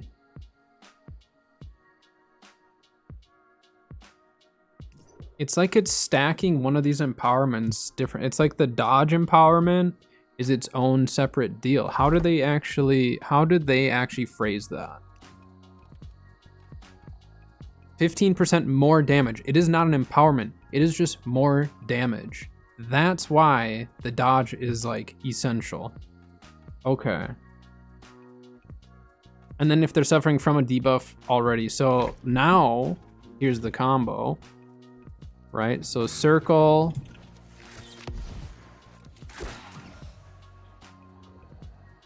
Let's see, then the ticks are 736.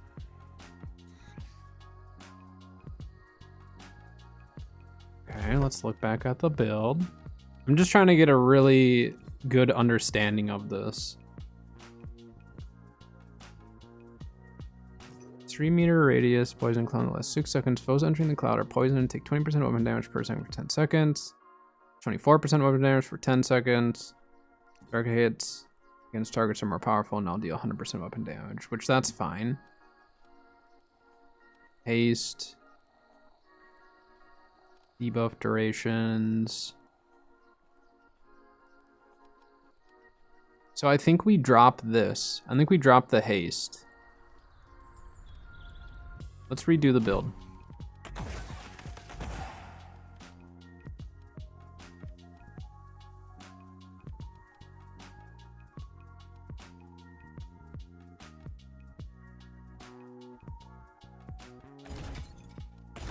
Cooldown reduction. That's what I want to look at.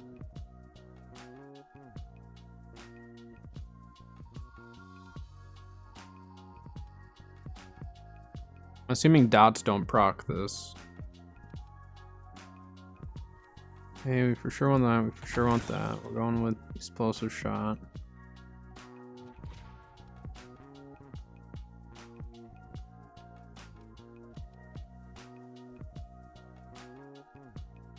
Two and a half meter radius as opposed to 1.3. But then you get a 35% buff to it, yeah. Crit chance, and then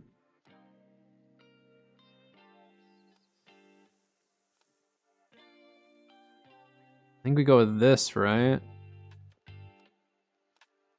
So we drop this haste, got the cooldown reduction. Keep the rend, keep the slow, keep the bleed on all that. Keep the direct hit just because it's a free shot. Yeah, I mean, I think this is our best bet. Because in the last 10 seconds is a long time. If you're like in a 1v1, those 10 seconds take a long time. So, yeah, I think we try this.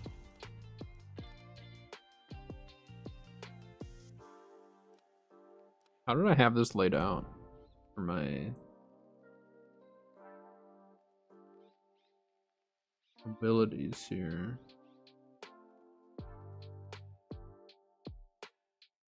I added poison,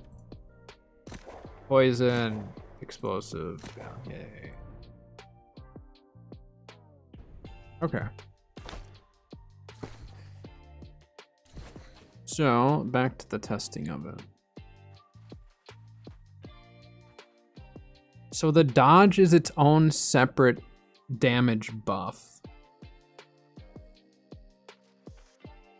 Wait. I need to double check that. How do they phrase this one? Suffering from a debuff. So it doesn't need to be a bow debuff. What if I do this?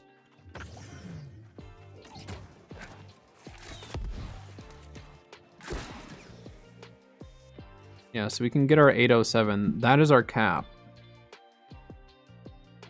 So the explosive arrow just allows us to hit that cap faster.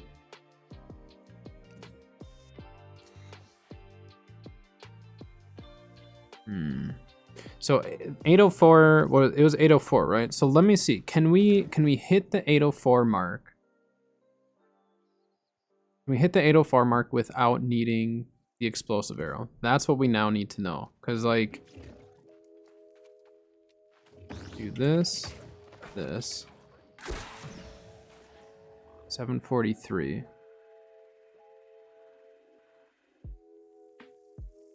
I mean, with Keenly Empowered, we could probably get that higher, but let's see. So we have that, right? And then with just the explosive arrow,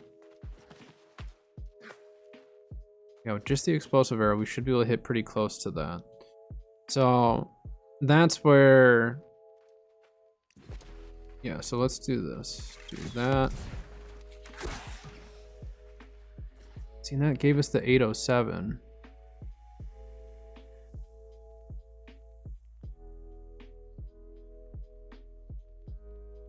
Yeah, I mean, with explosive arrow. Okay, nope, that's how we want to do it. We do want explosive arrow then. I think, I mean, the Arboreal Attunement would be so nice to have with this build. Let's go back and just see what's there. Because the nice thing with the explosive shot is it instantly, if we pair that with our dodge, we're pretty much at our damage cap. And I think the reason why we're actually hitting cap faster is because we have so much nature damage. So stacking more empowerment, I don't think is the answer. I don't think keenly empowered is actually the answer now. I think we do arboreal attunement with explosive arrow or explosive shot or whatever. I don't think the keenly empowered is worth it. We have so much empowerment elsewhere, and we're hitting cap. We're hitting cap without really having to do much because it's considering that nature as a consistent damage output. There's some nice muskets for sale. So what's out there for arboreal attunement? It's not gonna completely break the bank. See, this is the one we were looking at for 10K. And I'm thinking, ooh, wait, but it has keen. I don't want keen.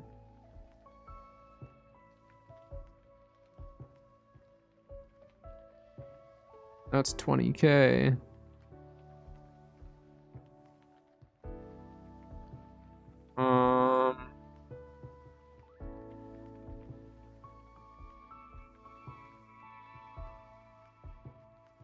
Are there, I can't drop 20K right now, can I?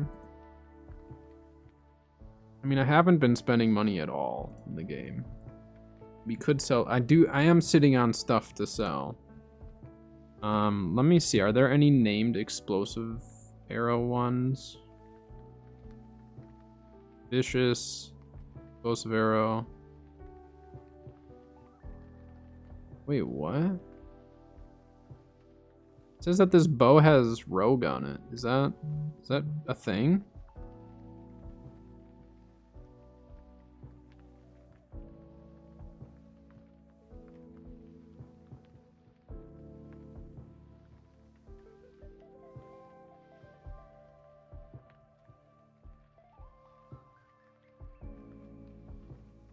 Those are the only two. Curse of the Descending Sun would be fine. Where do I get that though? Fathomless. Where is this?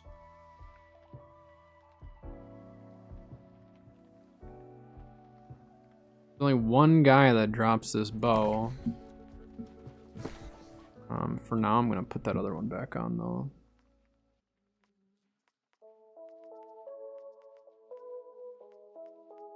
Let's put arrows back on that build too. Alright, where is this guy? Oh yeah, Sayo, I saw you log back in. If you need help, let me know. If you're still in chat, that is.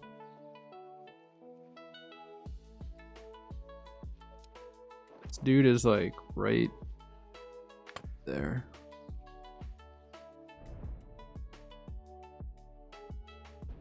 Alright.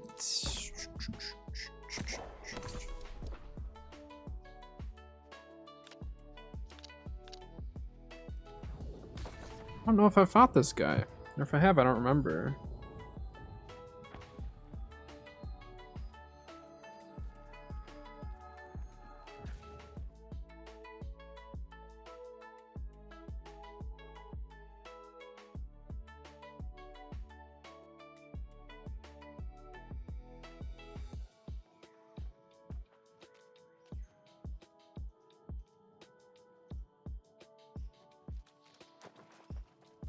The man who's seen Persic, gotcha. Well, if you want to farm a bow that has explosive arrow, I'm gonna go farm it. I don't know how difficult this one is to kill. I've never farmed this guy before. We shall see. But I'm gonna need chromatic seals in order to craft this bow anyways. Unless we pull it in a gold with arboreal attunement somehow. I don't think it's possible, but... I mean, either that or I'm gonna have to spend 20K. Well, let me think about that, actually. Is that the toy maker? Yeah, I don't need to kill the toy maker. I need to kill the other guy. At that point, though, I'm spending 15K on chromatic seals. Maybe I do just buy that one for 20. Because I'm spending almost as much money for that. So 20k might actually be a pretty decent deal if I think of it in those terms. Especially if this guy is a slow spawn.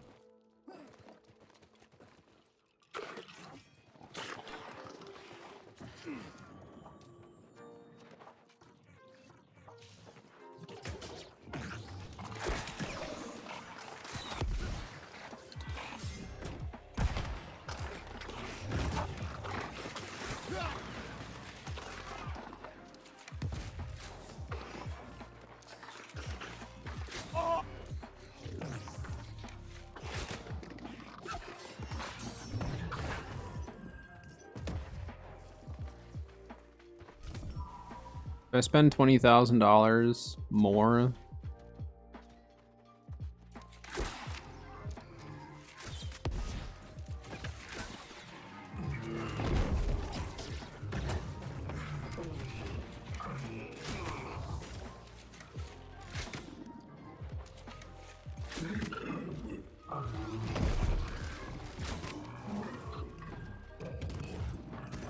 $20,000 is a lot of money.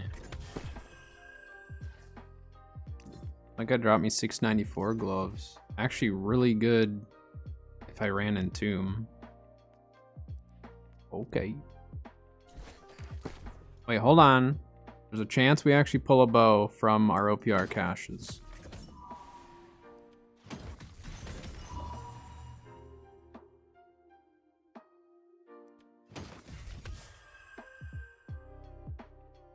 Aren't bad. Well, there's 675, I guess. Okay, we did not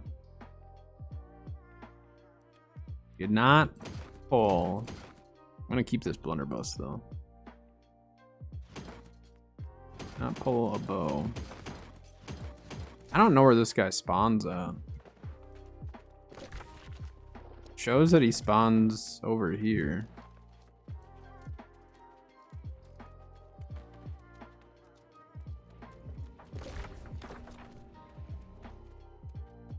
Or up top.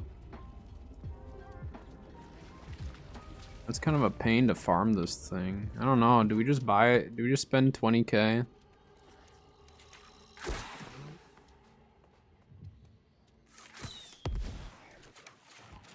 Suppose I'm spending 20k, or it's either spend 20k on that or spend minimum 15k for the chromatic seals.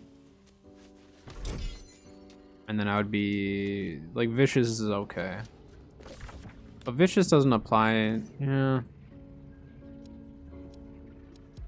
Ah, screw it. Let's go spend 20k. Why not? There's still some money in the treasury if I need a seal or something.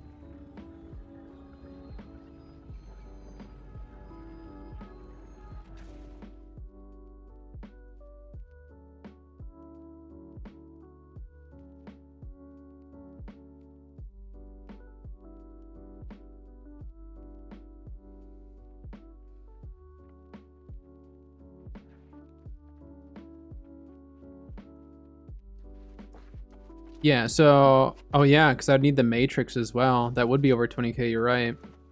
No, good call. I forget about the Matrix. So yeah, I'd be over 20k. Yep. Very good point. And I'm out over 20k, and I'm out 3 days worth of playing just to try to get it. So let's just search explosive arrow.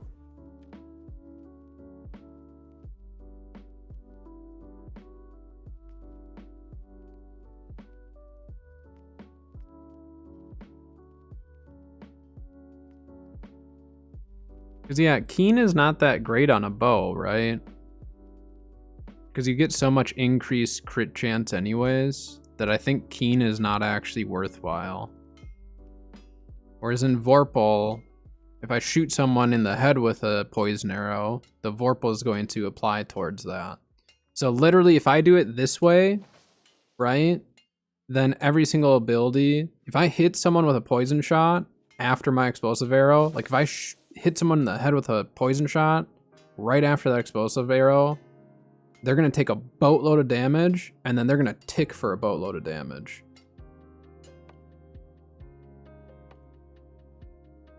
I think we do it. I think we drop 20k. Screw it. We're doing it. Someone crafted that bad boy. I don't have my crafting up yet for it. We're spending money out here.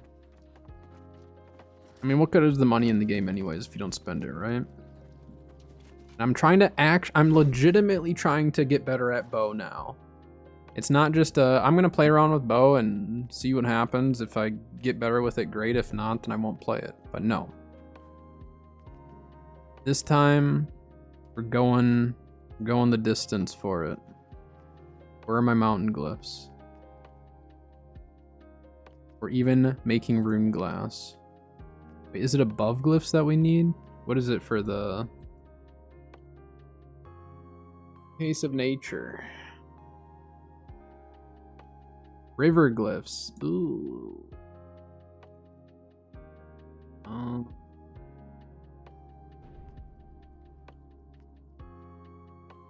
don't have river glyphs. Because river glyphs are a pain to farm. Well, someone's happy they just made 20k. Which honestly, like, again, price-wise, that's not bad. Need 5 of these at 1,000? How much is a case of nature? Never mind. I'll spend 1,000, I guess. It's worth it. Trust me. It's all gonna be worth it. Maybe. I think we need a gold ingot as well. Gold ingots have gone up in price. I have to make the case first, don't I? Alright. This bow build is about to slap. Now it's just gonna come down to me actually having to land the shots, so, you know. Wait a minute. I don't know why I went to the cooking station. Like, I always do that. I'll go to cook something and I'll walk up to the forge. Case of nature. I'll just buy an amber. I could cut one myself, but this sounds like a lot of work.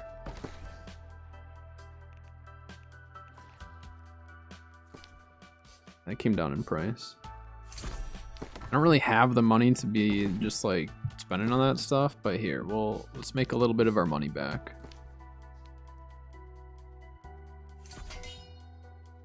There we go. How much are air quintessence? Yeah, not too much. Yeah, I mean, I'm sitting on stuff that can definitely bring some money in. I'm not gonna sell any gear right now. Yeah, look how many corrupted lodestones we got too. Never had this many at once. But yeah, see, like I'm sitting on stuff that definitely can make us money. So I'm not broke by any means. I'm just a hoarder. That's really all.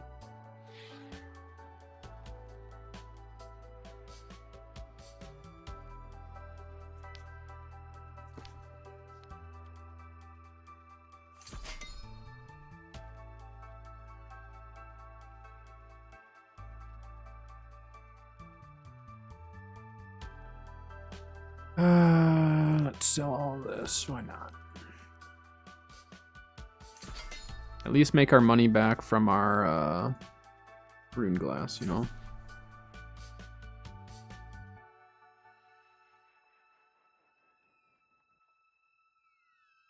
Good enough. Made some money back. That's all I cared about.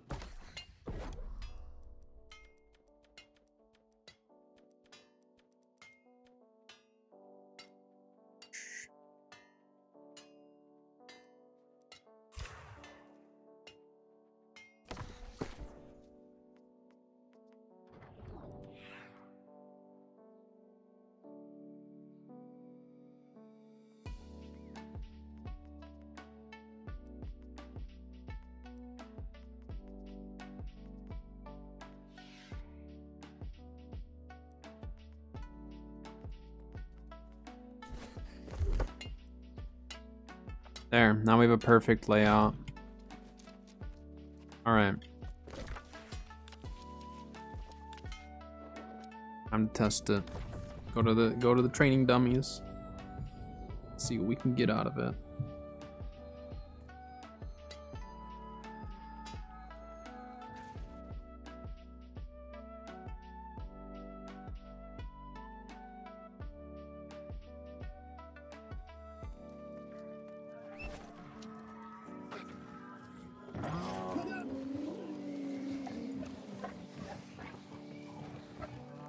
Today feels like Friday because it's Kat's Friday, so she's off tomorrow. She worked a lot this week though, so this dude's still testing for him.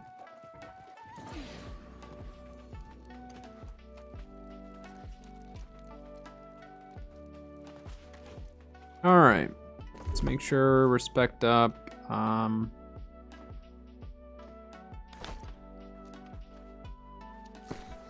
Let's pop a food even and just see what kind of damage numbers we're getting out of this.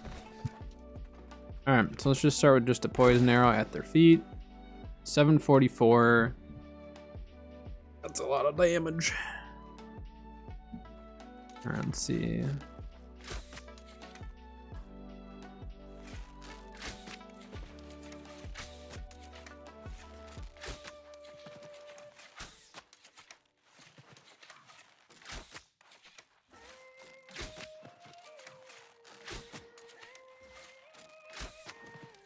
And look at all the ticks that we put on it, you know what I mean?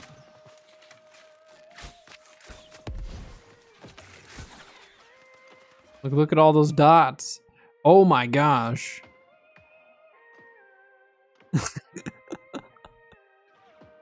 That is so many dots. I don't know if I've applied that many. This is every dot type in the game I am applying right now, outside of like not every single rune glass. But I'm applying poison, bleeds, well not every dot in the game. We're applying poisons, bleeds, burns, disintegrate. We're not applying the flail impairment or whatever it is. Okay, so 744 with no stacked anything, right? So now let's try just that. 865 with just the dodge. The numbers are so much higher already. So then how much is our attunement doing? Just as is. Like, let's just do a chest shot.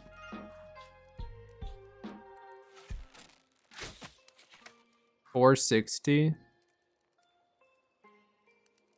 Well, that was with the disintegrate though. 434. So if I do,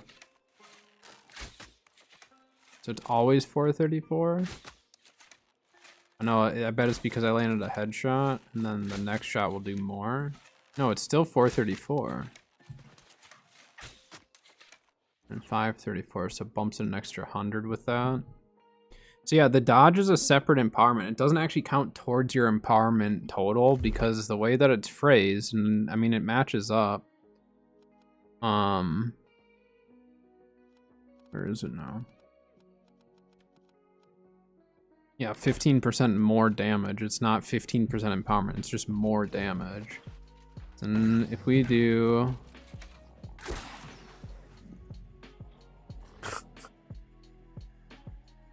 $964 a tick. Okay. This is beginning to get kind of crazy. So now I want to see explosive arrow followed by explosive arrow, dodge, poison shot. We're going to see what that does. We're doing almost 1,000 a tick right now on the training dummy. Training dummy is very different from another player, but so far it's almost 1,000 a tick. Right? So boom, dodge, 985. So is that the cap for what I can get?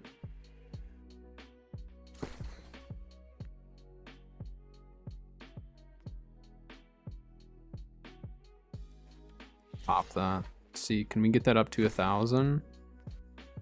I want to see 1,000.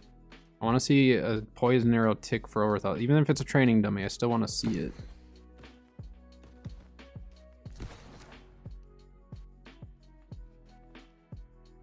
All right, so we're gonna go.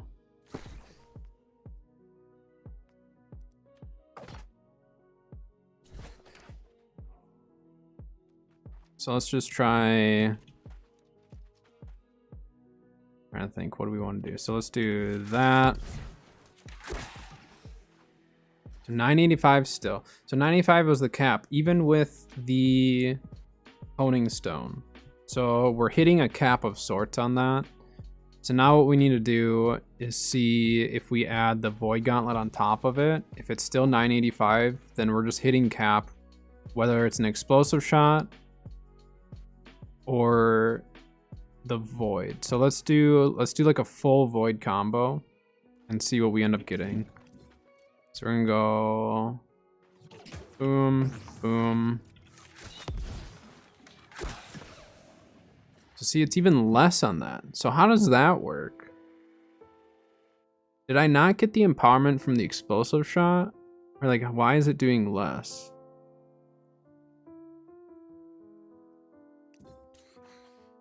Unless it must not have stacked one of the empowerments, but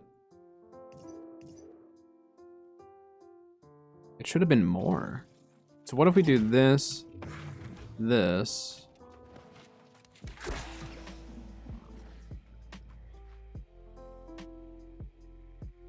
Okay. Okay, so we can hit cap with that. And again, the cap for the nature damage should be different from the cap from my thrust damage. Should be like kind of two separate caps in a way. So actually having the explosive shot makes a big difference. So yeah, I mean, I think let's try. So we have our honing stone going, obviously. Let's see if we do this.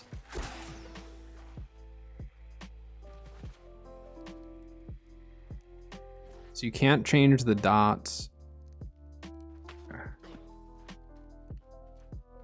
So yeah, I mean, I think, so that's 956 is what we got. So now what we want to do is try void into a poison, no rolls, and it should be 956. Should be the number. Just waiting for cooldown. All right, that, 956, 878. So for that, we can't quite hit. Did my tether go away? Did my tether go away on that? Because if that went away, then that changes the outcome. Let's try it one more time. We're gonna go that. I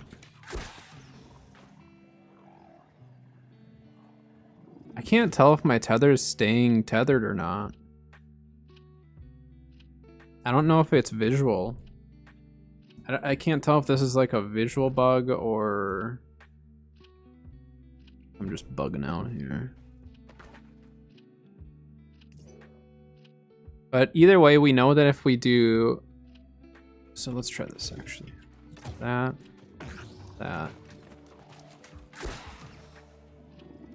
Yeah, so we have two separate combos that will give us our cap on our poison arrow. We have our explosive shot followed by a poison arrow, or we have our void combos followed by a poison arrow.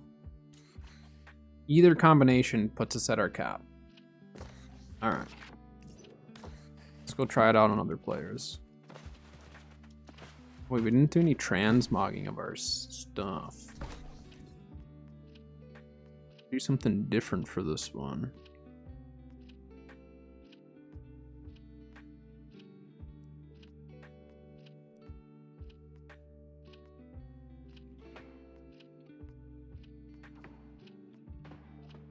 I should go look at the bows for transmog. Yeah, so I think I have a pretty good understanding of how I need to stack the damage specifically into my deal.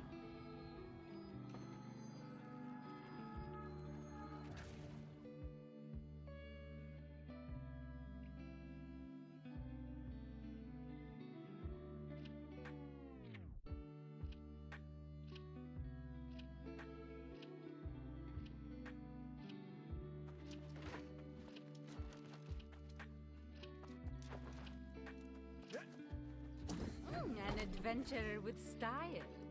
For a moment, I thought you were a mirage. Let's What are you preserve talking your about, form lady? and your face. Come to me when you find an outfit you love. I'll give it the powers you need. After this match, then.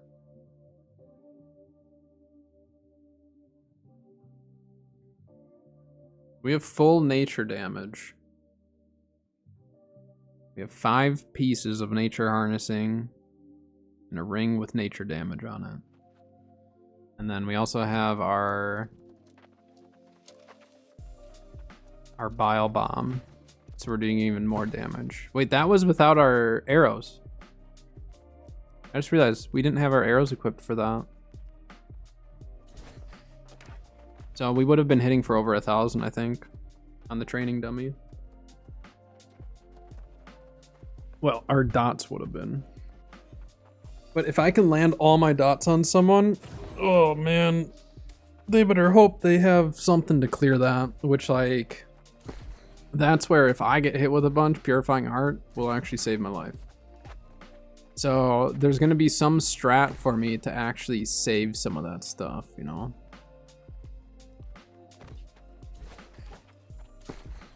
Take this as well.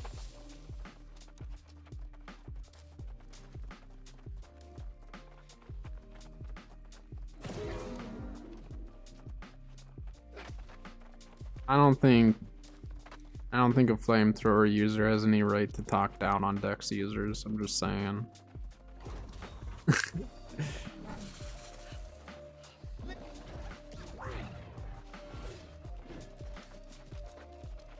I don't have a problem with flamethrower or bow or whatever. Like, I think they've done a good job of trying to balance stuff out. I think the addition of the bow artifact is gonna be a little rough, but all right, we need to pay attention to what our ticks are doing. This is a testing match to see how it does. Yeah. Meanwhile, he's just walking around flamethrowing people and yeah. 580 tick on that guy.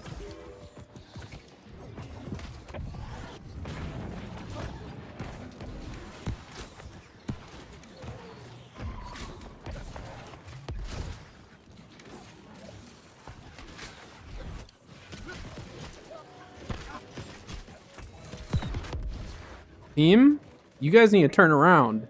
Turn around right now or you're all going to die. Trust me. Okay, they pushed out of the point instead of turning around. There were a lot of them that pushed in the back door there. If our team doesn't turn, they're all gonna die. Just watch. If they turn, we're good. If they don't turn, we're not good. See how many people pushed out there? Don't push out until you own the point, unless you're a bruiser that, like, has a healer that you know is gonna keep with you. Hopefully they maintain it. See, we don't even own Sun yet. Team.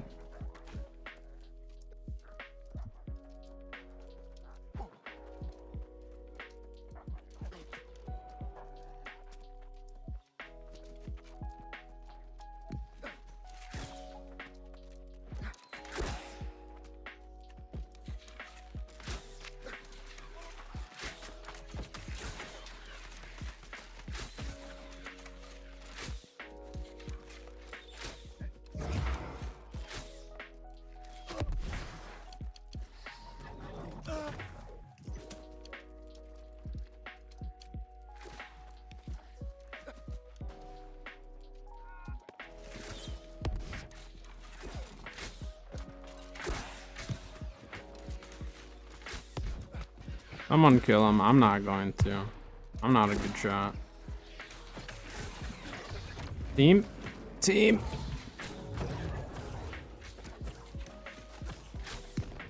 Just because I know how to stack the damage does not necessarily mean I'm going to do it correctly.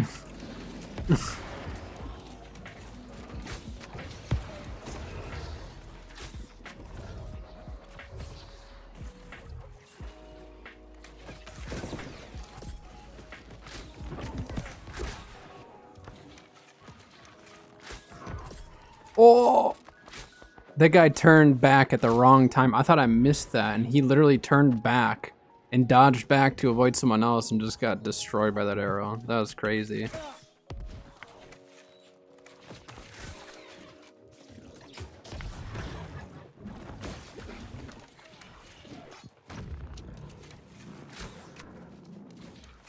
These guys are just being annoying, playing the back line here. Tick, tick, my friend. Look at, he's ticking. He's still ticking. Dang it, go get him, guy. He's low. I refuse to chase him. I don't know what's going on. There's like 2 or 3 bow players that just keep pushing Sun for some reason. Okay, we have an actual PV here. That's great.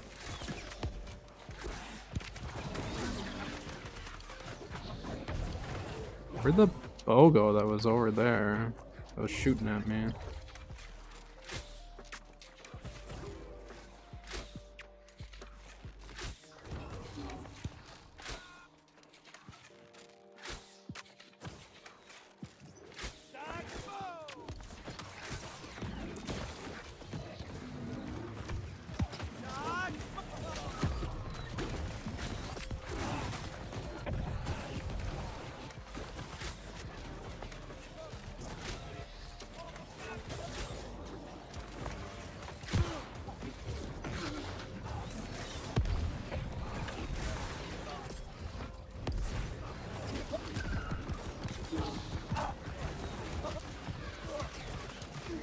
Oh, I'm dead. I'm dead. No, I'm not. I don't know why that guy didn't shoot me. He was a mage. All he had to do is just look at me weird and I would have died. Yep. Yep. And then there's that. The stupid bows are just like sitting around the outside. They're not even trying to fight on point. It's annoying. Let's go on point. Fight us.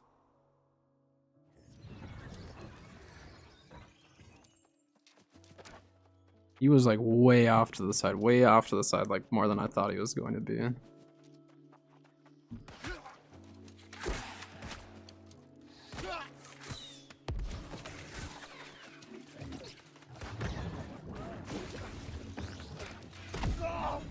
Wow, I literally had the guy beat and his melee comes up. That's the second time today I've won the 1v1 in an actual range. Like, I had the guy dead. He got his first couple shots, but I was gonna win that. Trust me, I had it.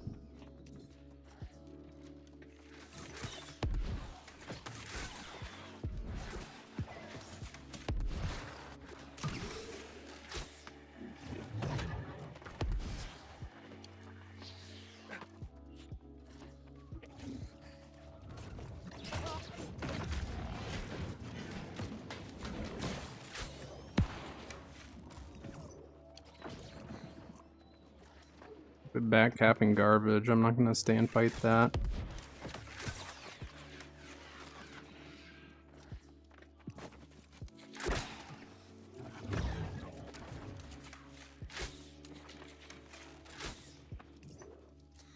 Why are they backcapping? Why did you run all the way over here? Whatever. I don't want to deal with that. I hate backcapping in OPR more than anything.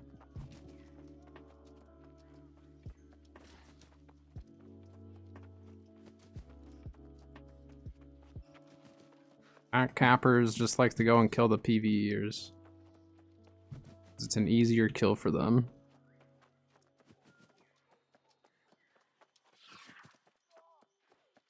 Whatever, I'm just gonna help push up and we'll just try to take star from them then.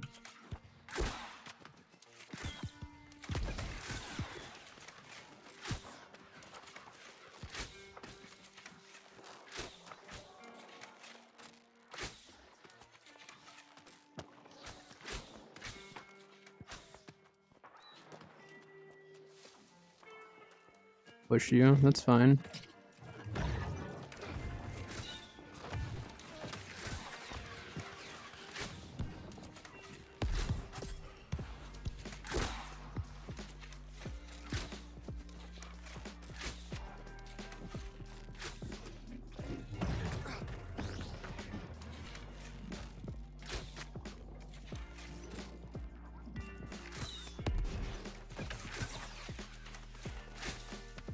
You're lucky I'm still working on this build, guy. You would have been dead long ago. Why prolong the inevitable? I might actually kill you eventually, but just give me some time. Oh, that was very delayed, and that guy did not keep moving.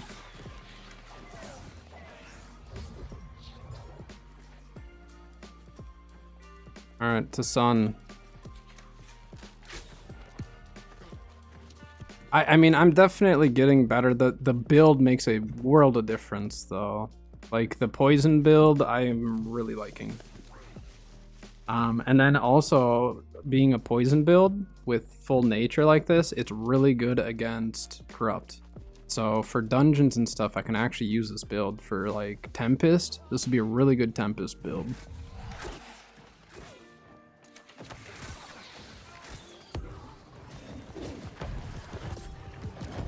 Tick's got him. The dots, they're real.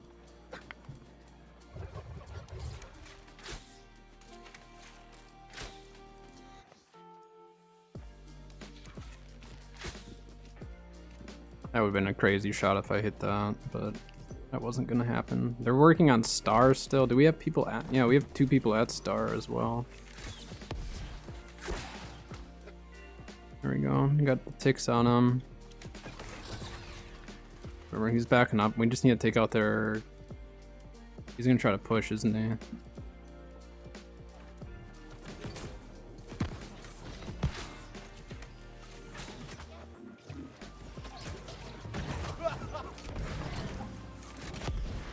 You're gonna die, guy. Just telling you right now. So are you. So are you. You're gonna die to my ticks. That's fine, I'll leave you.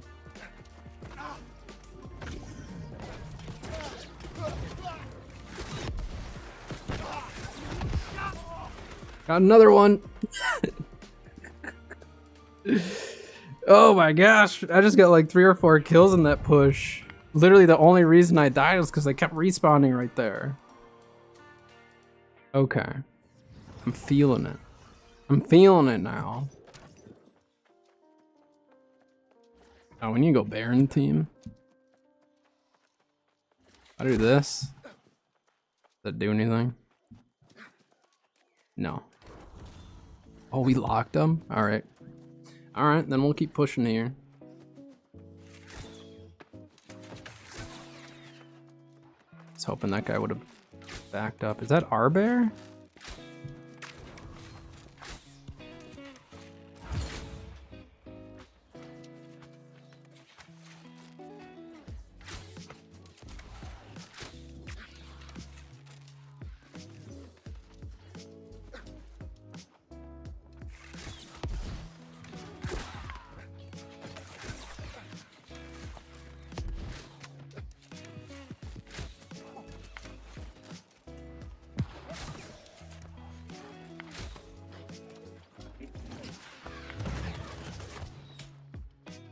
I need to just take out that respawn.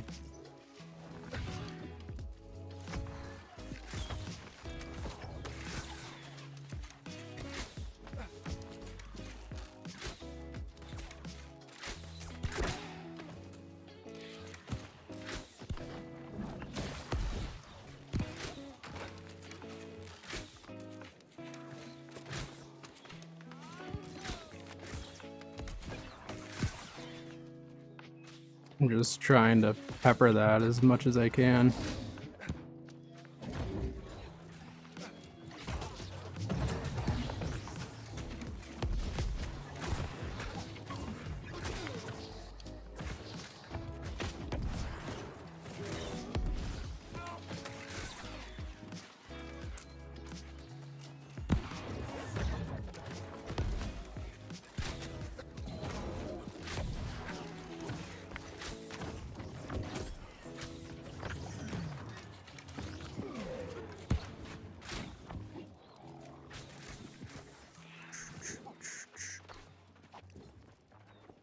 The dude that's talking smack isn't even on the point. He's fighting outside the point.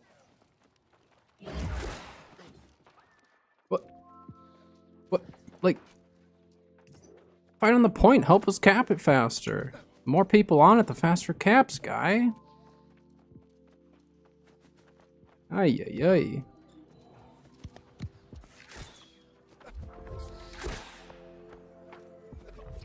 Big poison ticks.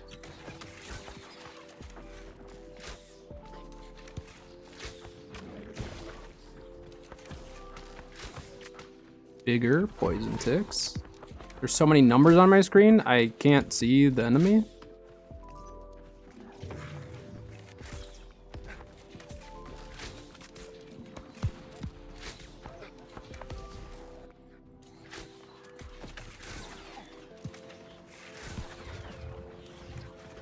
You can push on.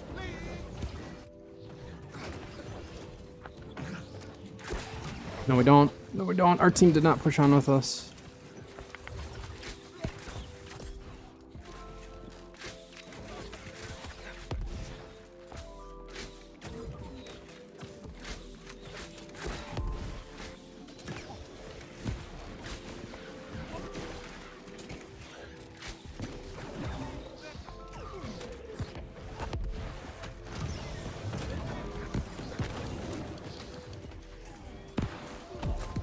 I don't even know what happened on that one. The guys up top are shooting. I should have just gone up top, but I was targeted immediately when I stepped on. I should have backed off, healed up, tried to maybe rotate. I don't know. I think that one was just not good overall.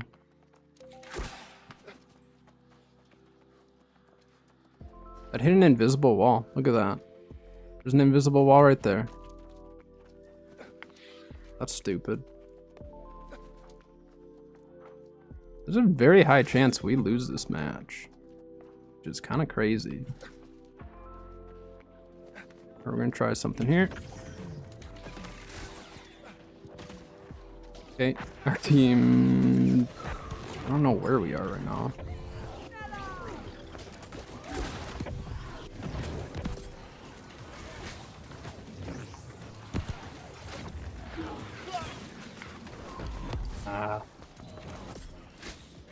Okay, ticks are getting kills.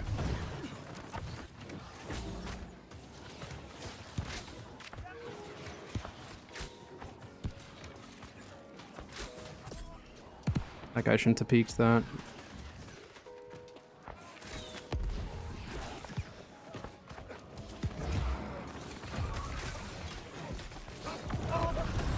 Yeah, guy, you shouldn't have pushed that. You should have backed up.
Behind? No, where am I getting shot from?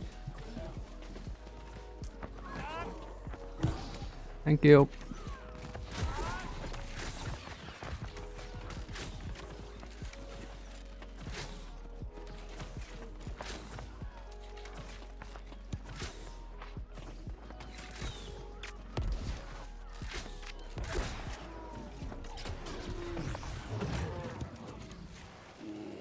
What?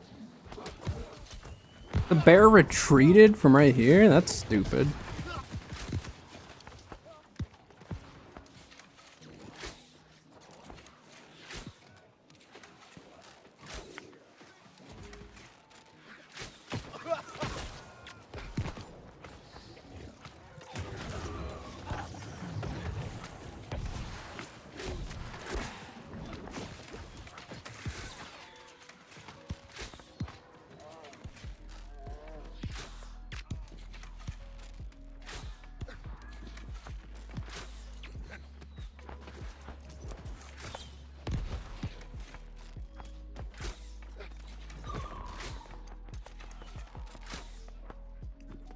Someone's shooting at me there.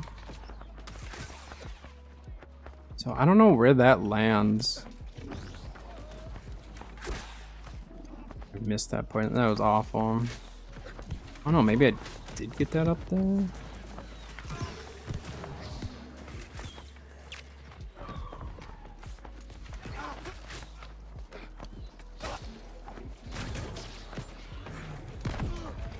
Yeah, there's 3 or 4 of them that were behind us with a musket and all that. We just were very, very tunnel visioned there. Right when I heard that click of my teammate, I should have turned around.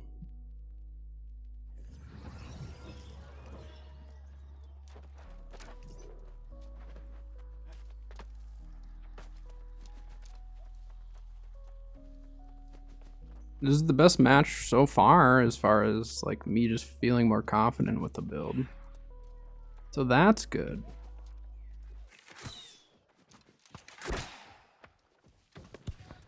Oh, that's our brute.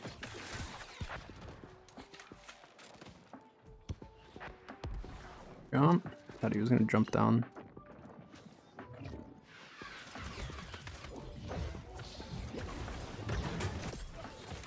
Ooh.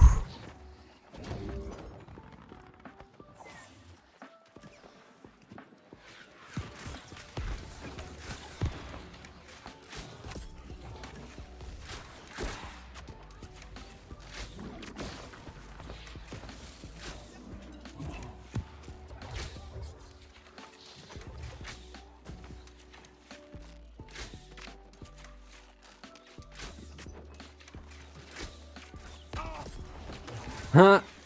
He was trying to block that. You were way too low health to be blocking that guy. There we go, I got the ticks on him. Yeah, he's dead. I don't even know what to say about this match, to be honest. I don't know if it's just this is our first time with the nature build. Is it actually this much better?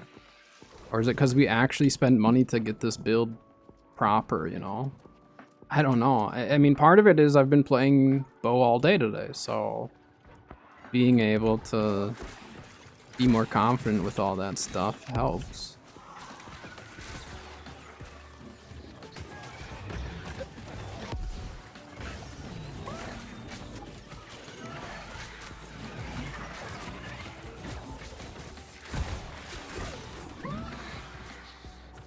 Not even using any battle bread this match. I like hardly use battle bread because I just forget about it.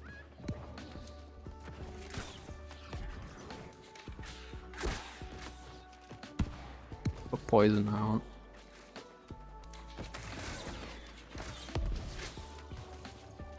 That guy was pacing hard. Get him? Yeah, let's get him. Let's get him.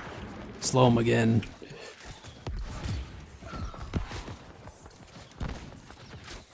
And he's gone.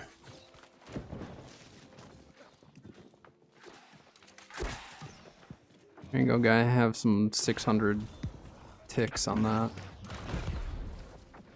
Can I put that right there? It doesn't go up there. That's annoying.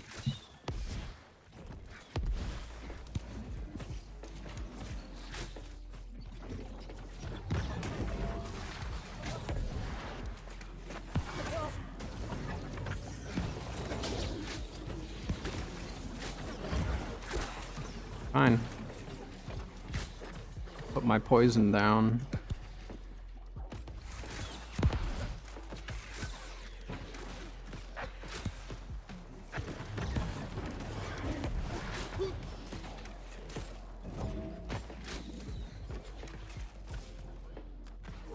Back capping again. Is this that musket? It is.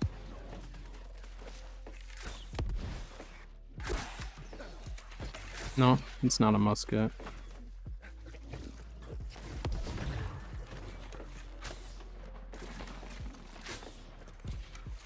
Ah. I thought that guy was gonna kill him, so I just like didn't. I turned. I turned early. I was like, that guy's got it. I had full confidence in my team there.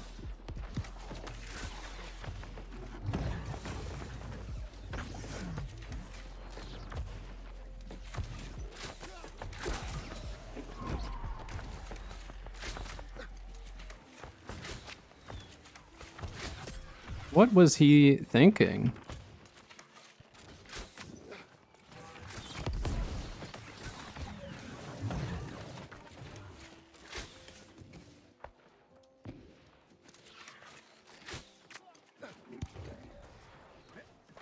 Do do.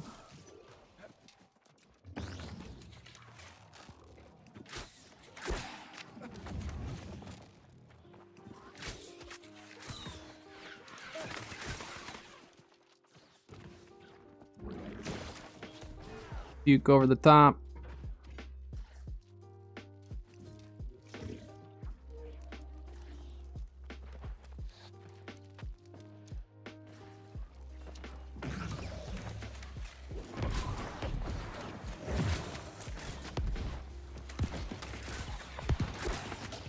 The ticks.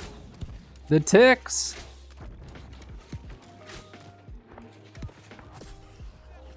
Pink.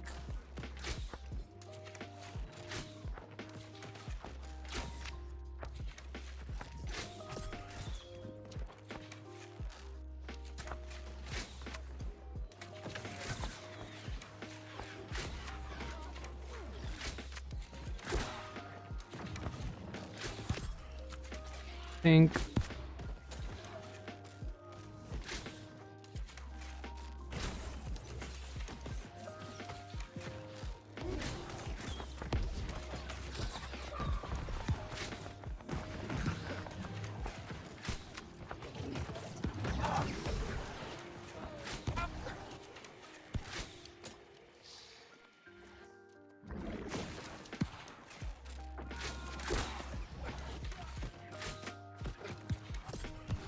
Pink. I don't know what's going on this match. I have no explanation of it.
Uh-oh.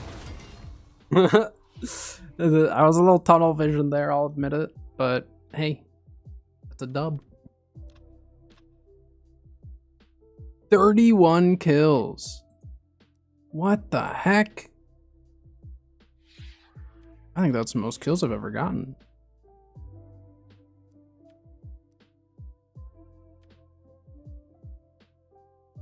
Oh my gosh. That's crazy. That is absolutely crazy. That's the most kills I've ever gotten. That might be the most kills I've gotten in OPR. I don't know. This season for sure that's the most. That's a what, 5.0 kill death ratio there.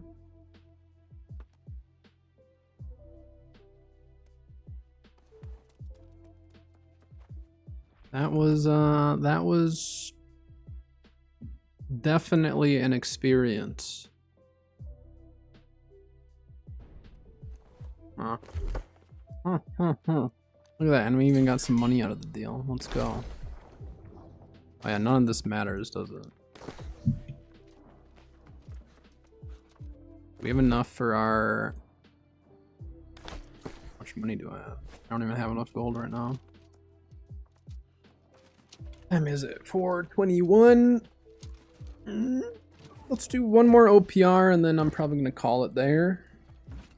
That OPR though was crazy. I think a big part of it is obviously the build. The build makes a massive difference for that. But I'm definitely feeling more confident because I know how to stack it. Like I know like with my poison shot, there's no point in me just rolling into a poison shot. It just doesn't make sense to do that. So I need to just stack stuff. Once I know how to stack stuff right, then it's straightforward.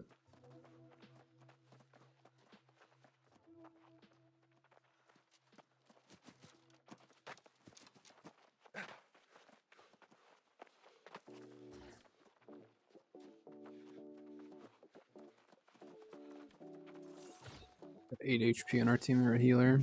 They were in the past at least.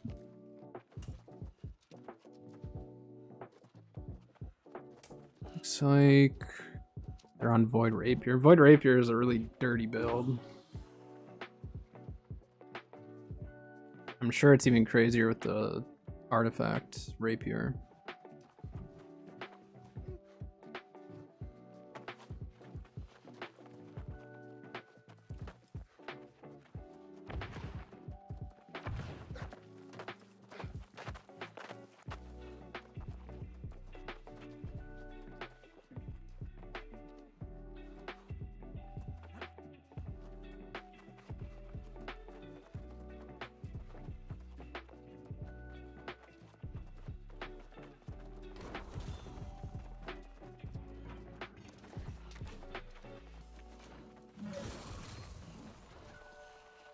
Yeah, we didn't do our transmog. We'll do transmog after this match. I can't believe that though. 31 kills. Yeah, I don't know. I mean, like maybe I was just focusing the right targets, or we'll see how this match goes. There's a good chance I get 3 kills this match. You know what I mean?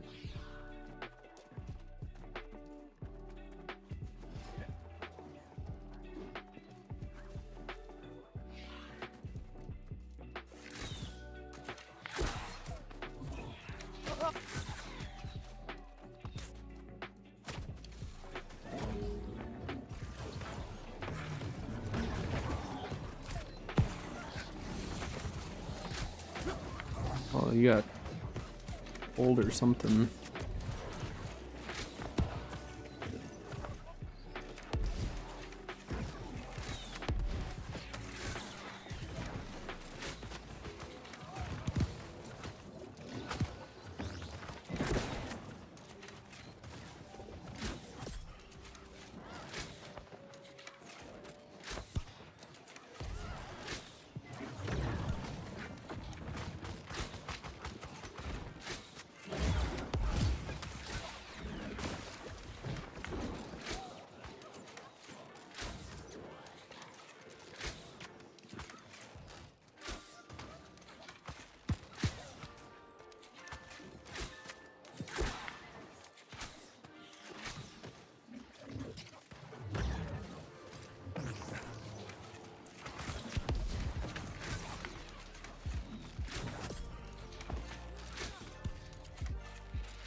What hit me? Wait, what hit me?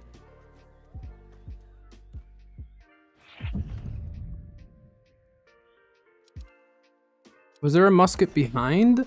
Or was that desync?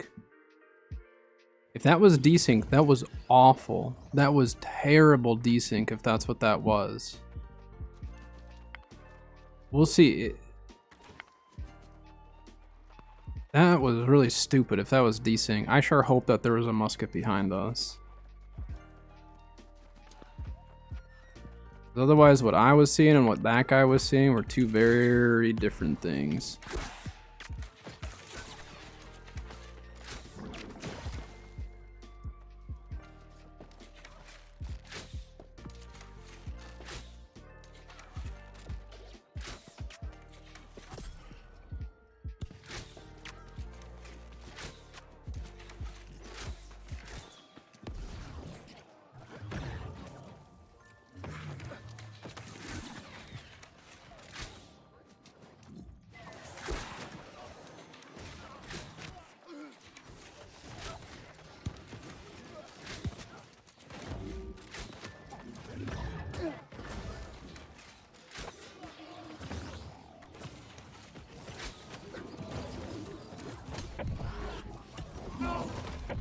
is he going for me?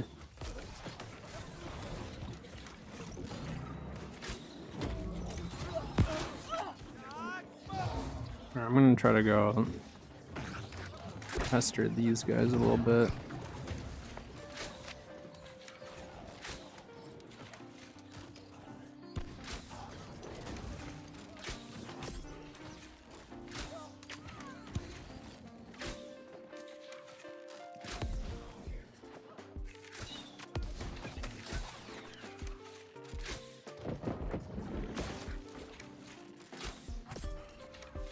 Oh my gosh, that was crazy.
There.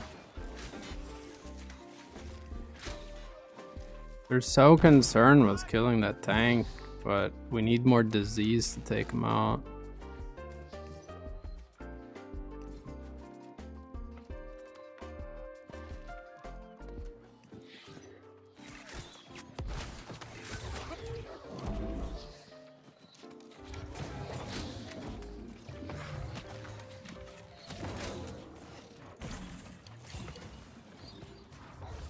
We just need to fall back onto point.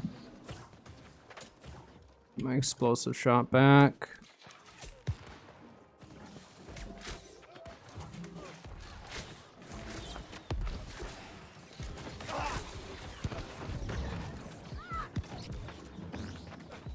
They're gonna rotate around on us though.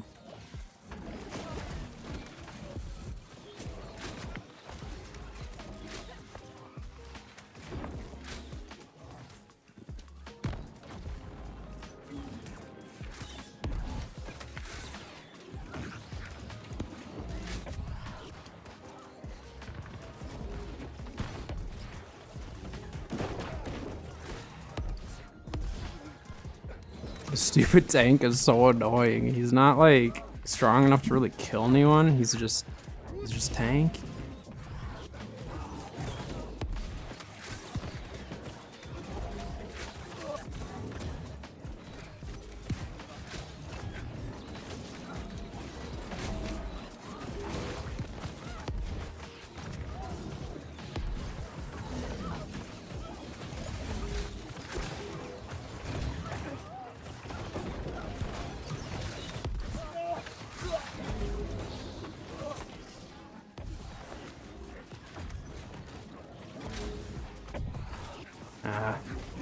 They have so much range just chilling back there. I'm like kind of afraid to sit up top for too long. We're losing numbers on this.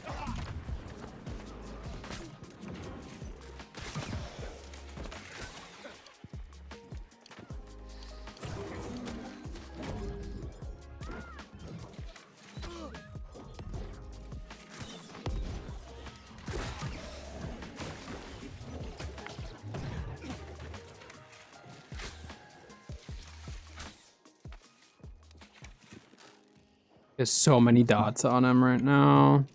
Please tell me.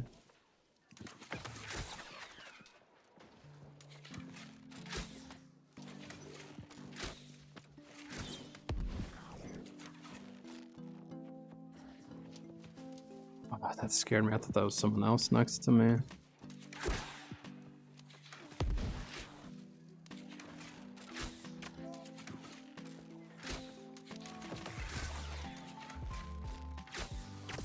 Yeah, I got you finally. Took me a little bit, but I did get you.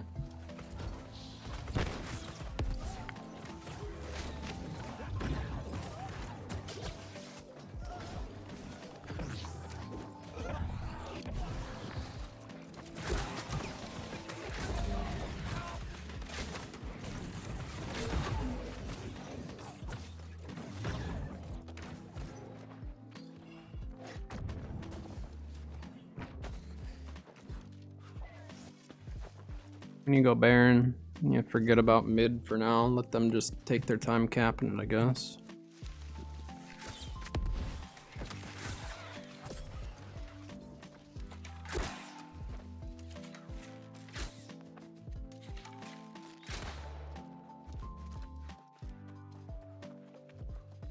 Between my ticks and that guy was hurting.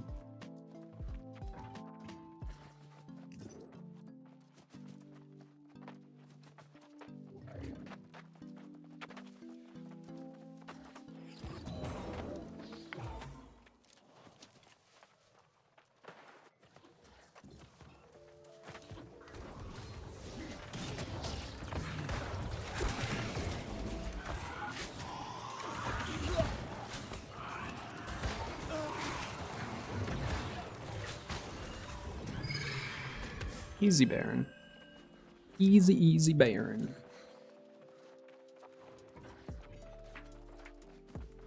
Yeah, they didn't contest it one bit.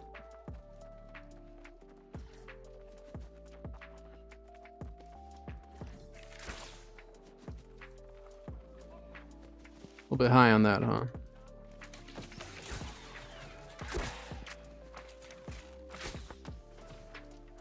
Ooh, they are ticking. Got them. They were ticking for 784. Did you see that?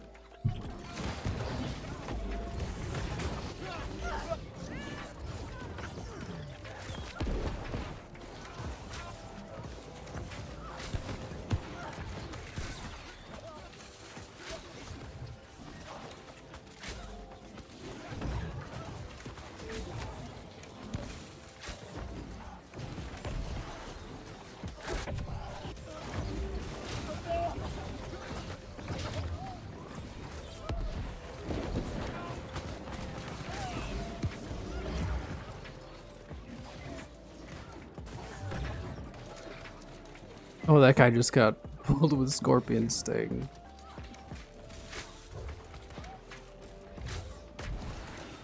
Oof. Gonna remove his debuff or his buffs.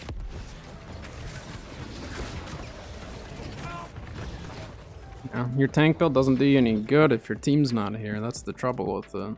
That's what I've found with my tank build too. Like, be super tanky, and then your team dies or something, and then, well, you're stuck then.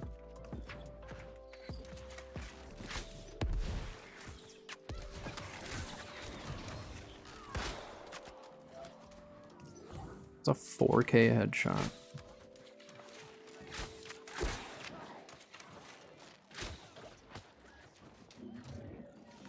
I mean, I do still feel like the bow's a little bit overtuned, but it's better than it used to be. Fall back a little bit.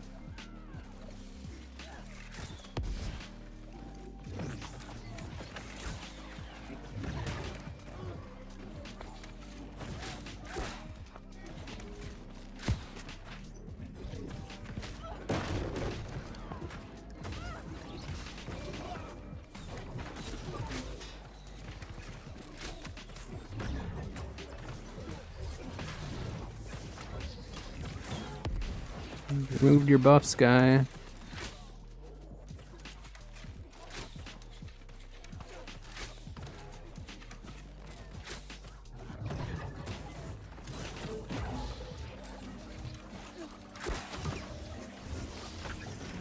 Well, you're fortified. Yeah. The being able to remove their fortifies and stuff is so nice.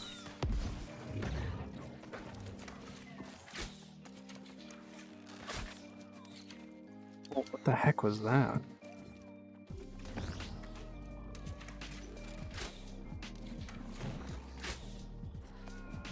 Still good behind.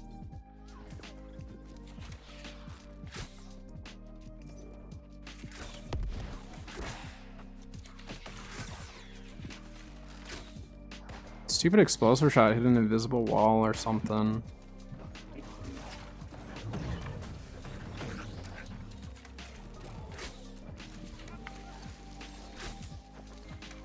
I'm hitting bamboo on that. So I thought that last shot was gonna hit.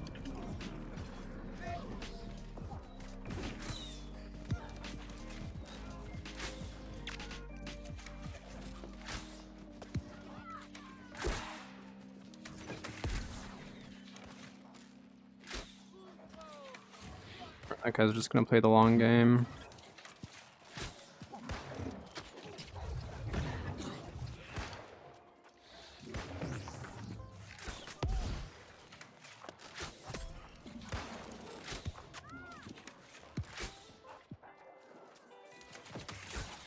Nope, that's gonna... See, like, I keep hitting stuff that's not actually there.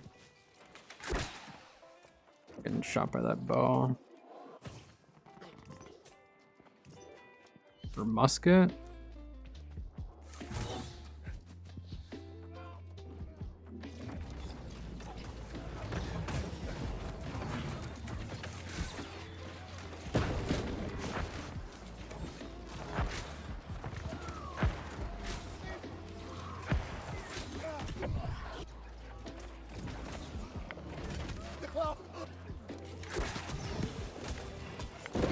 It's that tank. He's mad. He knows that my AoEs are hurting him.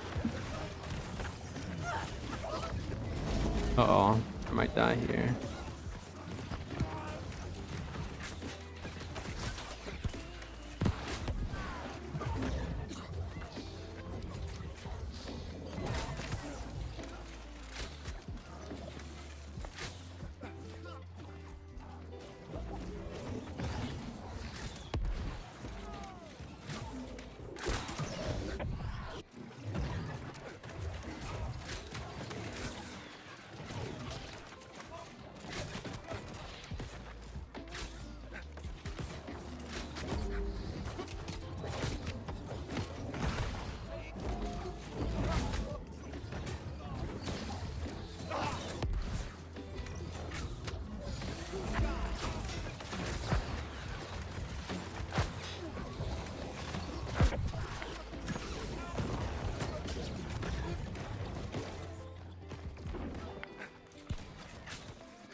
They're sitting so far back. I'm just gonna start lobbing arrows up at them.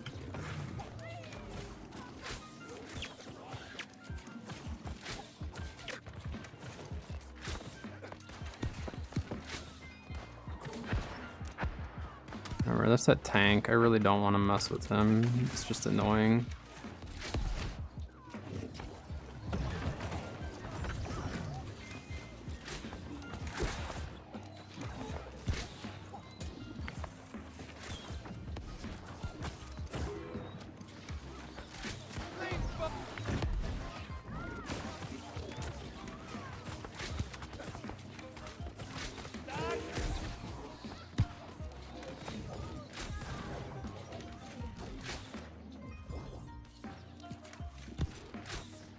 Alright, let's push up.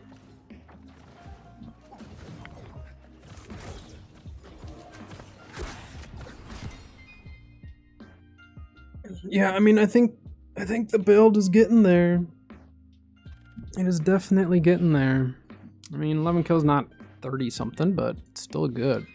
Still very good. 2 deaths, 58 assists. We're still up there for 57 assists. Still up there. I like it. Yeah, I think the build is definitely heading in the right direction, if not like pretty much done. Not too much more I need to work on for it.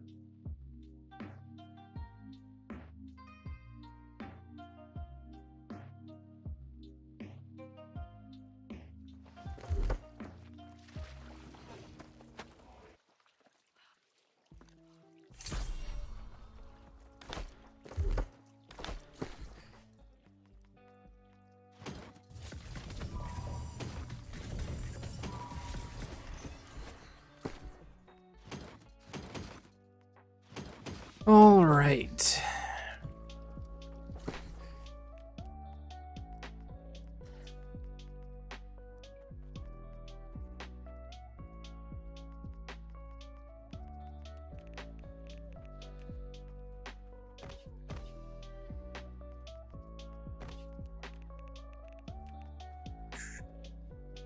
All right.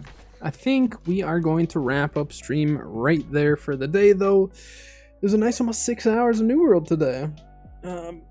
Obviously, we haven't been playing as much. This bow build, though, is very, very fun. I'm definitely getting more used to it.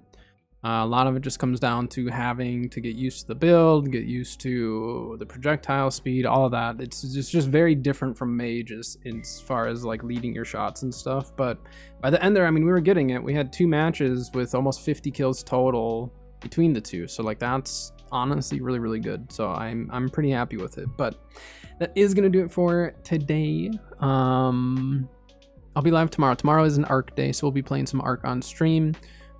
For a good chunk of the day. Kat's off. I don't think she'll be streaming with me, but she is off, so she'll be in chat, I'm sure. But that is gonna do it for today. So thank you very much to everyone who's hanging out. I do appreciate it, and I will see everyone tomorrow for some ARC. So have a good one. We'll see you tomorrow.